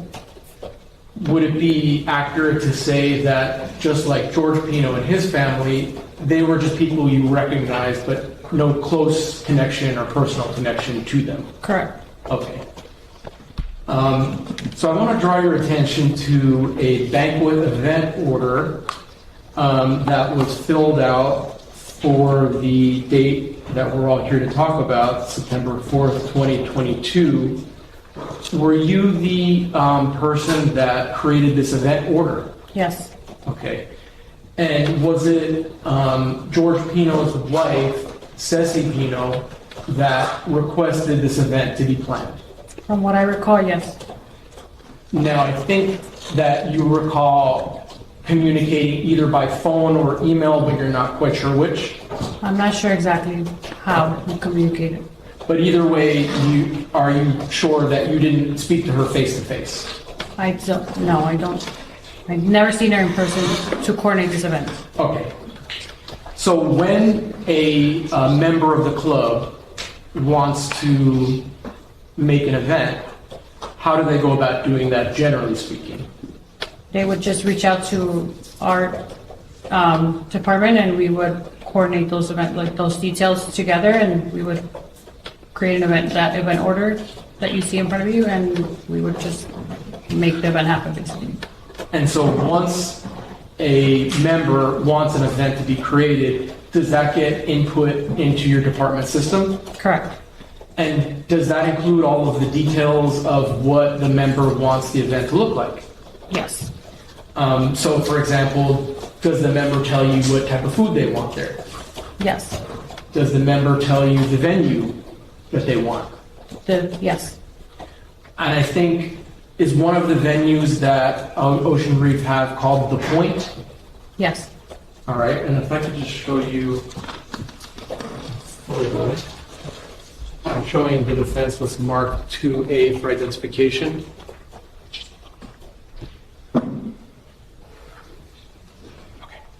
May I approach, Judge? Yes. Ma'am, I'm showing you what's marked for identification. It's 2A.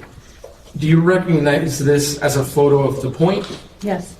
And is this the place where events can be hosted by Ocean Reef? Yes. All right. Judge, I ask that it be admitted? No, Judge. I am March for the States Exhibit 14 in evidence.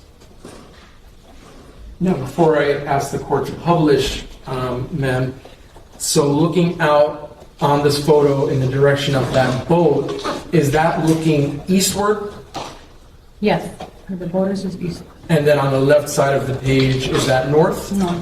All right. May I publish that, Judge? And just again, repeating what the witness said, in the direction of the boat at the top, that's east, and then on the right side of the page.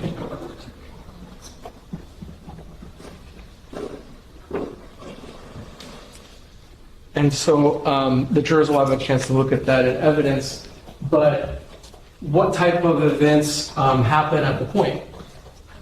We can do anything from a simple cocktail party to a ceremony for a wedding. It's an open space, so we can practically do any type of event there. Now, as far as the billing, is your department also responsible for the billing? Our sister department, basically, our banquet department is in charge of that. Was in charge of it. And then I guess I should also ask, for catered events, do you yourself go to cater the event, or is there staff that does that for your department? There's a different department that does that. Okay. So, to be clear, you basically take the event request, you document the order, input it in the system, and then let the banquet people know what to do. Correct. All right. So I'm going to show you some records, ma'am, that I think you've seen before. This is states 1Y and 1Z for identification.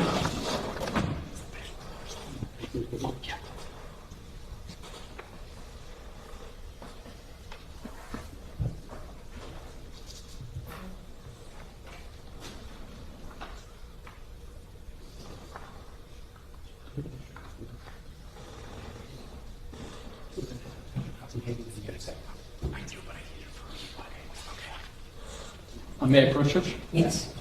So ma'am, let's first start with 1Z. Oh, no, sorry, 1Y. It's a 2-page document. And let me show you the second page. Is this the banquet event order that was generated for the Pino party to be hosted September 4th of 2022? Yes. And some of the details on it, are you familiar with based on your coordination with the Pinos? Basically information that they gave to you and you inputted. Yes. All right. And then also 1Z, is this the receipt for the banquet that corresponds to the banquet event order form that we looked at? Yes. Okay. Judge, I'd ask that these documents be admitted. No objection. Without objection. C1Y, March for a date, States Exhibit 15. I'm sorry, what number? 15. Thank you. 1Z, States Exhibit 16.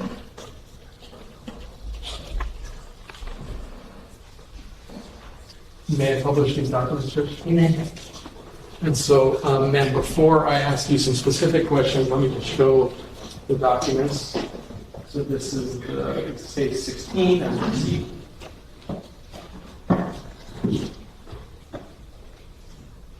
And then states 15 as the banquet event order. And I know it's small print, so ma'am, I'm going to ask for you to help me publish this to the jury, okay?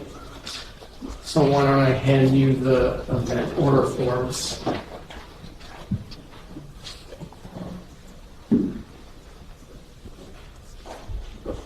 So, am I correct that this event was for 24 people Yes. at $52 a person? Yes. Okay. Now, was there also a cocktail reception set up for the Pinos? So we just named it a cocktail reception, but yes.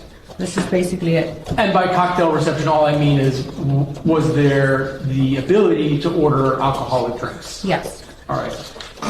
Now, for this event, would the guests have to pay for the drinks themselves, meaning the host isn't giving an open bar? The host is giving juices, waters, and soft drinks, and then the alcohol was going to be paid by the guests. Okay.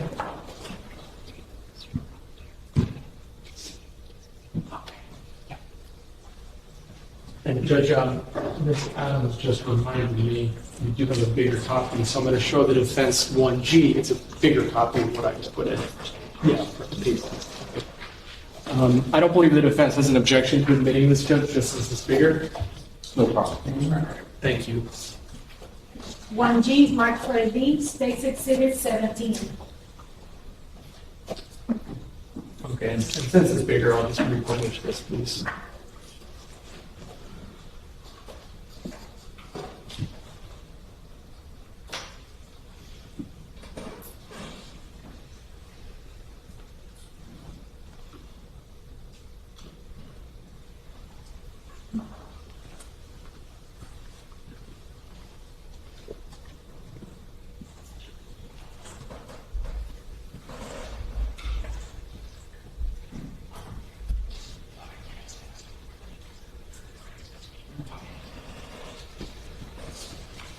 I'm going to try to get you out of here soon, ma'am. Just a few more questions.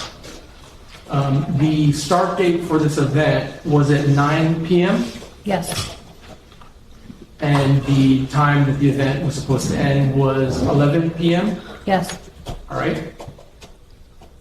And is there information in these documents about the cost and the amount that's supposed to be paid by the Pinos? Well, Or is that on the receipt? It's on the receipt, but basically the price point that you see here would have been paid for them, by them, sorry. And if you could look at the document that has the receipt, was the amount for the event $1,878.72? Yes. And this transaction, did it actually go through on or about 9:57 a.m. September 4th? The transaction itself? Yes. Okay. Now, do you learn, ma'am, that this event, it never took place? No, I didn't. Was the food cooked? Yes. Were the tables set out? Yes. Did any guests come? No. Just one moment, Judge. Thank you so much, ma'am. I appreciate you being here. I have no more questions for you. The defense may have a few, but otherwise, thank you so much. Cross. Good afternoon, Ms. Aracely. My name is Mark Shapiro. Hi, Mark. I think you and I had an opportunity to speak previously when I took your deposition of states. I don't know if you recall that or not. Yes, I do. I see you in person. Thank you. Over Zoom as we previously met. Ms. Aracely, the Pinos, as you said, were members of the Ocean League Club. Is that right? Yes.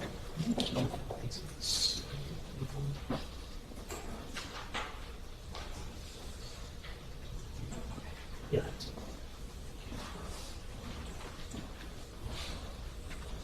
And members of the Ocean Reef Club, they have certain benefits, one of them being a member to begin with. Is that right? A member to what, sorry? I mean, having membership at the Ocean Reef Club brings with it certain benefits, does it not? Yes. For instance, being able to make a reservation at the Point Restaurant, correct? The point isn't a restaurant, but yes, they have an ability to make reservations at a restaurant. Well, where the banquet was to be taking place, they have the benefits of membership by being able to reserve that space, invite guests, and enjoy the food and beverages that the guests will be providing, correct? Yes. Now, on this particular reservation, it was set for September 4th, which was the Labor Day weekend. Is that right? Yes. I think we already established that. And Mrs. Pino, you testified, was the person who actually finalized the transaction, securing the location. Is that right? From what I recall, yes. All right. Well, on the receipt that she referenced a moment ago. We have this exhibit 15.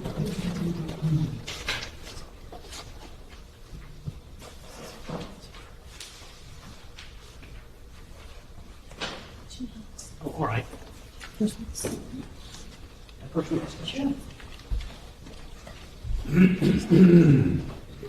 it 16.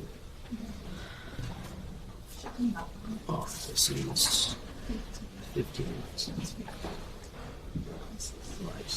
So Ms. Aracely, the receipt as evidenced in State's Exhibit 16, that was paid for, as we said, by Miss Cecilia Pino, Mr. Pino's wife. Is that your recollection? What do you mean by paid? Well, I have a receipt here. I thought that the state asked you when you answered their question about who it was that planned for the event. Oh, yeah, right. Who coordinated the event? Yes, her. It was Mrs. Cena? From what I recall, yes. All right. And that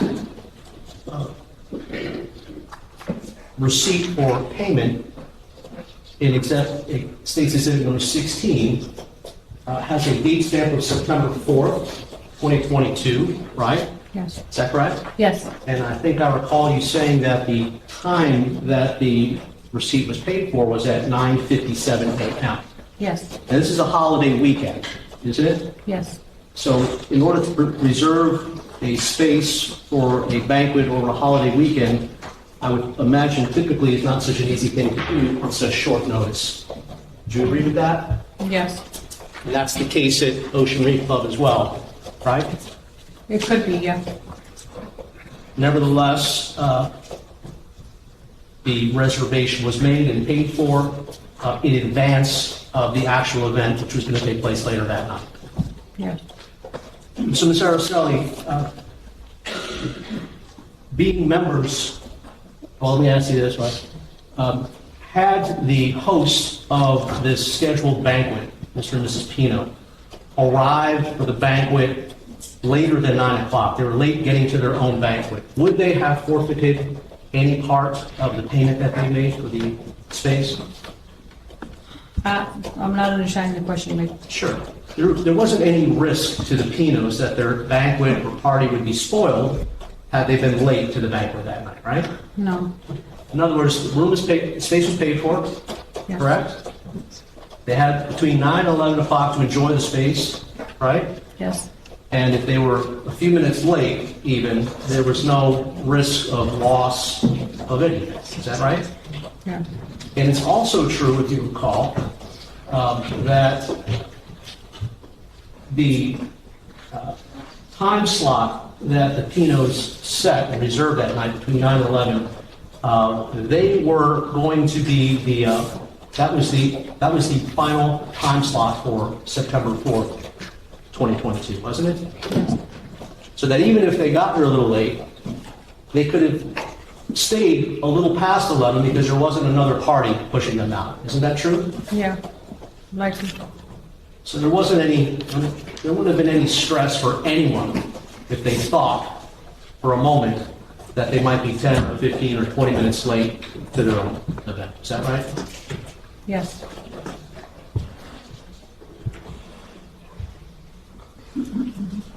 Come please. Thank you, Mr. Aracely. Nice to speak to you. Anything to that?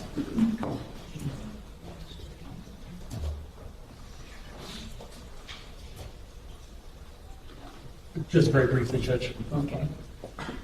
Ma'am, you've testified and the documents show that this event was from 9 p.m. to 11 p.m. Is that correct? Yes. Did you ever tell George Pino or Ceci Pino, don't worry about it, you show up whenever you want? Did you ever say anything like that? No. Okay, thank you, ma'am. All right, witness is excused. Yes, thank you, Judge.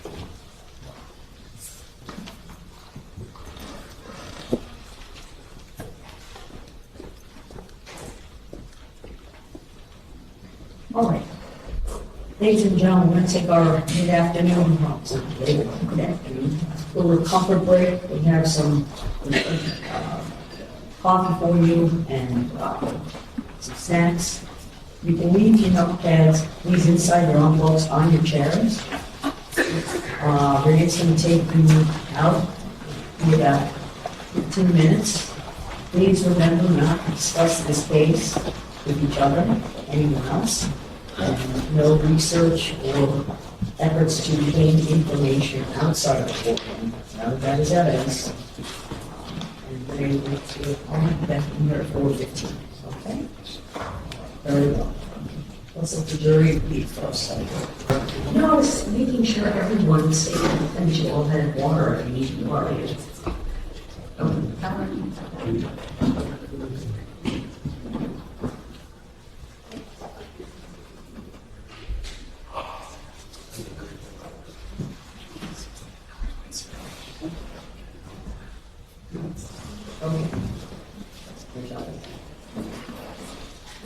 There's a couple of other witnesses you want to get today, correct? Two more, please. Two more.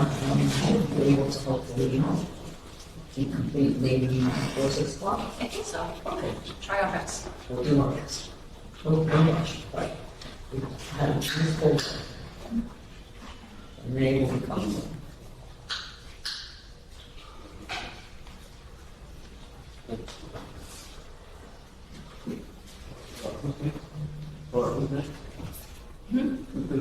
Hilary Candela.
All right.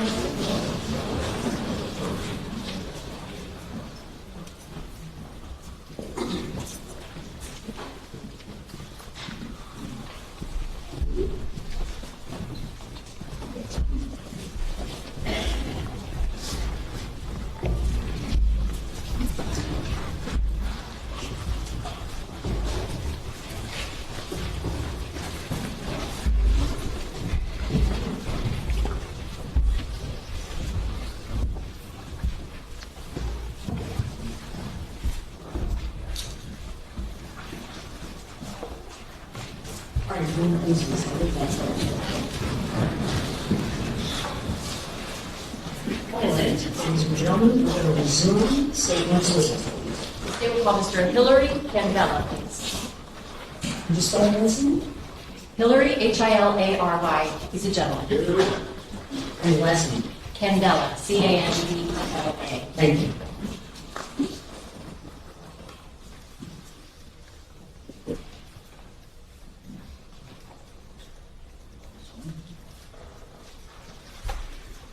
All right, sir, would you please step over, face the clerk, raise your right hand and be sworn.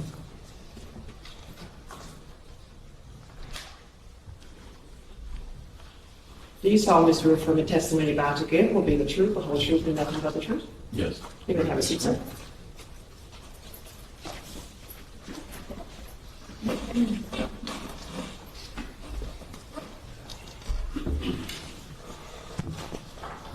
And so just keep this really loud because the microphone is in one direction and yours in another. Thank you so much. Good afternoon. Would you please introduce yourself to the members of the jury? My name is Hilary Candela. What do you do for a living? Insurance. Mr. Candela, I want to take you back to September 4th, 2022, the Sunday of the Labor Day weekend.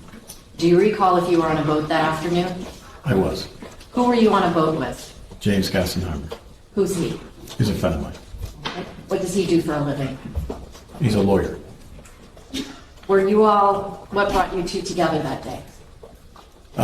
James had just become a member of Ocean Reef. I used to be a member of Ocean Reef with my parents as a child.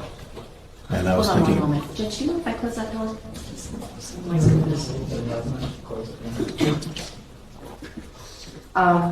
I'm sorry, something about Ocean Reef?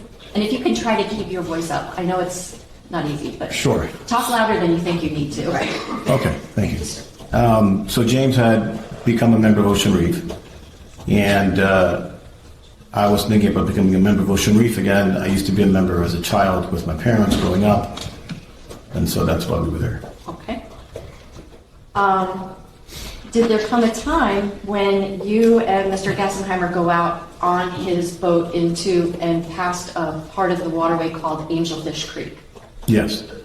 Do you remember about what time of the day it was? It was dusk. It was not dark. Okay. What had you been doing earlier in that day? We were touring Ocean Reef with the Gassenheimers and another couple. Who's we? So it was James Gassenheimer's wife, me and my wife, and another couple. Okay. Where were you guys going to be heading to as you leave Ocean Reef at dusk that day? Where were you? We were taking James's boat back to Coconut Grove. Okay. As you leave past Angelfish Creek and make the turn to go north, like up toward Coconut Grove area, can you tell the jurors what is it that you see? We saw a collection of boats and something strange that was white coming out of the water. Okay. Did you later get a chance to see what, in fact, that white thing coming out of the water was? Yes, it was. What was it? It was a capsized boat. The record I'm showing counsel states 1K for identification.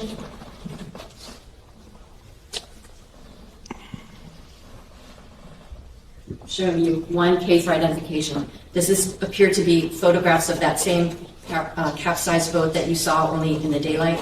Yes. At this time, I'm states 1K for identification and evidence. No objection. Without objection. State Exhibit 1K, previously marked identification, will become State Exhibit number 18.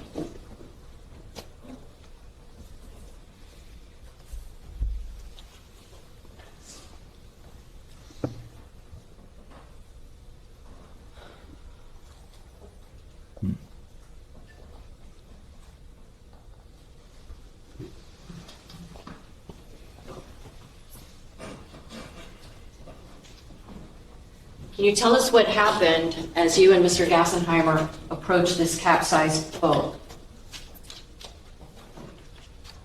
There was a lot of yelling to slow down, that there was a missing 17-year-old girl. And as we slowed down and we began to drift north, we were heading in the direction of the capsized boat. Okay. Do you see if there's any people in the water at that point in time? I did not. Were there other boats that did have people on them? Yes. Did some of those people that were on boats appear to be teenage girls? I believe so. That boat was a little further in the distance. Was that boat a larger type of a boat? Yes. Did it have a platform at the back of it? Large platform, yes.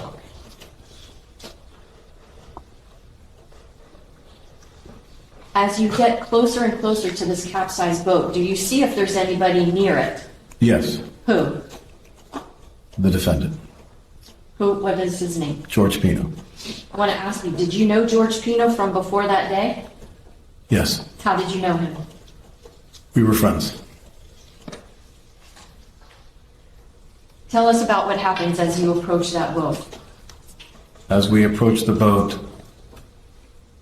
I asked George if it was him, and he said it was. I asked him what happened. He said that they had hit a marker. I asked if he was okay. He said he was. And then he said that they were looking for this 17-year-old girl. Do you see George Pino in the courtroom today? I do. Can you please point to and describe an article of clothing that he's wearing for the record? He's over there. He's wearing a blue suit with a white shirt and a blue tie. Stipulated. All right, so again, Do you remember what part of this capsized boat you saw the defendant next to? He was holding on to the bow of the boat.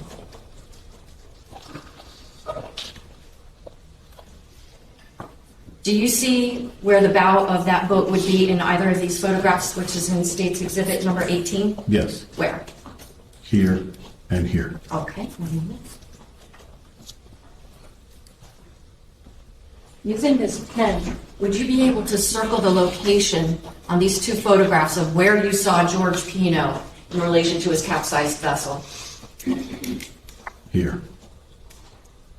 Okay. And on this, he would be on the other side. Okay. Can you just draw kind of an arrow to like the location, but just right other side? Yeah. Oh, right here? Yep.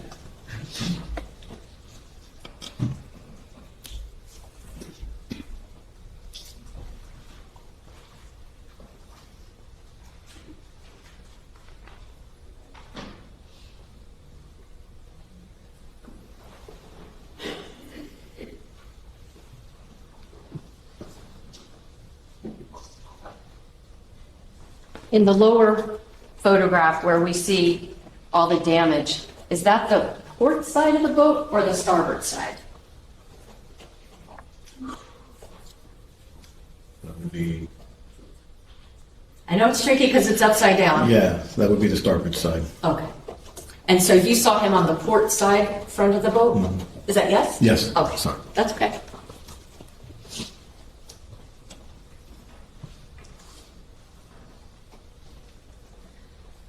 So as you have this exchange of information with the defendant, are you like right up in his face? No, Are you still on Mr. Gassenheimer's boat? I was on Mr. Gassenheimer's boat, yes. Okay.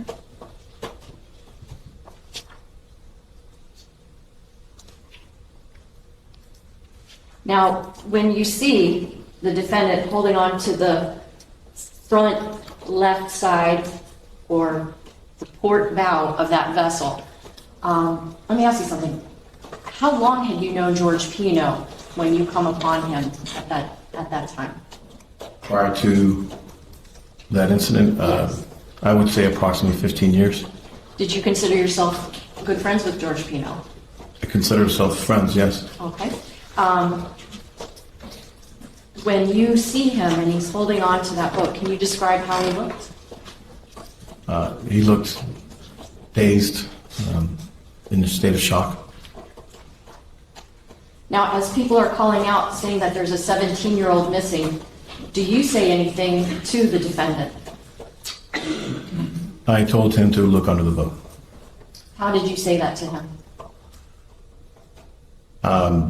As best you can recall, even though we're in a courtroom, can you please try to recreate the manner in which you spoke to George Pino from Mr. Gassenheimer's boat?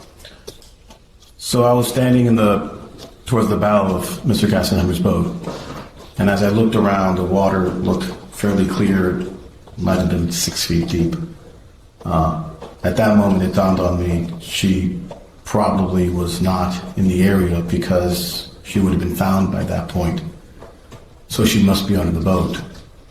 And so I told George to go look under the boat. He didn't respond initially, and then I moved. Hold on, let me say. Okay. Did you say to George Pino, go look under the boat? Yes.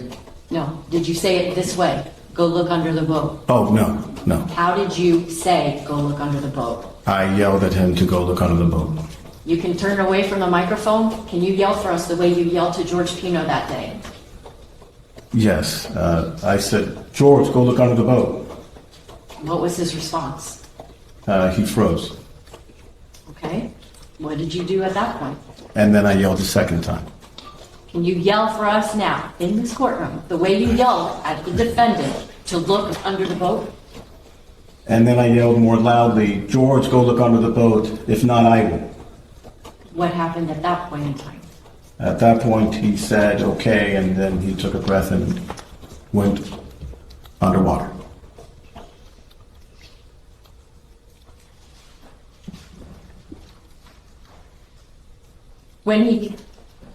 Did he come back up from underneath the boat? Yes, Did he have anybody with him when he came back up from underneath that boat? he had Lucy. Tell me about who is Lucy? Lucy was the 17-year-old missing girl.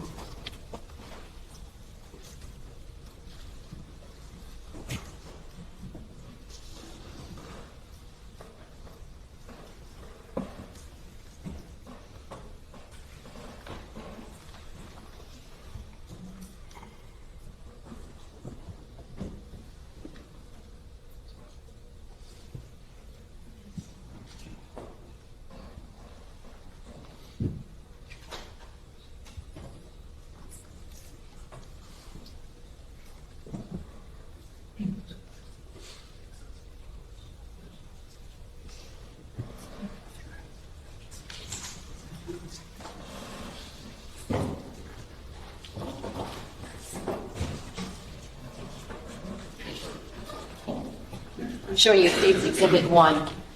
Do you recognize who this person is? Yes, Who is it? Lucy Fernandez. Did you ever know Lucy Fernandez when she was alive? No. Did you know her parents? Yes, What are her parents' names? Andy and Melissa. How did you know them? Through the Epiphany Parish community. Common friends. Pardon me? Common friends. Now, can you describe for the jurors, what do you actually see as George Pino comes out from under the boat with Lucy? As George comes out of the boat with Lucy, there was a small boat nearby that he was trying to swim to. And then we turned in that direction so that we could help. And that's when James Gassenheimer tells me that he knows CPR and he jumped out of the boat. And I took control of his vessel. And where did James Gassenheimer go once he jumped off the boat? He swam towards the boat that George swam towards, and he got on the boat and began doing CPR on Lucy.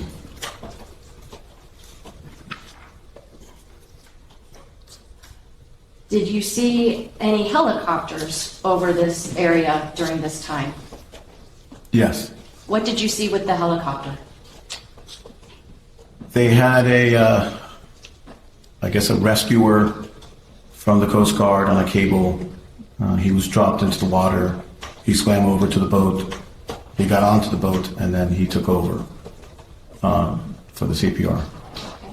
Does that boat remain in the same place? Or let me rephrase that. Does Lucy remain on that small boat? Not for the entire duration, no. Okay.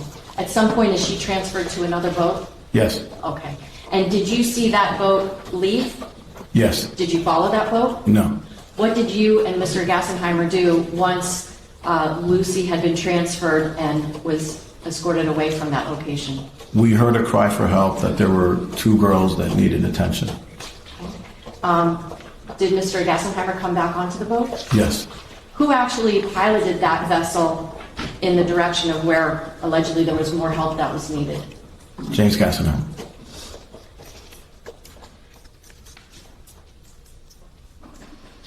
Where were these, like in what direction do you head toward upon hearing that there were additional people that needed help? South.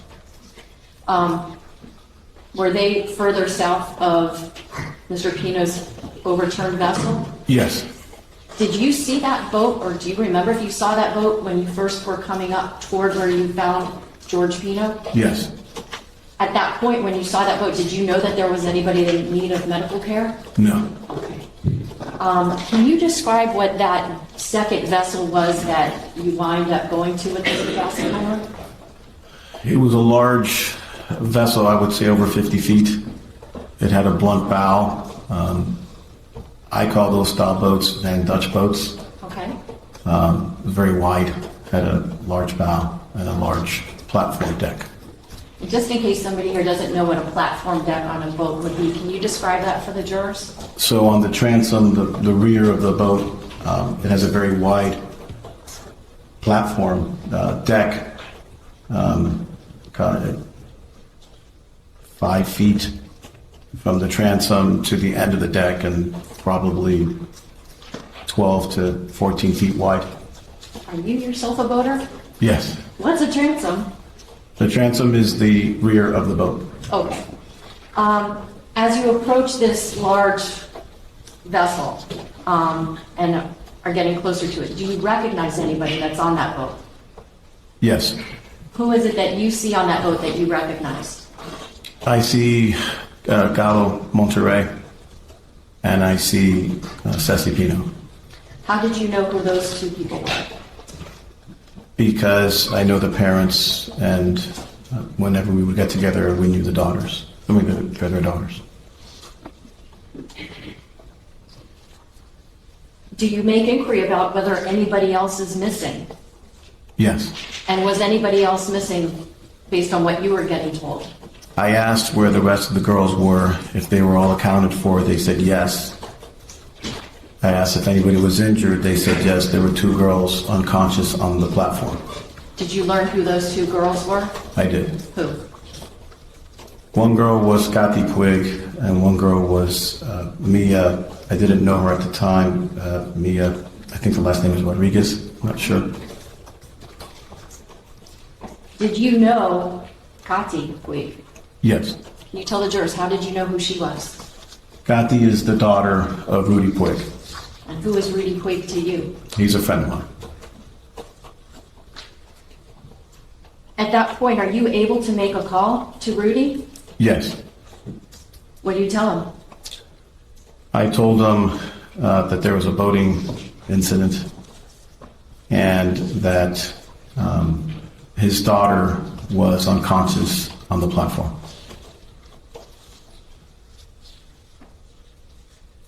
At some point, does a police boat make its way to that large boat with the big platform? Yes.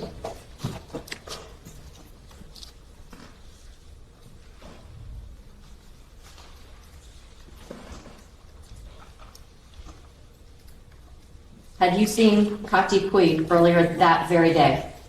Yes. When you are out on the waters with Mr. Gassenheimer that afternoon going into the later hours, what was the weather like? It was very pretty. We commented as to how beautiful it looked. It was very calm. Without getting into any details, is Katy in the same condition now as she was before No. this crash? No. No other questions? False? Moment, Judge?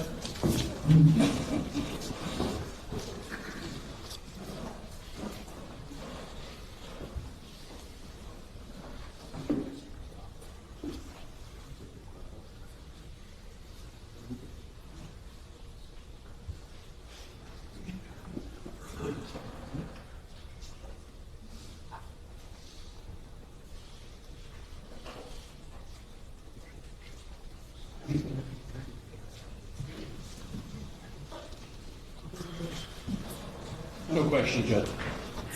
All right, very well. Excuse me. Thank you.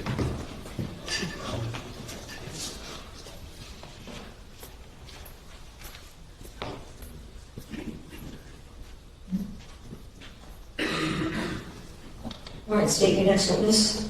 Yes, Judge, thank you. The state calls Robert Brutto, Spell the last name. Brutto.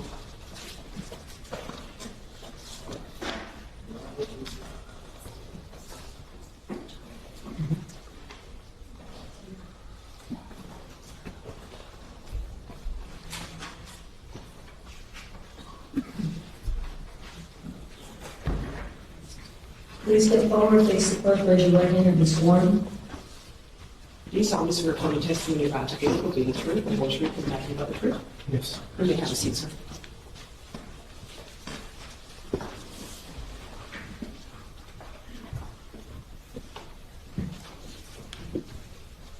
Please keep your voice loud and clear into the microphone. It's turned a little bit so that I can see that. Okay. May I proceed, Judge? Yes. Good afternoon, sir. Good afternoon. Can you please introduce yourself to the members of our jury here? My name is Robert Bruto. I'm a retired Miami-Dade police officer. Mr. Bruto, when did you retire from the Miami-Dade Sheriff's Office?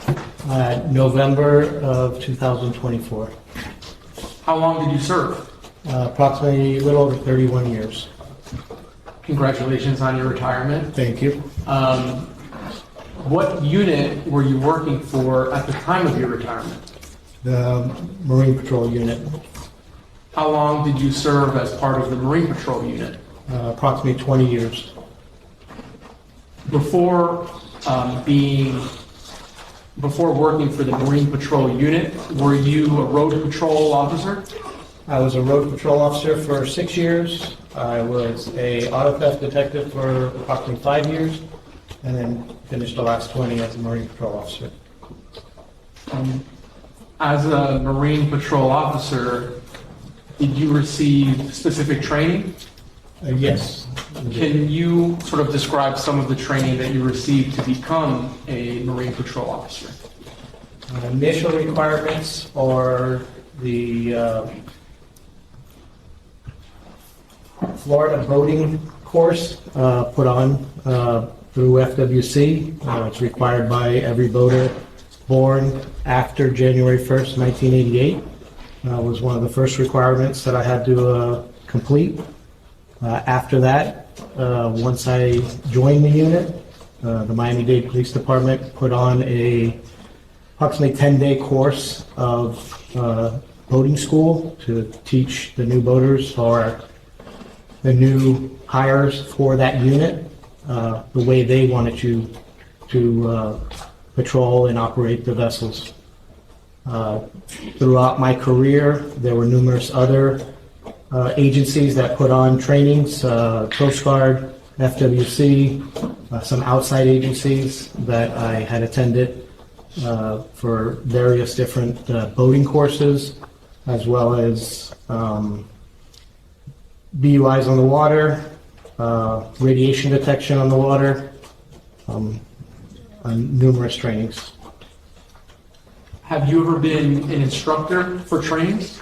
Yes, towards the end of my career, the last, I'd say 4 years or so, I was an instructor for the Miami-Dade Police Department's boating school. As part of training, would navigational safety be discussed? Yes, it would be as part of the course. And just for the benefit of the jurors, were you a boater as a civilian growing up? Yes, I pretty much grew up my entire life here in South Florida. Went on numerous boats my family owned, as well as myself that I owned, as well as neighbors. Pretty much from probably the age of 7 or 8 years old, I've been on a boat. And even though you are now retired, do you still boat? Yes, I do. I have my own vessel that I go out on. All right. So, Mr. Bruto, I want to talk to you a little bit about September 4th, 2022. Do you recall the events of that day? Yes, I do. Was that Labor Day weekend? Yes, it was Labor Day weekend. Can you describe to the jurors what boating traffic is like over holiday weekends versus a regular weekday? Like night and day. During the week, very little traffic is out there, very few people go out on the water. Weekends are busy. The marinas are usually filled up by noontime. There's no more room for vessels to put in the water at the marinas. Holiday weekends are even worse. They actually open up additional parking, so there's even more boaters out on the water. Have you responded to emergency situations during the course of your career with the Marine Patrol? Yes, I have. Have you received training on first aid? Yes, I have. Have you received training on emergency response? Yes.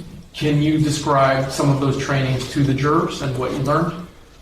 Through the department, they put on a CPR course and a refresher course every year through trained instructors that we must pass and go through. CPR, first responder, first aid, as well as the Marine Patrol itself implemented training, various different types for our unique needs out on the water. So pretty much my entire career, we've been training for that. When did your shift begin on September 4th, 2022? I don't recall exactly because sometimes our normal shift is 7 a.m. in the morning, so usually 7 p.m. Holiday weekends, sometimes they adjust it so we can work a little bit later in the evening. I don't recall exactly what our shift was that particular day. Can you give us just a general estimate? I would say maybe 9 a.m. to 9 p.m. Unless something happened and we would hold over. So where do you go when you are going to begin a shift with Marine Patrol? That particular day, I was assigned to Black Point Marina. The county has 3 assigned marinas for the Marine Patrol unit. One in the north end, Pelican Harbor. One in the middle of the county, roughly, Matheson Hammock Park. And then the south end is Black Point Marina. Did you know that you would be beginning your workday at Black Point Marina? Yes, I did.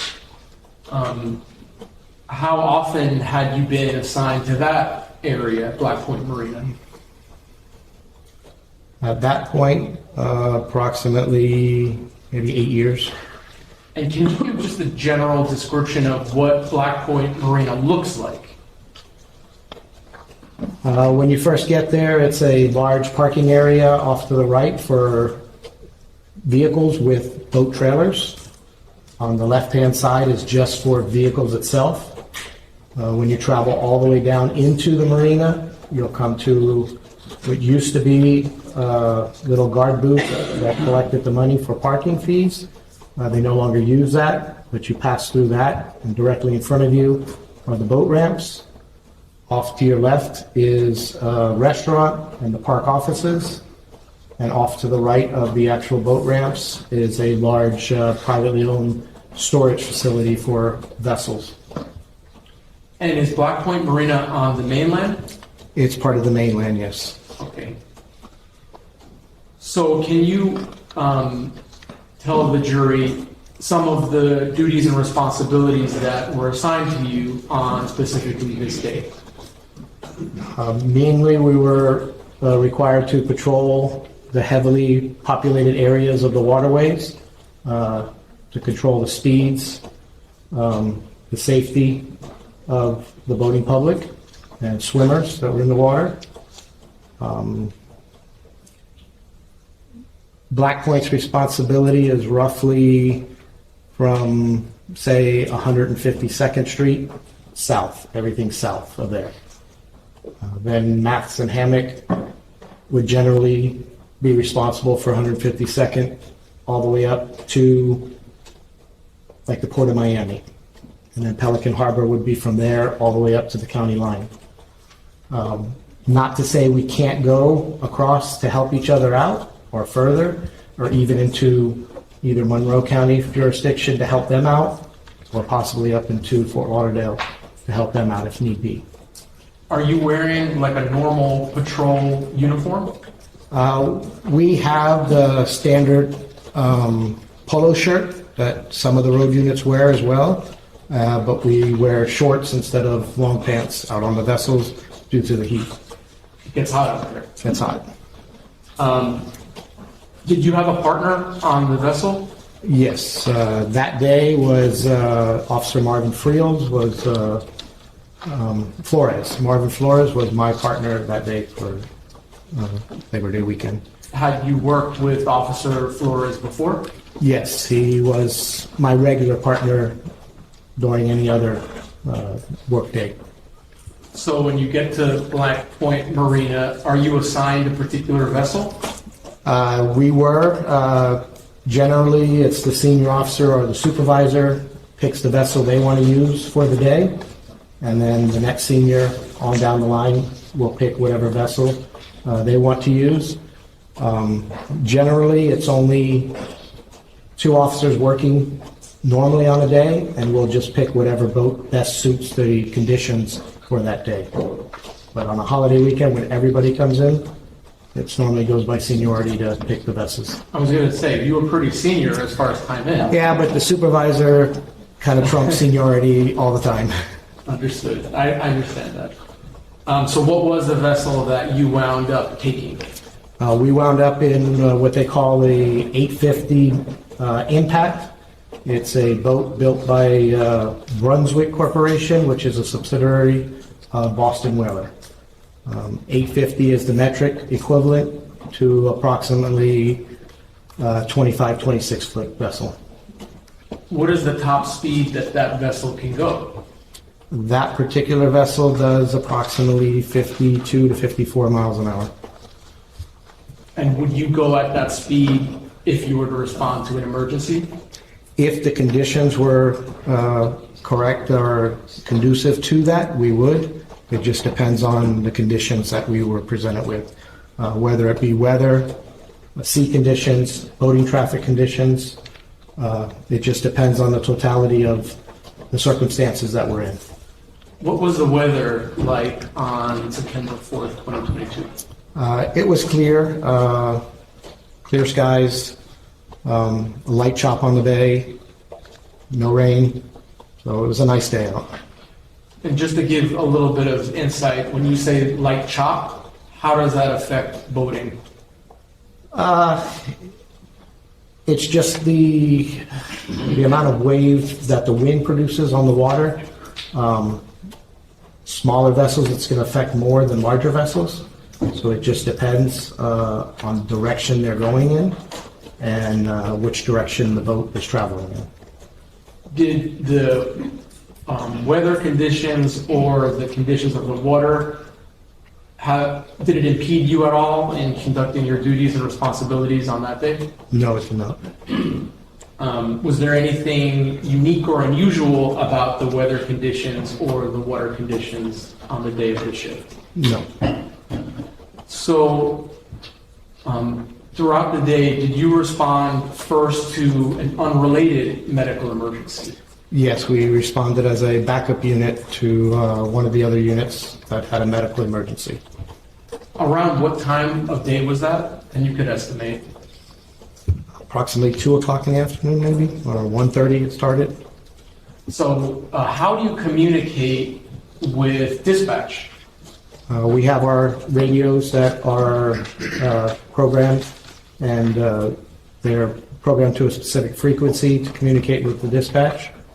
We also have our handheld radios that we carry on us that we usually put on a side frequency specifically for Marine Patrol so we can communicate with each other.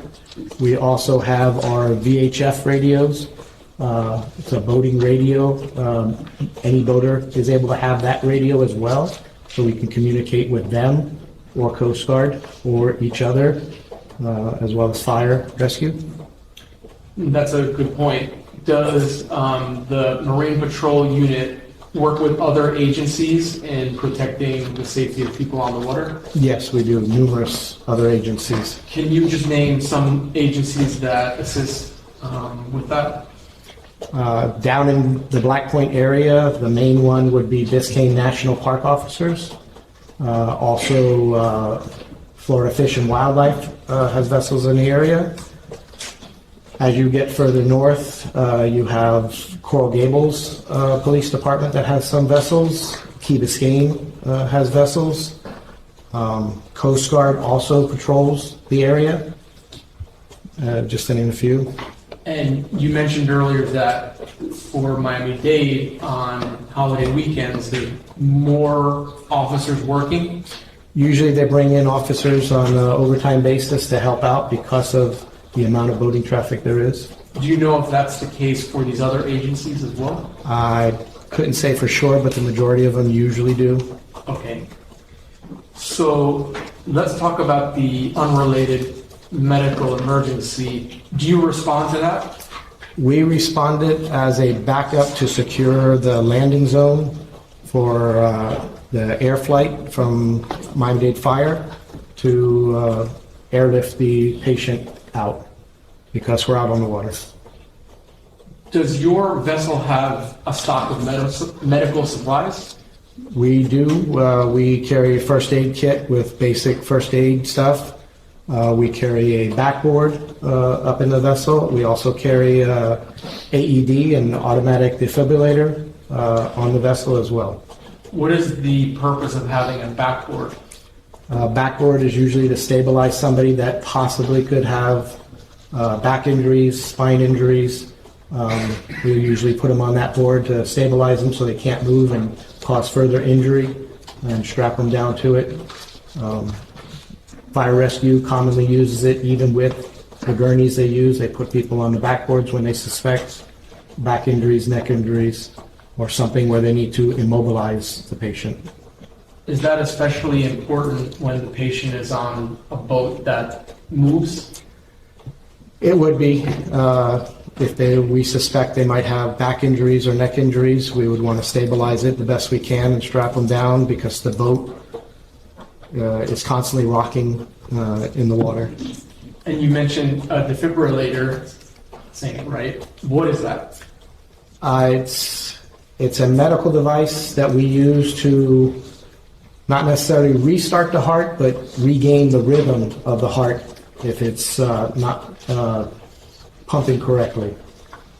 It'll indicate if it needs to shock the person to get it back in the rhythm, or if we just need to monitor them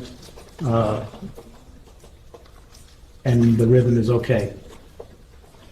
Were any of those type of supplies used in the unrelated medical emergency?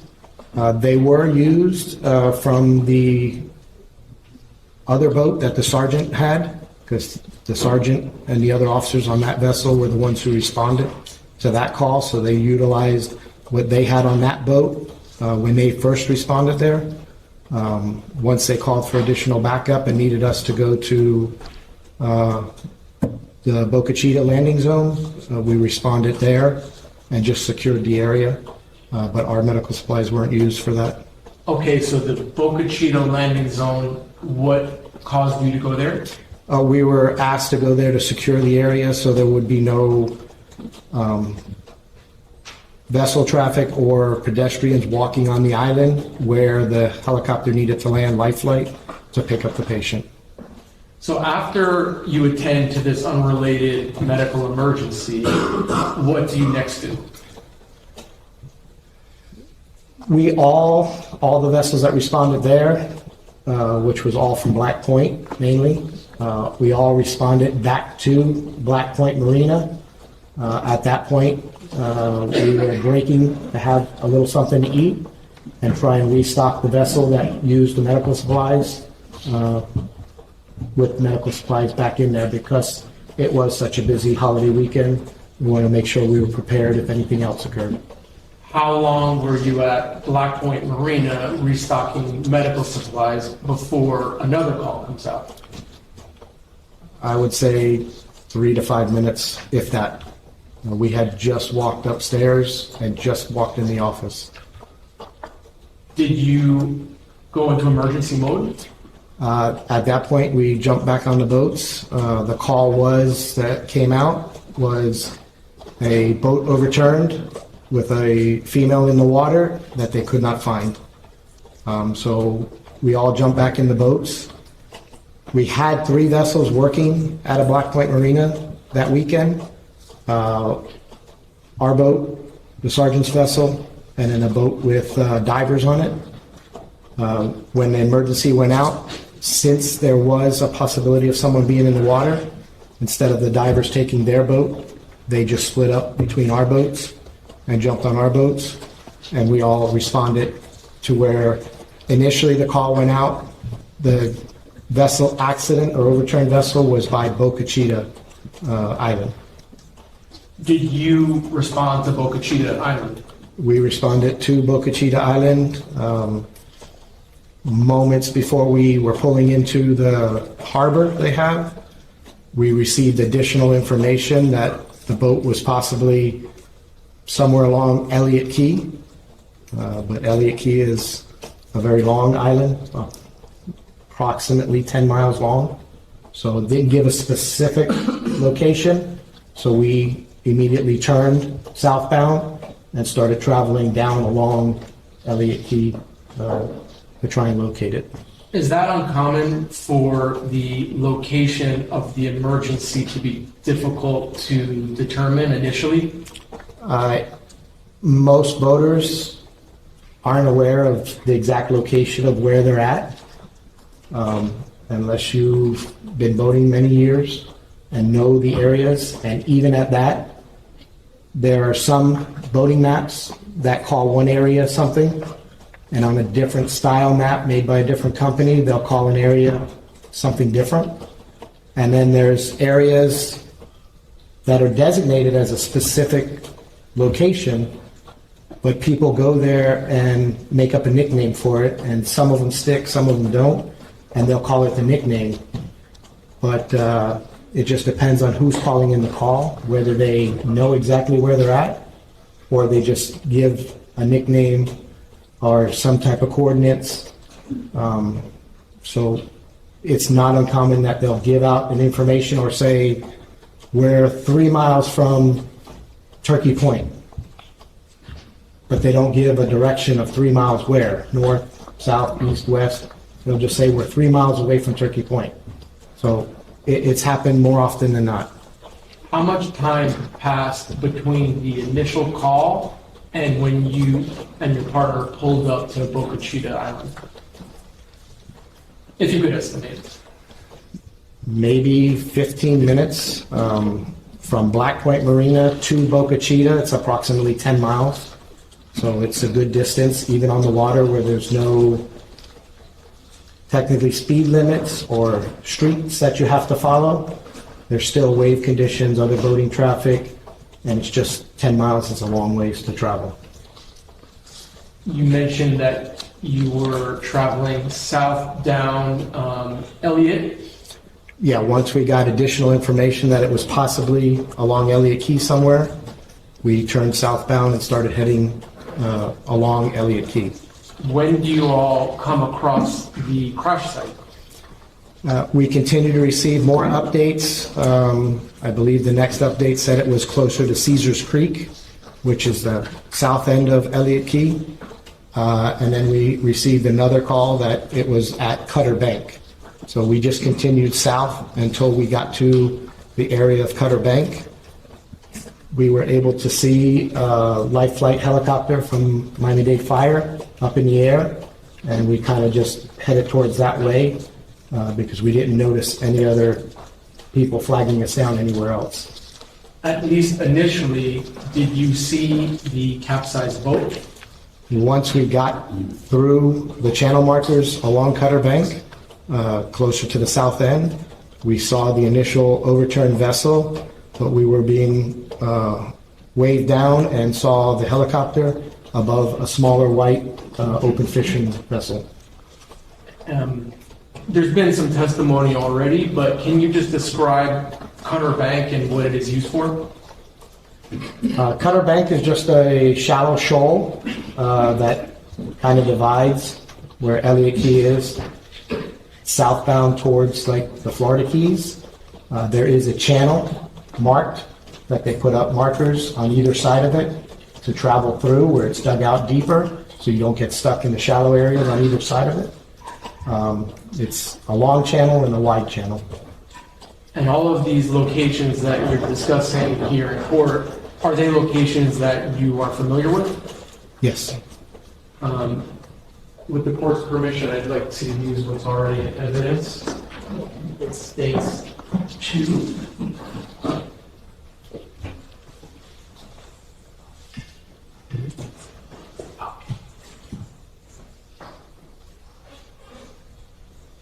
and with the court's permission, may the witness step down to help me publish this exhibit? Yes. All right.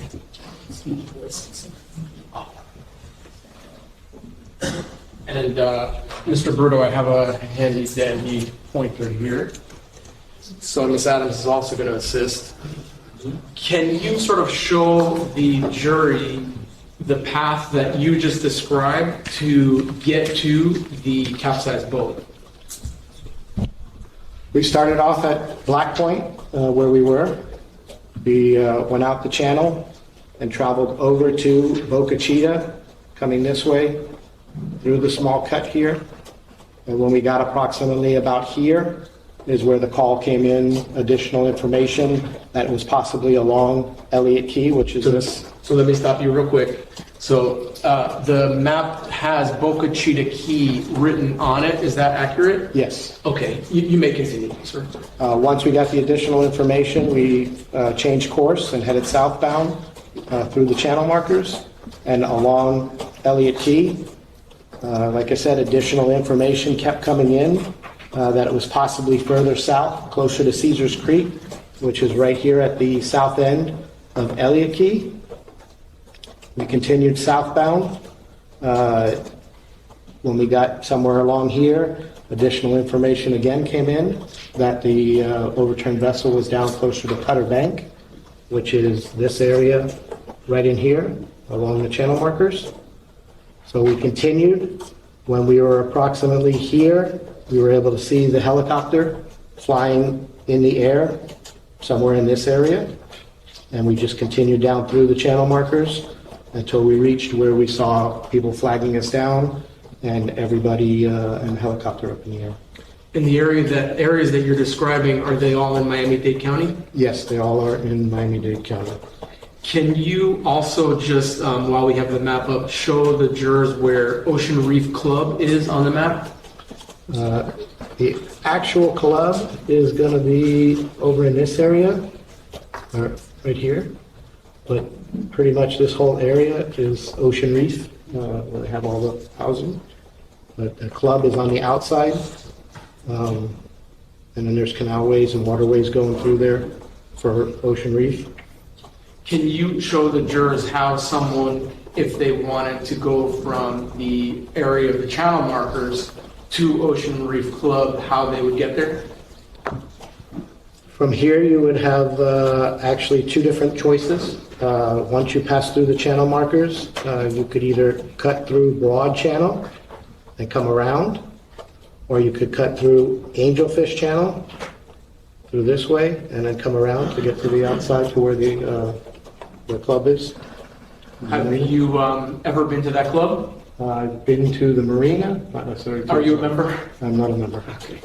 You can have a seat, Mr. Brutto. Thank you, Ms. Adams.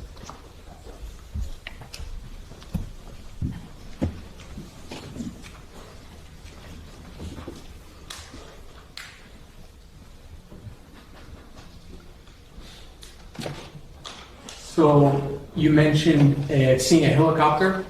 Yes, the air life flight from Miami-Dade Fire Rescue. What else did you see coming from the helicopter?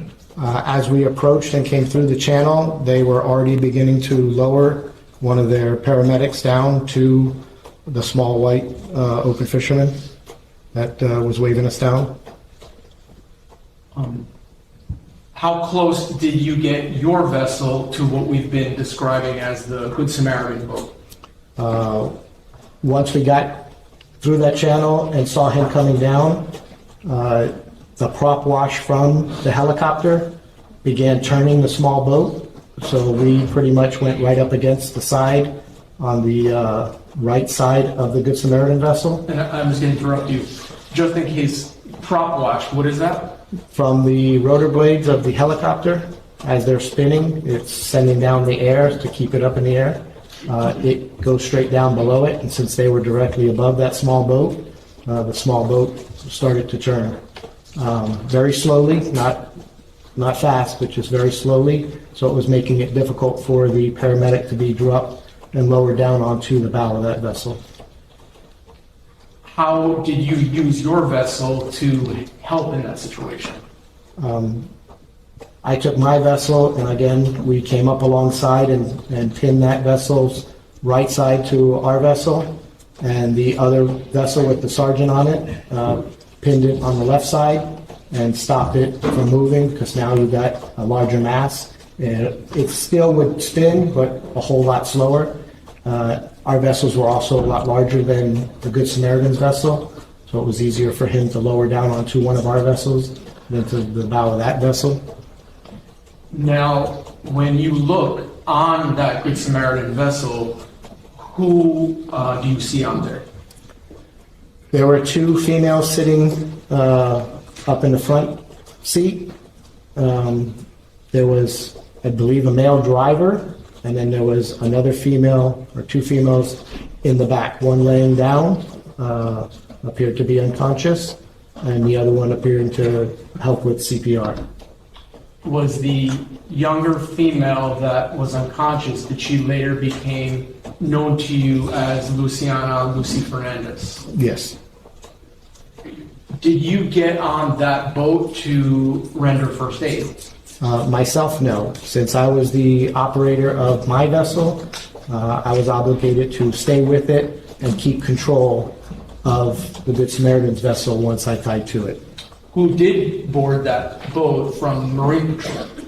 I believe it was Marvin Flores, that was my partner, Peter Gonzalez, one of the divers that came with us, Tom Kennedy from the other vessel, and I think Adam Furana went over there and left the sergeant on the vessel to control his vessel and the three of us. Was Lucy transferred from the Good Samaritan boat to your vessel? No, she was transferred to the larger contender, which would be more stable in the water. And can you describe how she was transferred from the Good Samaritan vessel to the police boat? We utilized the backboard that we had on our vessel, since we still had one. The personnel, along with the paramedic from Fire Rescue, got her on the backboard as safely as they could, and strapped her as secure as they could, and then they lifted her up and moved her over to the bigger vessel. And what was the goal for Marine Patrol in that moment? What were you trying to do? Trying to get medical attention to the people that needed it the most. Did you know that there were other injured persons as a result of this crash at the time that you were with Lucy? Other than the two other females on that vessel with Lucy, at that point we didn't know, because we didn't get a chance to speak with anybody. Did you see any vessels in that moment nearby that may have had other injured persons? Right at that moment, we were concentrating on getting the medical attention to them. Once she was placed on that vessel and they took off to a landing zone on Elliott Key, I stood with the Good Samaritan vessel to get information from them for the report. And within seconds, another vessel approached, saying and pointing to a darker colored vessel that was further south that had more victims on it. Just out of curiosity, what was the reason that Lucy wasn't placed on a backboard and lifted up into the helicopter and flown away? Was that an option? Fire rescue, it's a very difficult thing to airlift somebody up off of a vessel, especially a smaller vessel that has the T-top antennas and everything in the way that could get caught on either the lifting basket. It's something that they practice on a regular basis with their fire boat. Usually their boat is moving at a slow, steady pace forward to maintain control. as they're moving along with it to airlift them off, to make it safe coming up off the back away from antennas or any obstructions that could tangle up the board. And just for the benefit of the jurors, what is a T-top?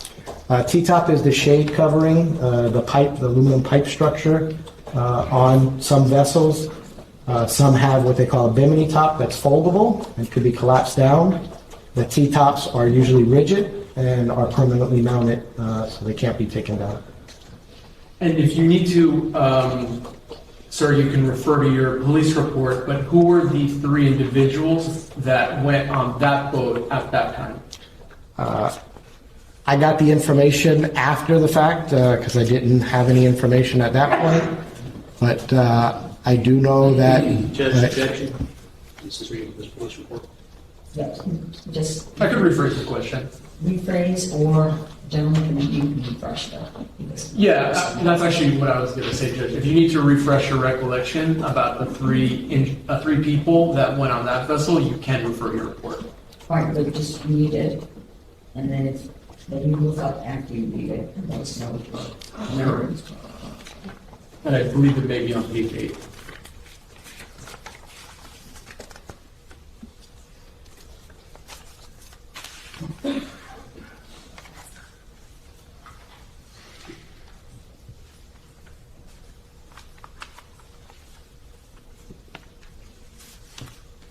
Okay. Did that refresh your recollection? Yes. And who was that? Lucy Fernandez was one. A C. Pino was a second one, an adult female. And then P. Garcia, a juvenile. Thank you, sir. So you mentioned the larger vessel that you were alerted to. Do you immediately respond to that larger vessel? Yes, I do. I advised the Good Samaritan vessel to just try and maintain where they were at, that someone would be along to get their information, and I immediately respond to the larger vessel that was further south. Can you estimate the distance between the boat with Lucy and this next vessel? I'd say anywhere from a quarter mile to a half mile away from where Lucy's vessel was. Now, when you arrive at the second vessel, are you now alone? I was alone. Everybody who boarded the vessel from my vessel to help out went with the larger vessel over to Elliott Key to render the aid. When you get to that larger vessel, what do you see? Immediately, I see 2 females in what I describe as a rescue position that we usually do for first aid, or a fetal position, as you'd call it, laying on the back of either a swim or dive platform, depending on what you want to call it, of that vessel, along with a lot of other juveniles and adults in the vessel as well. Was it clear to you that those young ladies were injured? The 2 on the back seemed to be injured. The ones inside, I couldn't tell if they were injured or not. Do you tie your vessel to this second boat? Yes, I came up to the back of that swim platform or dive platform and tied off my vessel perpendicular to it, so I can assess their possible injuries and find out what's going on. Do you actually board that second vessel? Yes, I stepped off across to the platform and checked for responsiveness and vital signs on the 2. One female on the right-hand side was able to nod and answer basic questions, but appeared to be in pain. This female on the left-hand side, she was non-responsive. You could hear the labored breathing she had, and very shallow, and her pulse was very weak. Did you have a backboard with you? My backboard went for Lucy Fernandez and went with that boat, so I didn't have a backboard with me. If you did have a backboard, would you have used it? If I had personnel to help me, it takes more than one person, especially someone that appeared to be as injured as the females were. You would need somebody to stabilize the neck, as we were taught, before you put them on the backboard to hopefully not cause any further injury. Did you learn as part of this investigation that the young lady that was unconscious? Objection, Your Honor.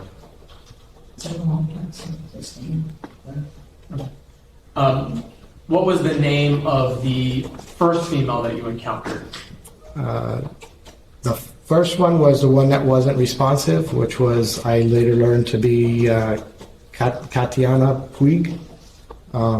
And how about the second female? The second one, I'd have to refresh my recollection. Okay. Can you do that using your 10-page report? Yes.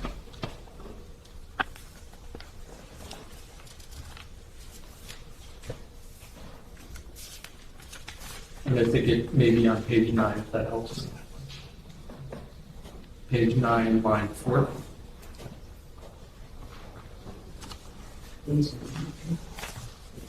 Okay. Did that help refresh your recollection, sir? Yes. And what is the name of that individual? And I, Rodriguez. Okay. Were these girls teenage girls? They appeared to be young, yes. How many other younger women were on that boat? I believe approximately 9. And were there any adults on that boat when you first got there? Yes. Did you speak with them without saying what they said? Did you speak with them? Yes. Did they provide you information about, what they had done prior to you arriving? Yes. Are you using your radio to try and get help? Yes, I immediately radioed back to dispatch that we needed medical personnel, possibly an airlift at that point, being we had a larger vessel, so it's more stable, to airlift at least Ms. Puig, because she was unresponsive and very seriously injured. I radioed back to dispatch as well as on our side frequency, the marine frequency, to my supervisor who were setting up a kind of triage first aid area on Elliott Key. Elliott Key, is that the ranger station there? It's approximately in the middle of the key. Like I said, it's about 10 miles long, so approximately in the middle they have a ranger station and another building along with bathrooms and a large area that they can use as a landing zone for the helicopter and dockage. Mr. Bruto, at the time of this crash, when you responded, were you equipped with body-worn camera? Yes, I was. Did you activate your body-worn camera at some point that day? Yes, I did. Yes.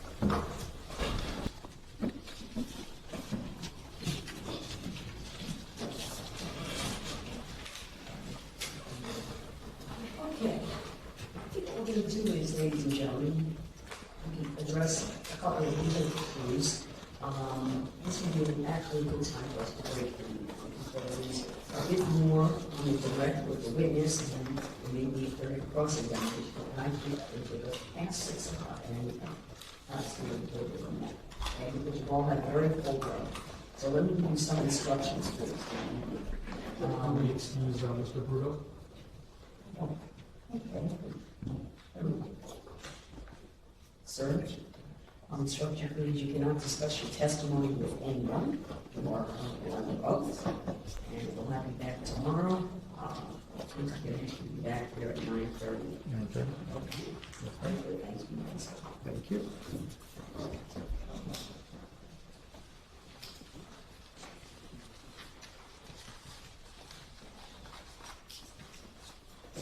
Okay, ladies and gentlemen, you put your notepads, I think you're getting the routine now, put your notepads inside the envelope so you can put into Renee and leave the courtroom. Same instructions. Please be very vigilant about following these instructions. Insulate yourselves. If you think you're hearing something that has anything to do with these proceedings, ignore it, listen to it, watch it, and don't read it. okay? Please don't go on social media to either posting comments or read anything or try to gather any kind of information as well. No research, no investigation. There is information that is outside of this courtroom that is not evidence and is not for you to consider. The only thing you can consider is the evidence presented in this courtroom and the law that I will instruct you on to ultimately change this decision. So be very, very cautious about it. Be mindful also not to speak with each other. Of course, you can't have any conversations about this case until you are sent into the jury room at the time to deliberate. Also can't speak with anyone else, parties, anyone. And if anyone attempts to speak with you or in your presence about the case, please remind them you're on the jury, keep the badge as well displayed. If they persist, please let them know. Tomorrow, please be here if you would, as today, great. Please be here by 9:30. You will report to the jury room on the 7th floor. Please wait inside the jury room instead of in the hall. And then we'll bring you to the courtroom when we are ready to proceed. Okay? So have a very restful and pleasant evening, and we'll see you tomorrow night. All rise.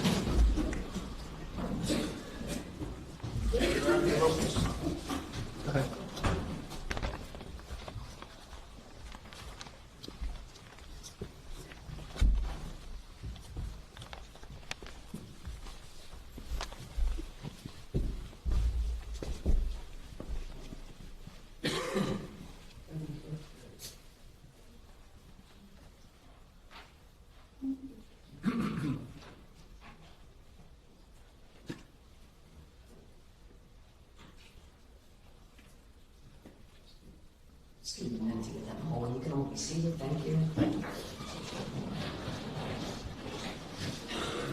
going to recess for the jury, but I would like to have a few minutes. Counsel here address the one matter. Using the information now, or alternative two is, you can send it to me again, we can look at it, and then I can address the issue tomorrow. We prefer to do it now, and we have a matter we need to address with you at sidebar. Okay, would you like to address the sidebar matter first? Sure. Okay, come on over. I am going to handle this one legal issue that came up now. I want to look at this is the body worn of the last witness. Yes, Judge. And just to be clear, it's 7 minutes of what would be like an hour and a half long body worn camera So video. it's a portion of his entire body worn. Correct. And you would like to, it's being introduced into evidence, or you plan as just, he's already testified, it's not a demonstrative of the testimony, but is it being introduced? As evidence, yes. As evidence, okay, let's go ahead and vote.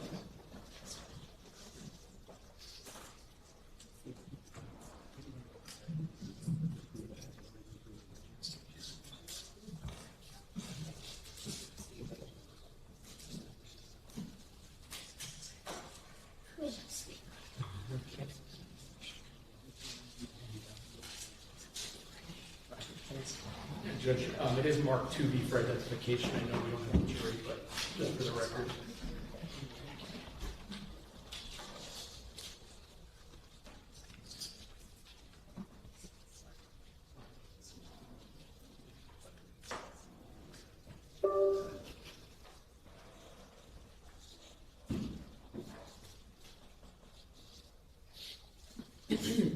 May I publish it, Judge? Yeah.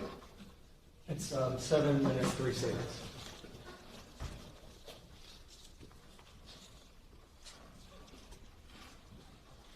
Without audio. The audio will turn on eventually. There's just a little bit of a lag time. Okay.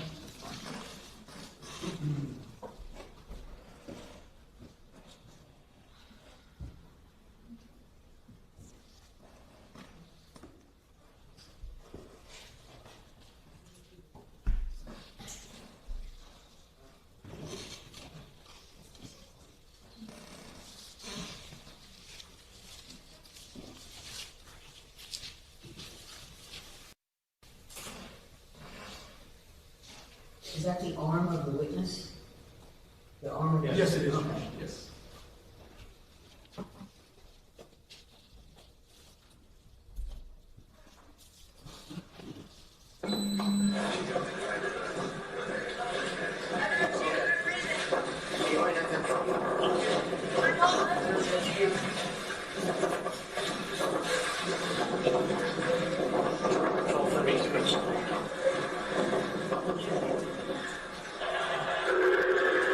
Do we have anybody else in now?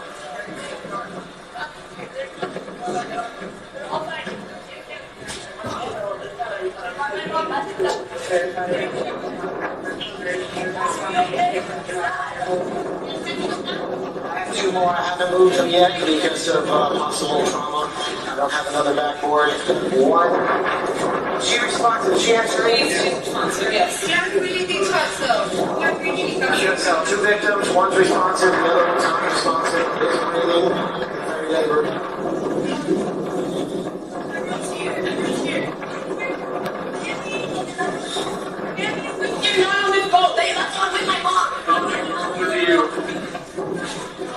Yeah, I need a backboard for sure. One, possibly two.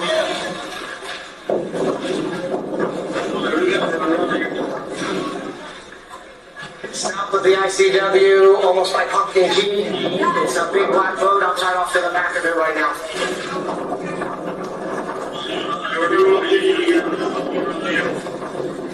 All right.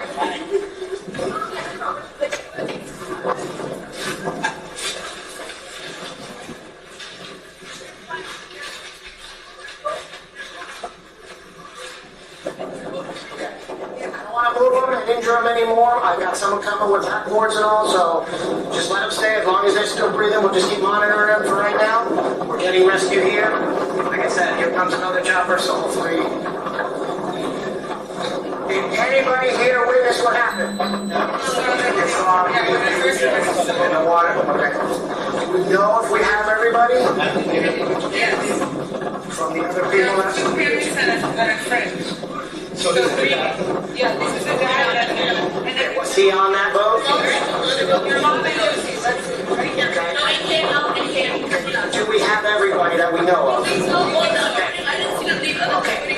We took one female from that boat and two other people. I know one was a female, but I'm not sure if the other was a male or female. So there were three. Okay, but there were three people that left on the boat that left. They went to Hilary Key to be transported to the hospital. So your dad. So we got everybody's accounted for then, right? Everybody's accounted for. Okay, then the three girls went on the other police boat to Hilary Key. Okay, that's everybody. That's everybody. Okay. Is this your dad?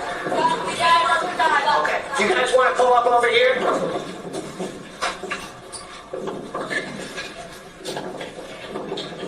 Marine Patrol 32. I'm with some of the parties that were on the vessel that overturned. They're advising everybody is accounted for.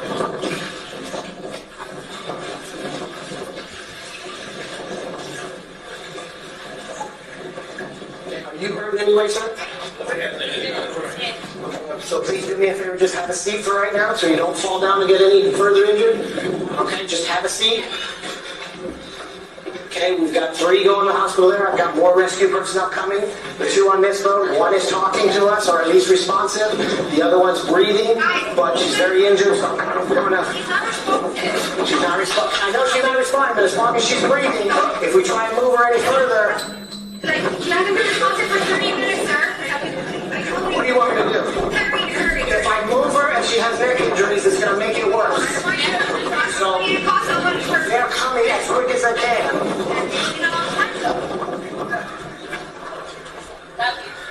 Not sure. Okay. Like I said, please just sit down so you don't fall down. I see you got some injuries. Okay? I just don't want you to get further. They grabbed her as quick as they could, got her in a rescue boat to take her to airlift to the hospital. Okay, we need to get another airlift for this one.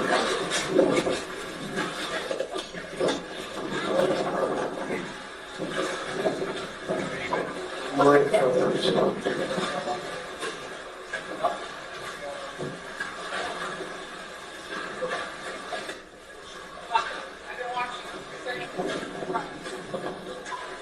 Patrol 32.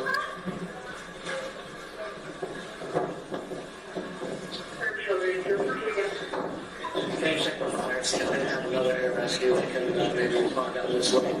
We got one that's in a really bad shape.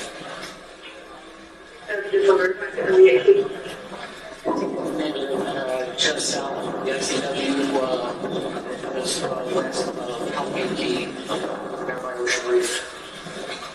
We can get the coordinates again.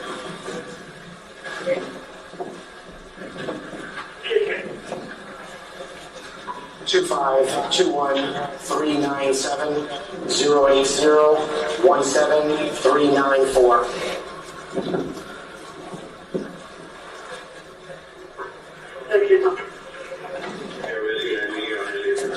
Just be careful. Be careful coming over. Please don't move.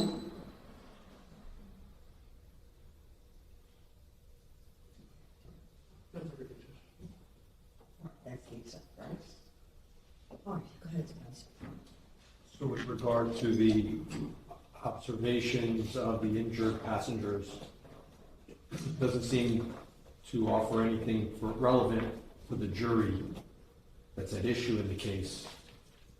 Certainly dramatic and it's disturbing for sure, but what is the fact at issue that the state is trying to prove? We've already had the testimony of the officer.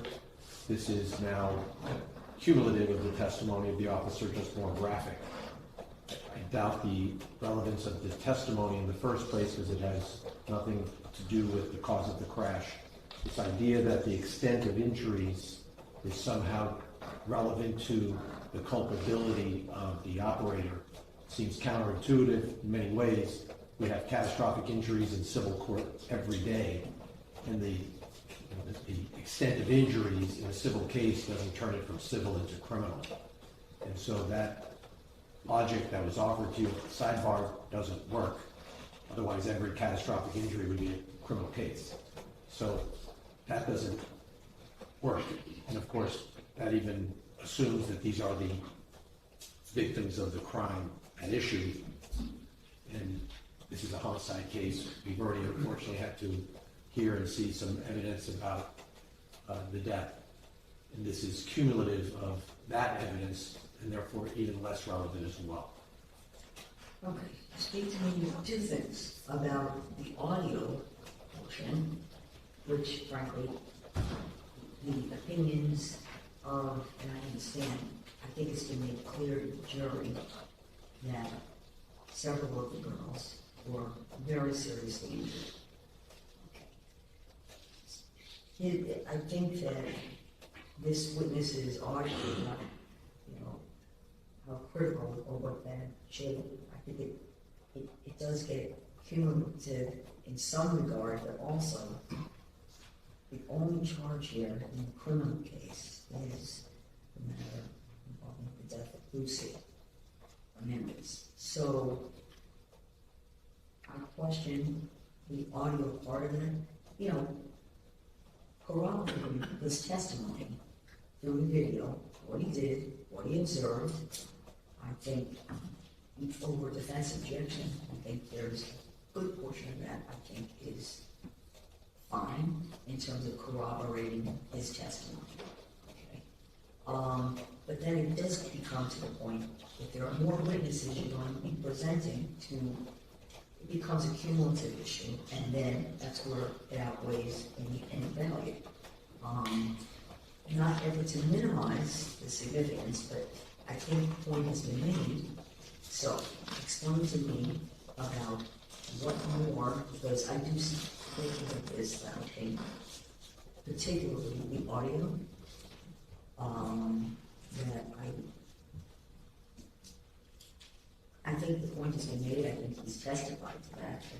It's seriousness and the extreme nature, and he's already testified that these two young ladies were so injured that they were transported to the hospital for treatment for their injuries. I think that makes the point. So, what do you say? Well, what I would submit, Judge, first off, is that there's nothing, I mean, it's sad, but there's nothing gory, bloody, No, there's anything nothing like that. nothing So like that's that. number one. Nothing like that. Number two, the footage, I would submit to the court, is really important to give a context within which this mass casualty event was being handled. It was a very difficult and chaotic scene for law enforcement to have to figure out who's gone where, who's injured, is everybody accounted for. And this shows, like, in a very impactful way, this is what we in law enforcement were dealing with. Also, Judge, if the court is concerned about when then Officer Bruto is talking about the condition, particularly of Katy Puig, we can certainly take that audio out. But I would submit that the remainder part of this clip, it shows the lighting conditions, it shows the sea conditions, it shows the condition of the defendant. It shows the defendant not being manhandled or treated abusively, as the defense has kind of said, oh, well, he was in custody. You see that he is being tended to. I also would say, Judge, that it also shows that it's difficult locating scenes on the water, because as Officer Bruto is trying to, figure out, wait, what, where are these other boats? What's happened? And also, Judge, it shows when he goes to open his supply cabinet where medical supplies would be, it's basically empty because everything has already been given over. Well, again, for corroborates, yes, it corroborates. So if the court has concerns about the audio portion where Officer Bruto advises that one of the girls looks like she's in really bad shape, we can easily take that part out. But the rest of it, I don't think that there's more than even 25 seconds where you're actually seeing him checking on the well-being of the girls, and there's no audio during that part. There is no audio. I understand and agree with that. I understand the defense point. Okay. I'm gonna think on it, but I would like you to exercise it, or you can actually, for purposes of playing for the jury, which I will allow, in terms of the audio can be turned on. I have to give instructions anyway regarding, and this would be the first instruction, of these body-worn cameras, because there's going to be excised portions.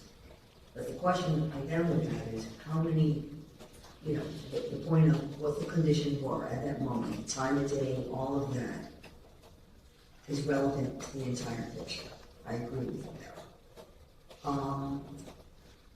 How many of those body-worn cameras, because we have a lot of witnesses with body-worn cameras, and I know I'm going to see, and the jury's going to see more of them. So my caution is to the point where it becomes cumulative. I understand that, Your Honor. What we deliberately did in this matter was we selected Officer Bruto's video clip, which only pertains to when he has already attended to Lucy. Lucy has already been transported off. He's the only remaining officer that now goes to this second vessel. Got it. So we didn't. And is he the gentleman that has the first contact with Mr. Pino from law enforcement after the crash?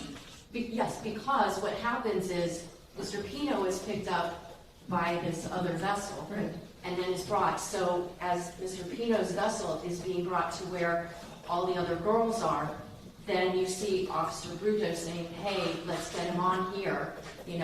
Sir, sit down, I don't want you to fall, etc. Okay, but that's the first point of contact with any law enforcement with Mr. Pino. Correct. From the moment of the crash. This is the first point. That's correct. Okay, all right. So what I would like to do then, because I am very nervous that in the courtroom that we would play the BWC without having that part actually removed, because I don't want to take a risk that we hit the mute button. I don't want you to do that either. So what I would like to do, with Your Honor's permission, is although we have marked this clip, what we'll do is we'll make another clip with our litigation support team tomorrow morning that will remove the portions where the officer is communicating that one or more of the girls is in very bad shape. No, his opinion you know, I don't see any prejudice. I'm not prejudice to at taking all. that out at all. I just want to make sure that's what Your Honor wants. That's what I was No problem. We'll And take that out. everything else would be over defense objection. I'm still objecting, I'm assuming, to the entire portion, anything showing the two other girls with injuries. Right, we don't object to the portion where Mr. Pino comes into frame. We agree that that's appropriate. You're objecting to the portion, Show me whatever number of minutes or seconds it is, where there was any video of the two other girls that are injured that the witness talked about being laying on the platform.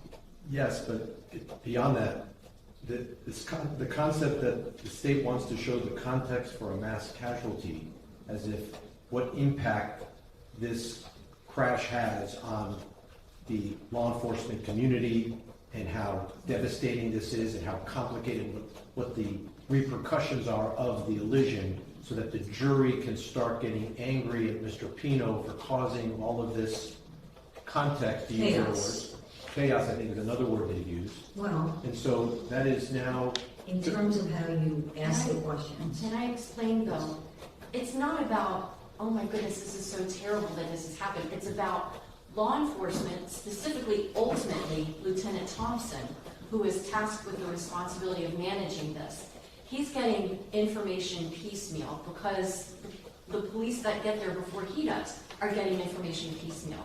And I think that ultimately is going to factor into the manner in which he communicates with the defendant. And because his statements have been ruled admissible, and because one of the instructions the court would give, if we do in fact admit these statements, is that a statement alleged to have been made by the defendant has been placed before you, and it is important for you as jurors to measure and weigh that evidence with great care to make sure that it was voluntarily made. So this goes into that concept that what he is saying is not a product of, and I know it's a legal issue, whether it's coercion, but the jury has to make a finding that it was voluntarily made. And so seeing these interactions and how the police have had to marshal their resources to try to collectively figure out what they had, I think really goes to explain what winds up happening subsequently at Elliott Key. It's not that, oh my gosh, so many people are injured. We're really not getting into these injuries much at all. I think it's the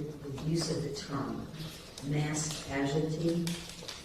I don't, it's, again, horrific, even though it's a choice of words. And I think yeah, okay. If you don't want us to say it, but multiple people and one individual dies as a result of this crash. Two other girls are seriously, very seriously injured. I understand that, but this is a terminology that police use when they're talking about handling a scene like this. When there are multiple people injured, it's considered a mass casualty event. So if I were to say to somebody from FWC, did you respond to what turned out to be a mass casualty event? Yes. Okay, well, what does that mean? It means that there were more than one person injured. That's what they call it. But to the point, I understand the defense position to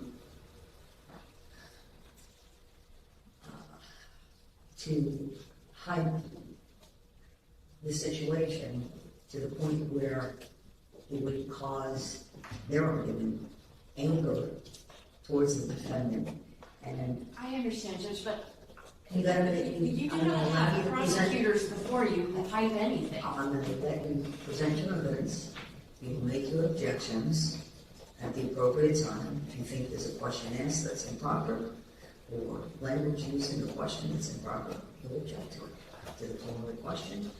And in terms of whatever edits you're going to make to the audio, to excise out portions of the audio, I'm going to allow that portion of the body with the instruction, but I want to see it again, and I want to show it to the defense again.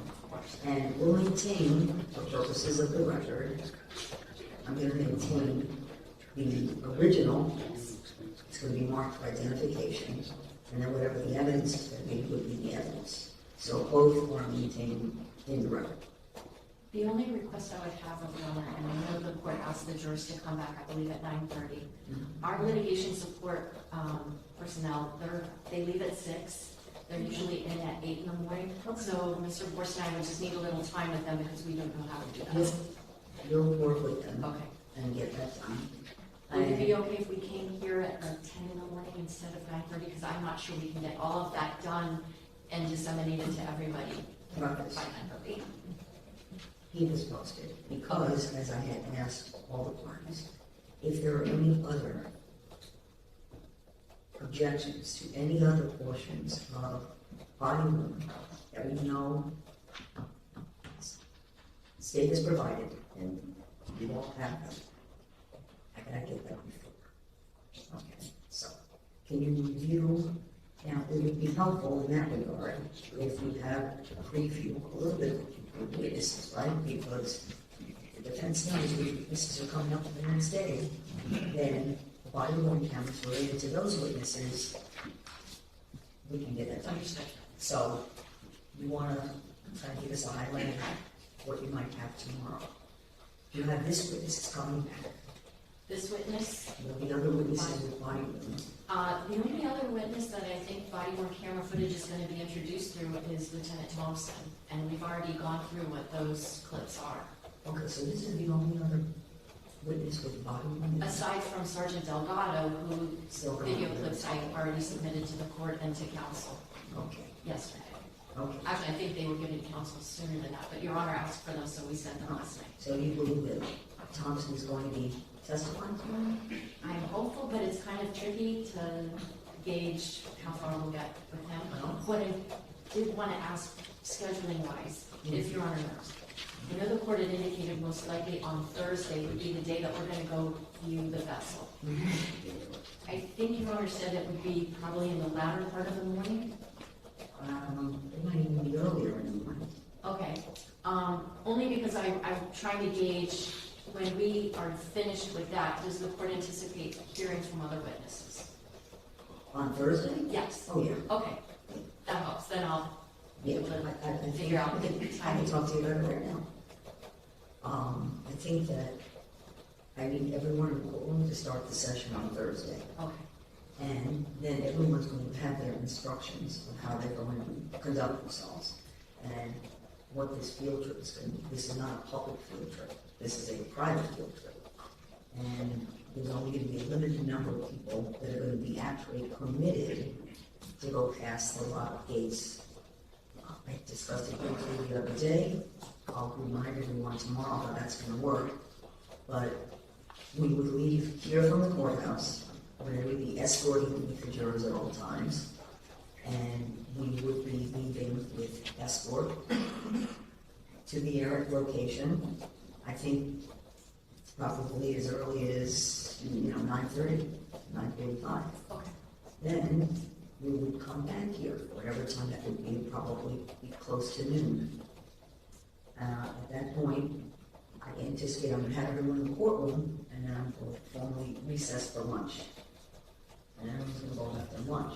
And then for the afternoon, I would like to have witnesses. So, of course, we have a rain date, but I'm going to ask the jurors actually to bring umbrellas. I don't know how, if it's monsoon rains, we're not going. But if there's a drizzle, and we can manage it, I think it's safer to accomplish this on Thursday rather than do it on Friday. I remember that the defense had made some requests about they wanted to have an exemplar vote. Will they plan to have one? Oh. Because they need to let us know. Oh, I haven't yeah. heard anything about that. I've not heard further on that. As of this moment, we don't have any update for you on that. Let me check with. Well, those arrangements would have to be made, like, I would say by midday tomorrow, because there's a lot of moving parts, and whatever exemplar vote, if there was one, would have to be placed at a fair point at the same location, at the FWC yard, we call it. So, you'll let me know that, please, before midday tomorrow. Okay. And again, you won't have it done until tomorrow morning. Okay, so we'll be able to review it. Now, the other thing is, perhaps, well, one of you or someone else, you want, or someone else, okay, might continue to work on that. Perhaps you can get into other areas that you might have questions on, and then circle back. Okay, just So, we'll just see how it goes. Yeah. Okay? All right, have a good night. Thank you. In recess.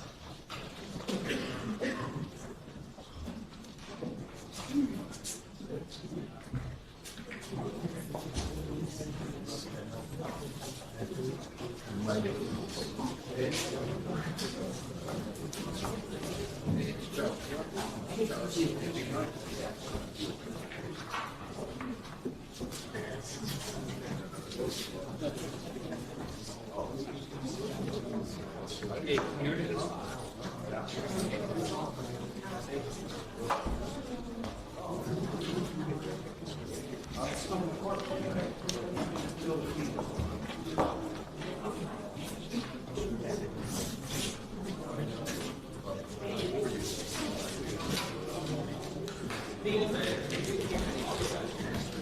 Thank you.